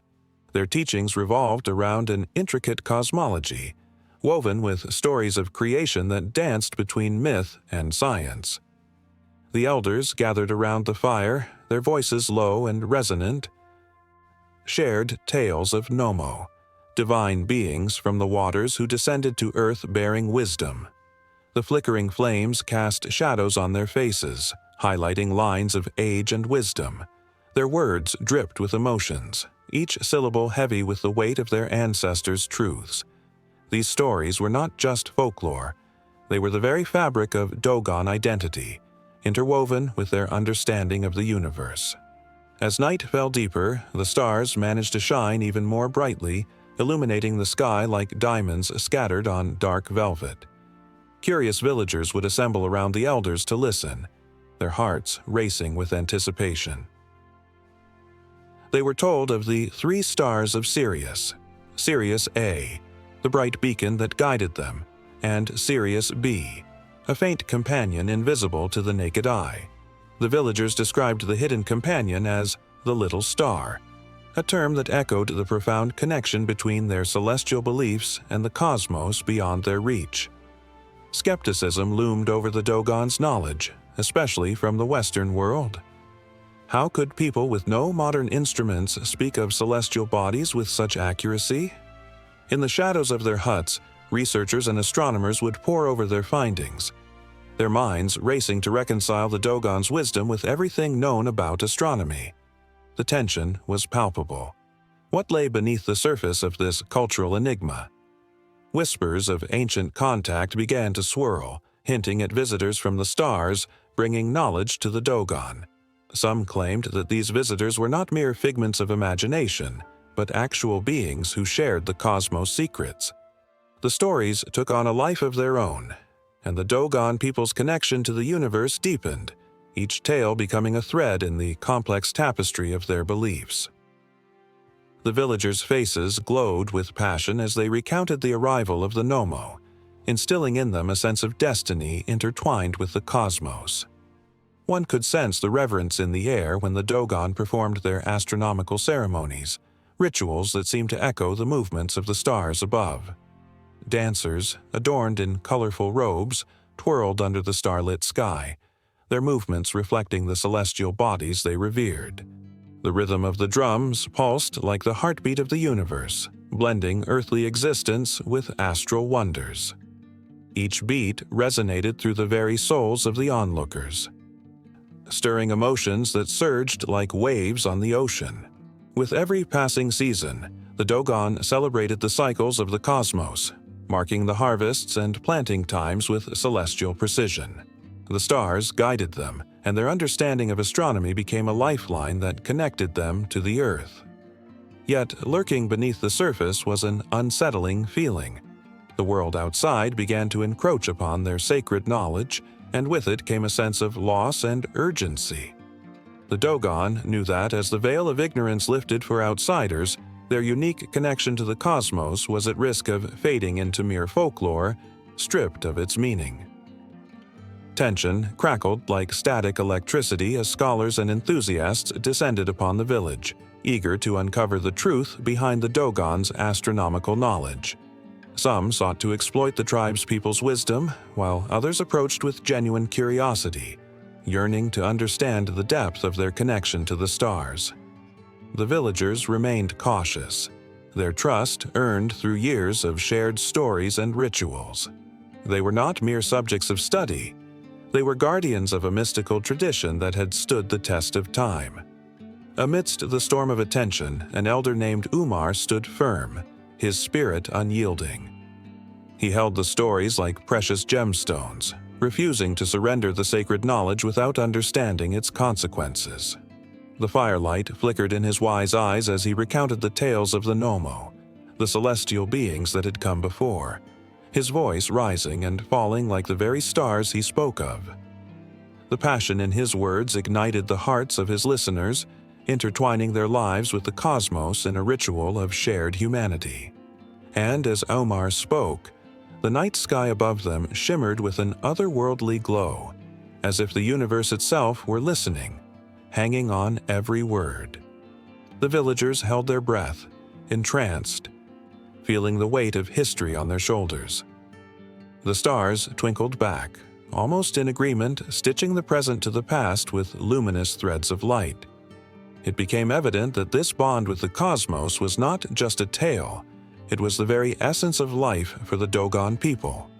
In that moment, the boundaries between earth and the heavens blurred, and a shiver of understanding rippled through the crowd. They were not just observers of the night sky, but participants in a cosmic dance that transcended space and time. Hearts raced, emotions soared, and the stars whispered promises of connection. As Umar's voice echoed in the stillness, the villagers felt an unbreakable bond with the universe, a pulse that resonated with the very fabric of existence. Yet the shadows of uncertainty loomed, for the world outside was relentless, eager to claim the Dogon's knowledge. The night was thick with emotion, and the air buzzed with tension as knowledge sought to escape its sacred home. The stars twinkled on, oblivious to the turmoil below, while the villagers held tightly to their truths, preparing for whatever trials awaited them in the darkness. The icy fjords of the north whispered tales of gods and giants, where the sun barely touched the snow-capped peaks and the air was thick with the scent of salt and adventure. In this desolate wilderness, legends breathed life through the winds, echoing the names of Thor, Odin, and Freyja. The Vikings, with their fierce hearts and indomitable spirits, carved their existence into this stark beauty, leaving behind a legacy that intertwined with the very fabric of Norse mythology. On the edge of a craggy cliff, a lone raven circled, its black wings slicing through the pale sky, a messenger of the divine. Below, a village stirred to life as the first light of dawn painted the world in hues of gold and crimson. Smoke curled from thatched roofs, mingling with the chill of morning, as men and women began their daily rituals, unknowingly echoing the ancient traditions passed down through generations. Their laughter rang out like the clash of swords, a symphony of life in a land often shrouded in darkness. In the flickering glow of a fire, stories were woven with the same care as the intricate tapestries that adorned their long houses. An elder's voice, gravelly yet warm, recounted the tale of Yggdrasil, the great world tree, its roots stretching into the underworld while its branches kissed the heavens. Children's eyes widened, shining with wonder as they imagined the 9 realms, places where gods walked among men, where frost giants plotted in shadows, and where the brave warriors of Valhalla awaited their eternal feast. Yet beneath this veneer of myth lay a world brimming with discovery. As the Viking ships, their dragon-headed prows slicing through waves, ventured further than any before, they stumbled upon lands unknown. The icy coast of Vinland, possibly modern-day Newfoundland, beckoned with the promise of fertile fields and abundant resources, a paradise for those whose hearts beat with the rhythm of conquest. Here, the whispers of the past danced in the air, urging them forward into a tapestry of cultures woven into the fabric of time. But not all encounters were kind. The clash of axes and shields echoed across the ages. The Vikings, fierce warriors with sharp minds, often found themselves in battle against tribes who guarded their lands with equal ferocity. Each clash was not merely a struggle for survival. It was a testament to the spirit of a people who believed they could shape their destiny, who ventured forth into the unknown, armed with nothing but courage and a thirst for knowledge. In the heart of their settlements, artifacts told stories of trade and interaction. Coins from distant lands, spices that carried the scent of foreign shores, and crafted goods adorned with intricate designs spoke of a people who were more than mere raiders. They were merchants, explorers, and storytellers. Every item held the weight of a connection, a bridge across the vast oceans that separated them from other cultures. The very ground they walked upon was rich with the echoes of lives lived in pursuit of discovery, a legacy intertwined with the myths that defined them. As night fell, the stars emerged like diamonds scattered across black velvet, and the warmth of the fire drew families close.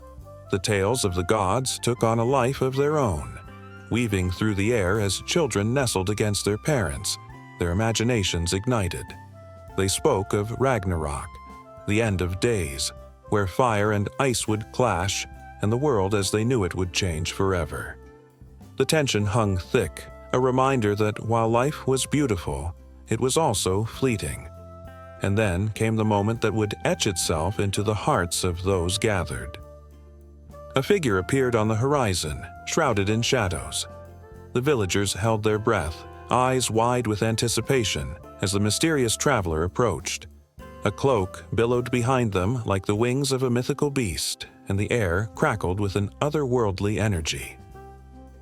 Here stood a seer, a keeper of secrets, who spoke not just of the past, but of the future. A future where the line between myth and reality would blur, where the legends of the Norse gods would intertwine with the fates of men in ways they could never imagine. With a voice that resonated like thunder, the seer recounted prophecies of journeys yet to come, of lands to be discovered and treasures to be claimed. The villagers trembled, not in fear, but in exhilaration. The promise of adventure ignited a fire within them, urging them to grasp the stories that lay ahead, to chase the shadows of their own destinies. Would they rise to the occasion, facing the unknown with the same ferocity as their ancestors? The flickering flames illuminated their faces, a tapestry of determination and longing. The seer's words hung in the air like a spell, a binding thread that connected the past to the future. The children, wide-eyed and filled with wonder, dreamed of sails billowing in the wind and the thrill of discovery beyond the next horizon. The adults, fueled by the legacy of their forebears, felt the stirrings of ambition and courage. As the stars twinkled above like the eyes of the gods watching over them, the village transformed into a crucible of dreams. Hopes intertwined with fears, forging a path that would lead them to uncharted territories. They were bound by myth, yet propelled by desire for understanding, a need to connect their stories with the vast tapestry of the world that lay beyond their shores. And so, as the night deepened, the fire burned brighter, casting long shadows that danced against the walls of their wooden homes. The tales would not end here. They would ripple through time, embracing those who dared to listen. The lost world of the Vikings was not just a memory. It pulsed with life, inviting each soul to partake in its unfolding saga, woven through the threads of time and destiny. The adventure, fraught with peril and promise, awaited them, just beyond the veil of night. In the flickering shadows of a long-lost world, whispers of mythical creatures drift like smoke through the air. These beings, born from the depths of human imagination, have danced in the dreams of ancient cultures, captivating hearts and igniting the spark of wonder.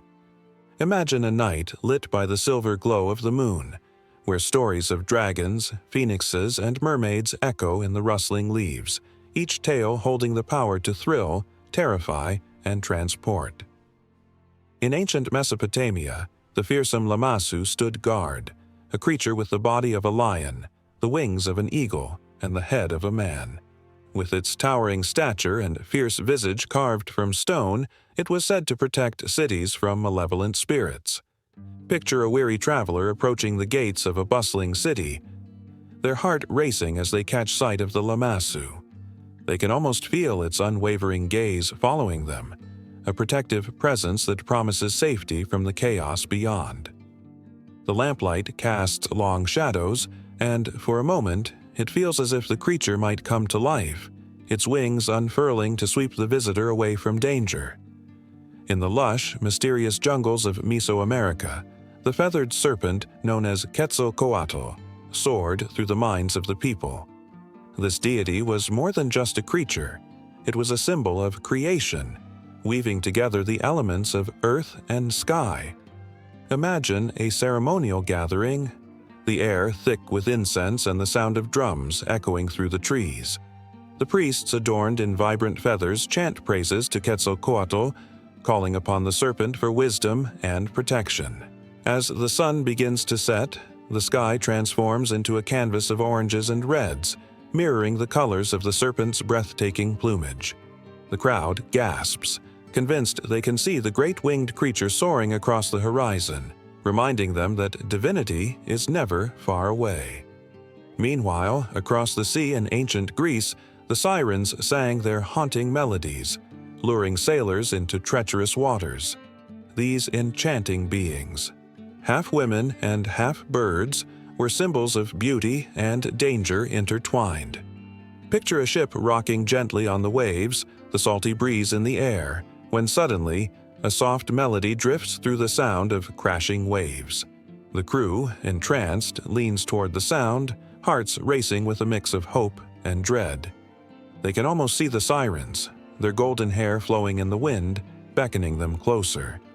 But in that moment of beauty, there lies a lurking peril, a realization that to follow the song could lead them to their doom. In the frosty realms of Norse mythology, the frost giants roamed, colossal beings of ice and cold, battling against the gods. Imagine the cold wind howling through the mountains, carrying with it the stories of these giants who challenge the very fabric of existence.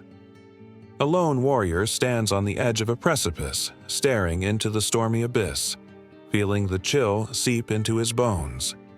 He remembers the tales of their strength, their fierce determination to reclaim the world from the gods above. With each breath he takes, he can feel the tension in the air, a battle waiting to erupt as he contemplates the weight of destiny hanging over him. In the realm of India, the majestic Garuda took flight, a bird-like creature embodying both power and loyalty. As a protector of the gods, it held a special place in the hearts of many. Imagine a vibrant festival, colors exploding in the air as dancers mimic the Garuda's movements, their arms outstretched like wings. Joyous laughter fills the air, but there's also a palpable sense of reverence. The Garuda, a symbol of freedom and strength, watches over them, and in that moment, each person feels a connection to something greater, a reminder that even in the mundane, the extraordinary can take flight.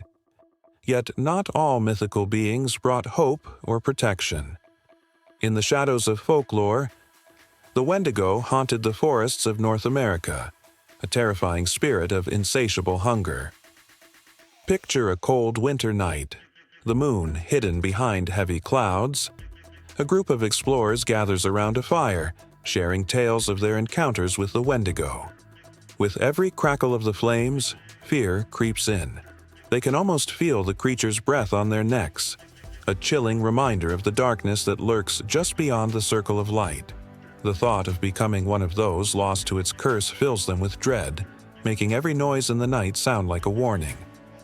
In the rich tapestry of African mythology, the trickster Anansi spun tales of wisdom and folly, weaving lessons into each story he told. Imagine a bustling marketplace where laughter and chatter fill the air. As the sun sets, a storyteller captures the attention of a crowd, his voice smooth and compelling. With each tale of Anansi's mischief, the listeners lean closer, their eyes wide with anticipation. The stories bring joy and laughter, yet underneath the surface lies a deeper truth, a reminder of the complexities of human nature. Anansi, with his cleverness and cunning, becomes a mirror reflecting the light and shadow within each person. The mythical creatures of ancient cultures are more than just stories from the past. They are threads connecting humanity across time and space. As dusk settles into night, the air thickens with magic and memory. Each tale ebbs and flows, creating a current that draws the listener in, holding them captive with its emotional weight. With every breath, the spirit of these mythical beings lingers, igniting the imagination and stirring the soul.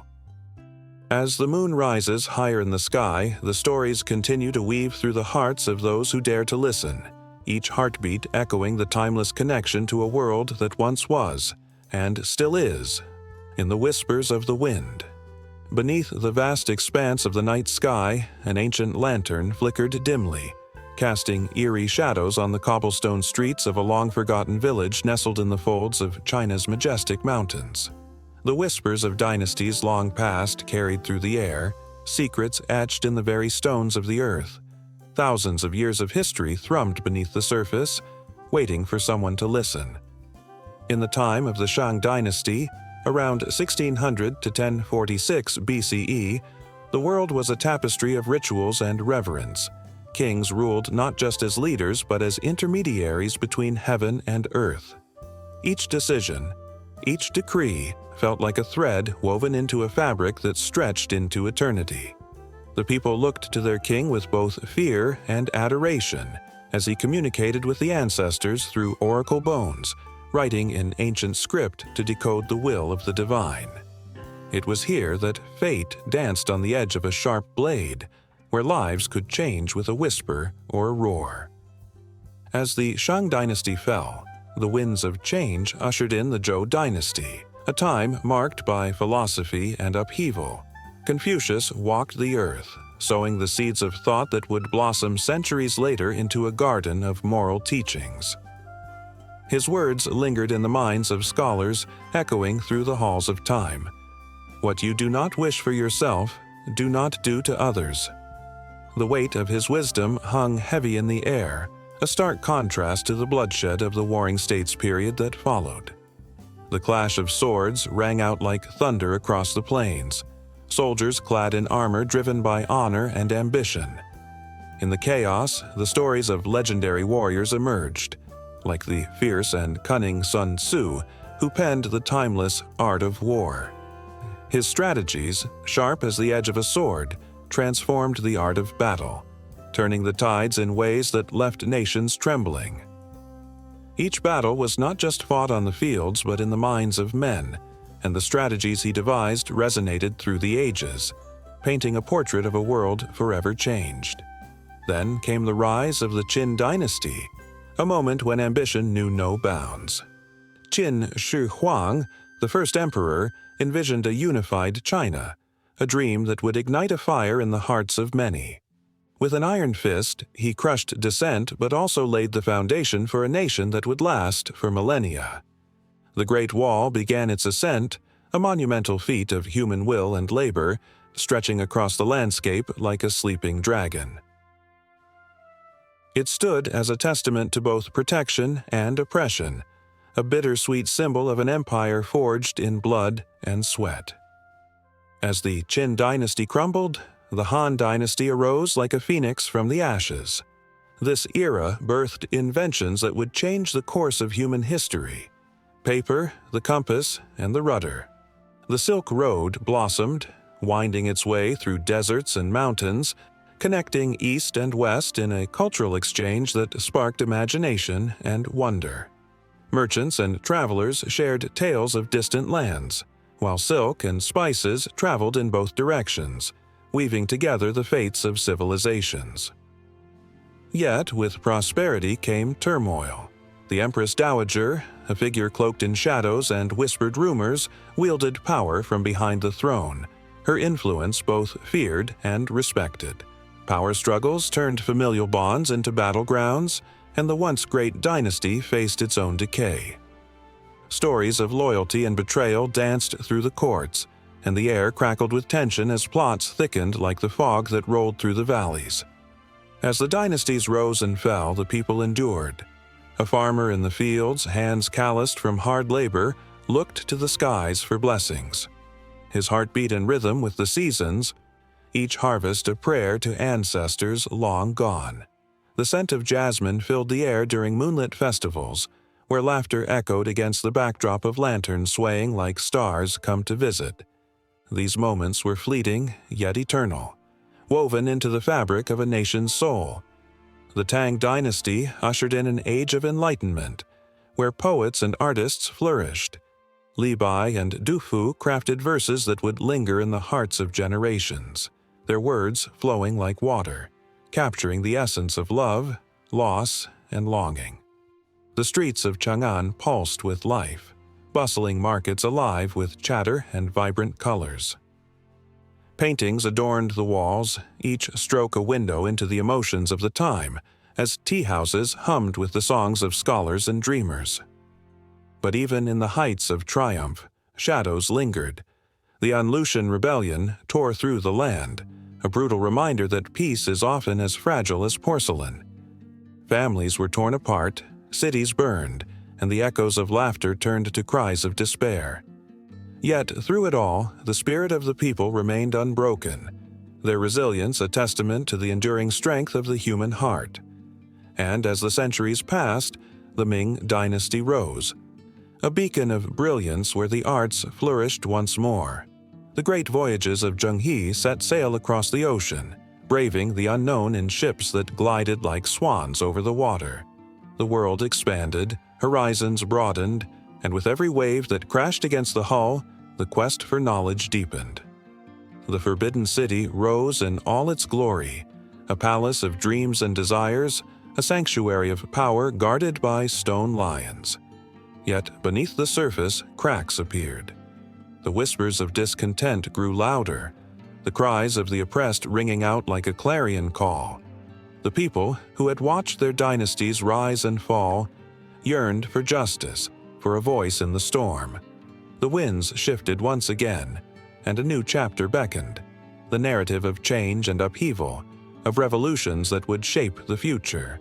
With every heartbeat, the pulse of history throbbed, a reminder that the past is never truly gone. The secrets of ancient Chinese dynasties linger in the air, waiting to be felt, waiting to intertwine with the present. And as the lantern flickered, it illuminated the path forward, a flickering flame of hope, resilience, and an unyielding spirit. The night was but a veil, hiding stories yet to be told, waiting for a new voice to rise and add to the legacy of a land steeped in rich history and uncharted dreams. The moon hung low, casting a silvery glow over the ancient landscape, a silent witness to the secrets buried beneath the earth. On this quiet night, the air crackled with a tension that seemed to pulse with the rhythm of the universe itself. It was a feeling that made the hair on the back of one's neck stand up, a reminder of the mysteries that lay within the contours of the Serpent Mound, a monumental earthwork shaped like a gigantic snake about to strike.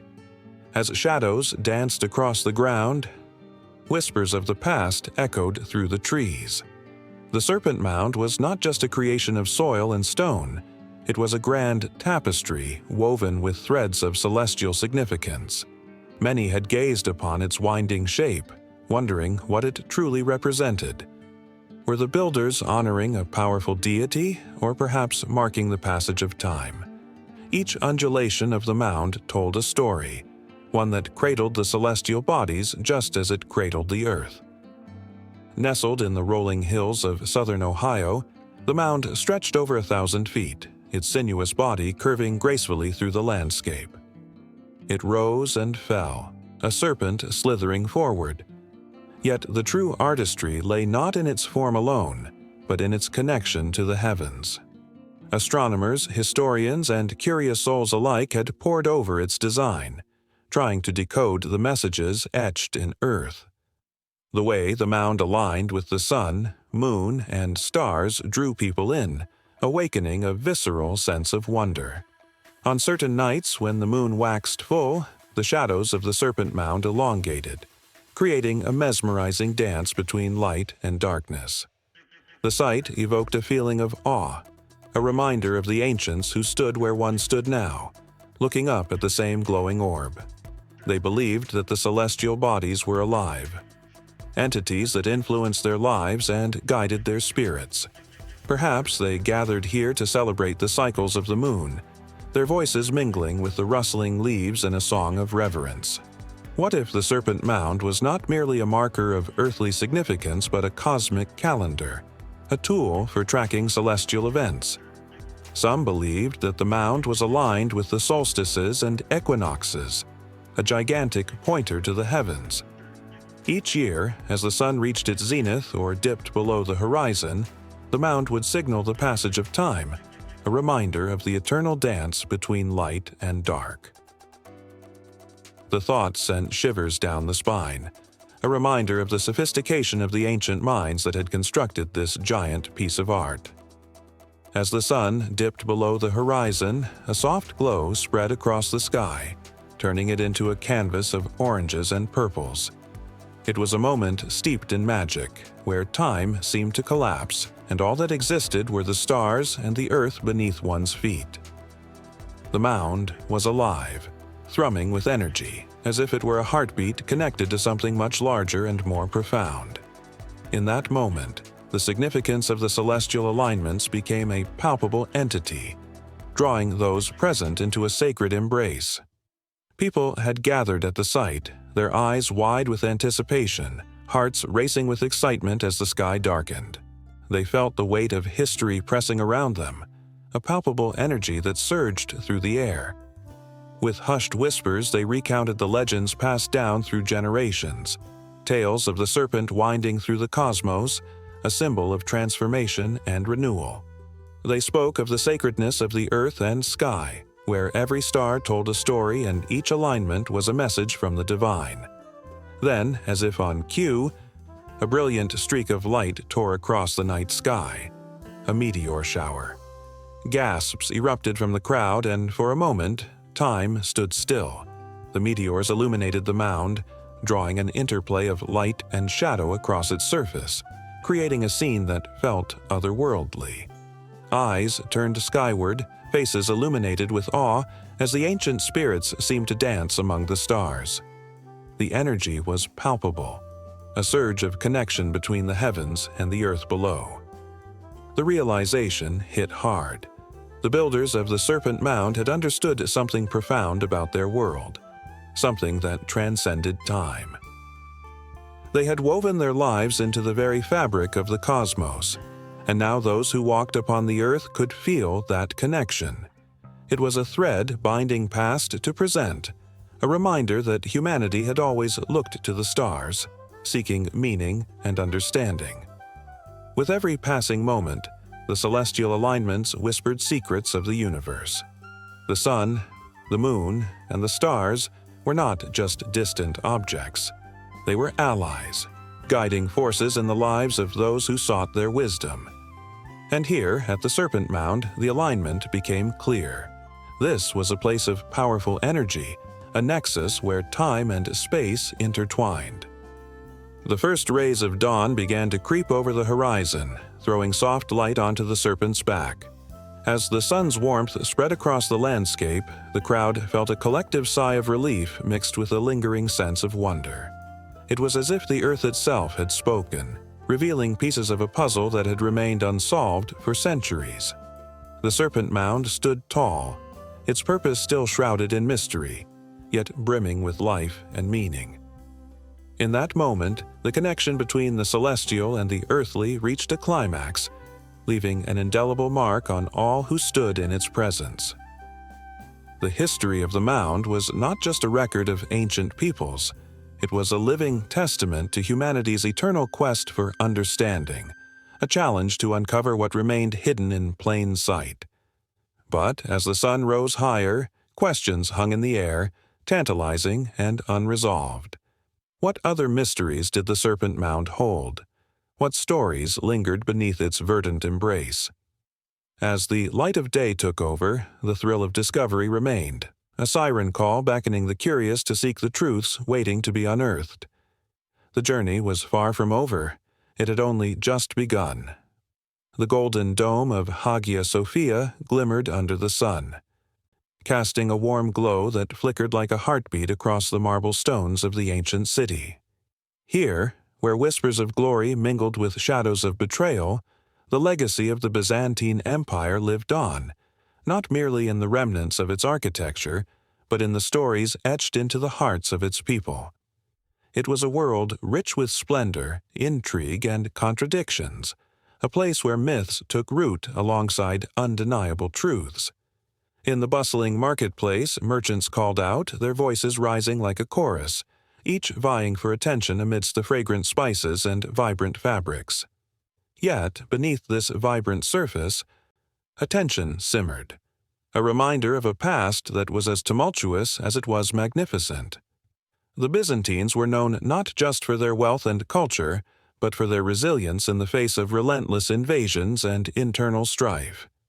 It was a people forged in the fires of conflict, whose stories were as vivid as the mosaics that adorned their grand churches.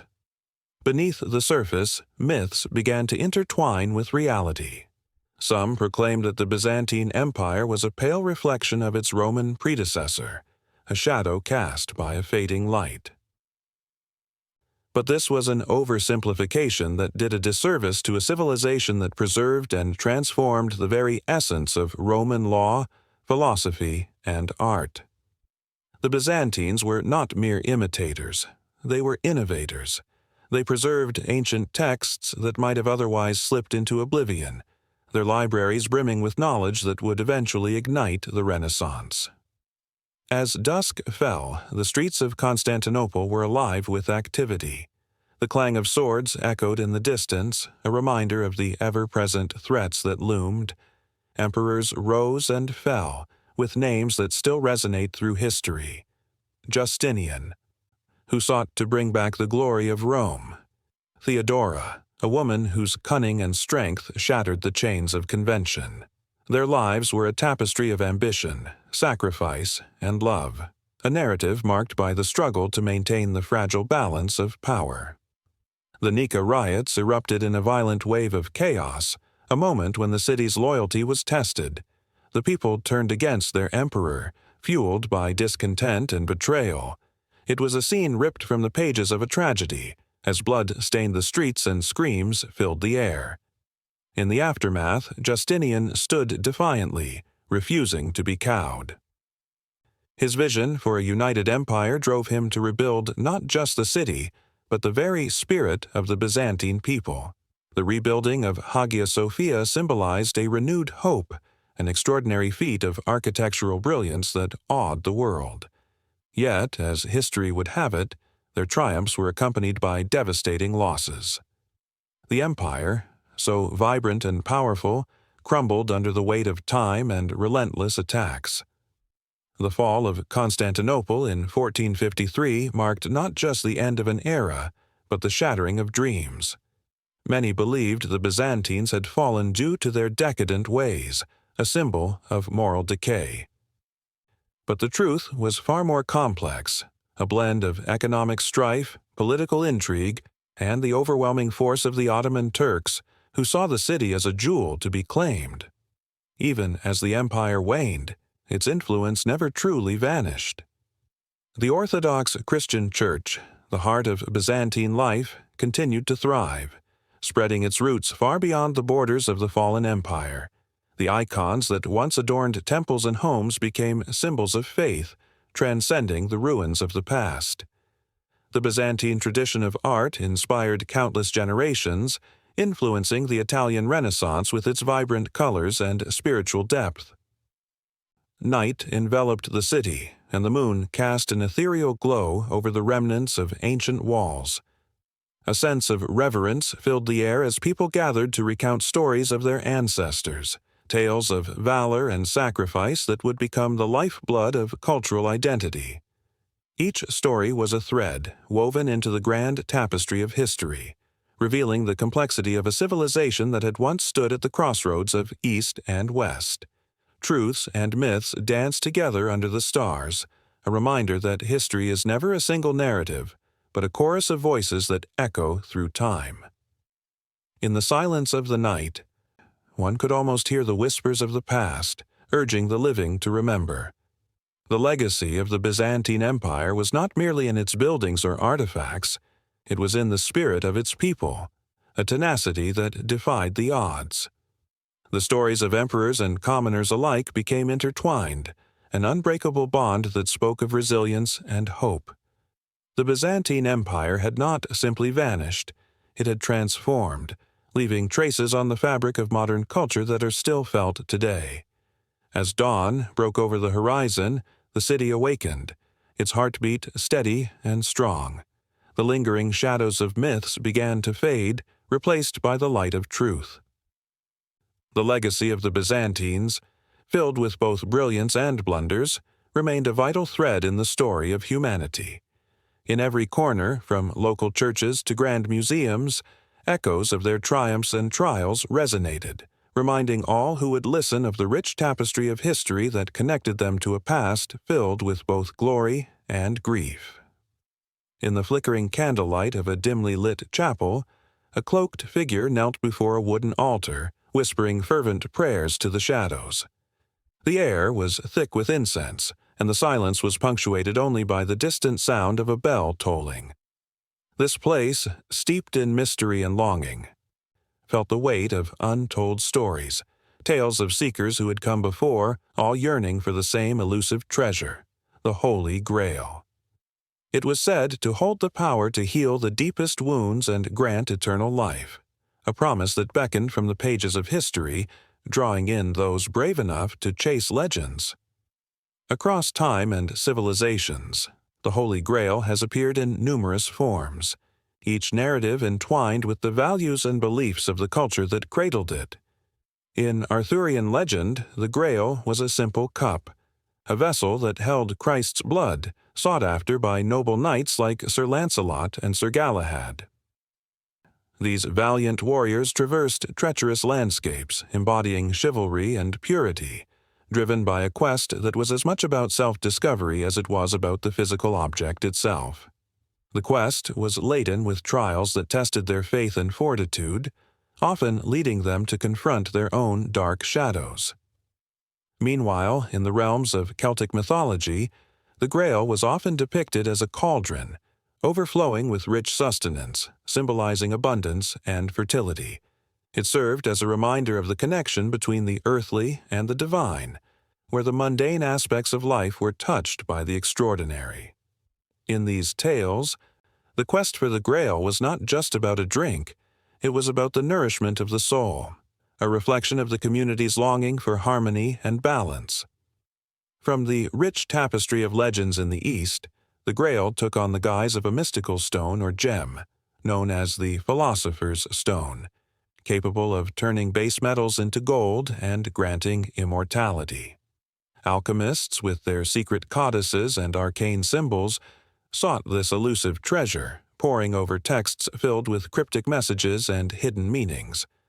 Their quest was one of transformation, not just of substance, but of the very essence of being. The Grail, in this light, became a symbol of the ultimate knowledge, the mastery over life and death, a tantalizing dream that drove men to madness and enlightenment alike. In the annals of ancient Mesopotamia, a tale unfolds where the Grail is likened to the divine waters of life, a source from which all creation flows. The gods and goddesses who guarded this sacred element were revered and feared, as the balance of life itself hinged upon the purity of these waters. Heroes in these myths battled fierce monsters and faced insurmountable odds, each time fueled by the dream of restoring the world to its rightful state through the power of the Grail. As the sun set on the Roman Empire, whispers of the Grail echoed through the ruins of great civilizations. It became a symbol of hope during times of despair, a beacon for those lost in the darkness. The search for the Grail transcended borders, uniting diverse peoples with a common dream. Crusaders, driven by faith and longing, traced paths across continents, believing that the relic was not merely a physical object, but a divine promise that awaited the worthy. The Grail's stories were captured and retold, transformed by the hands of poets and artists who infused their own emotions and struggles into the narrative. Each retelling breathed new life into the legend, reminding generations of the power of belief and the human spirit's relentless pursuit of purpose. But with each retelling came the shadows of doubt. Was the Grail real, or merely a figment of collective imagination? In a remote monastery, an ancient manuscript lay hidden beneath layers of dust, its pages fragile but filled with wisdom. The monks who guarded it spoke in hushed tones of the Grail's true nature, hinting at its ability to reveal the deepest truths about oneself. The power of the Grail was not just in the hands of those who possessed it, but in the hearts of those who sought it. This revelation ignited a fire in the hearts of believers, drawing them to the towering peaks and serene valleys where they hoped to find clarity among the chaos of life. As men and women from all walks of life embarked on their journeys, the Grail transformed yet again. For some, it became a symbol of their quest for identity in a world that often felt fragmented. For others, it was the embodiment of dreams, aspirations, and unfulfilled desires. Each story became a testament to the resilience of the human spirit, an echo of a deeper truth that resonated across ages and cultures. As the legends spread, so too did the tension and drama surrounding the search for the Grail. Rivalries ignited between those who believed they held the key to its mysteries. Jealousy and greed seeped into the hearts of seekers, tainting their noble intentions. What began as a pure pursuit morphed into a battleground of ambition, where friendships were tested, and alliances forged in the light were shattered in the darkness of betrayal. The air crackled with energy as seekers clashed, each desperate to claim the Grail for themselves. Battles raged not only in the physical realm but within their very souls, as they grappled with the demons that surfaced in their pursuit of glory. Shadows loomed large, whispering doubts and fears, challenging their resolve. Yet, amid the chaos, moments of profound clarity flickered like candles in the night, illuminating the path ahead. In the quiet corners of the world, where the rushing tides of ambition could not reach, small communities gathered, sharing stories of the Grail. They spoke of a different kind of quest, one rooted in compassion and connection. For them, the Grail was not a distant object but a way of life. It was found in shared meals, laughter, and the gentle touch of a hand. The real treasure, they believed, lay not in the chase but in the journey itself, a tapestry woven from the threads of humanity. As night fell and stars blanketed the sky, the tales of the Holy Grail echoed through the ages, beckoning forth new seekers, igniting passions and inspiring dreams. Each soul, armed with hope, continued to search, driven by the belief that perhaps, just perhaps, the Grail was waiting to be found, not in some distant land, but within the depths of their own hearts. The quest, an unending cycle of longing and discovery, spiraled onward, promising more legends to come. As the world waited with bated breath for the next chapter to unfold,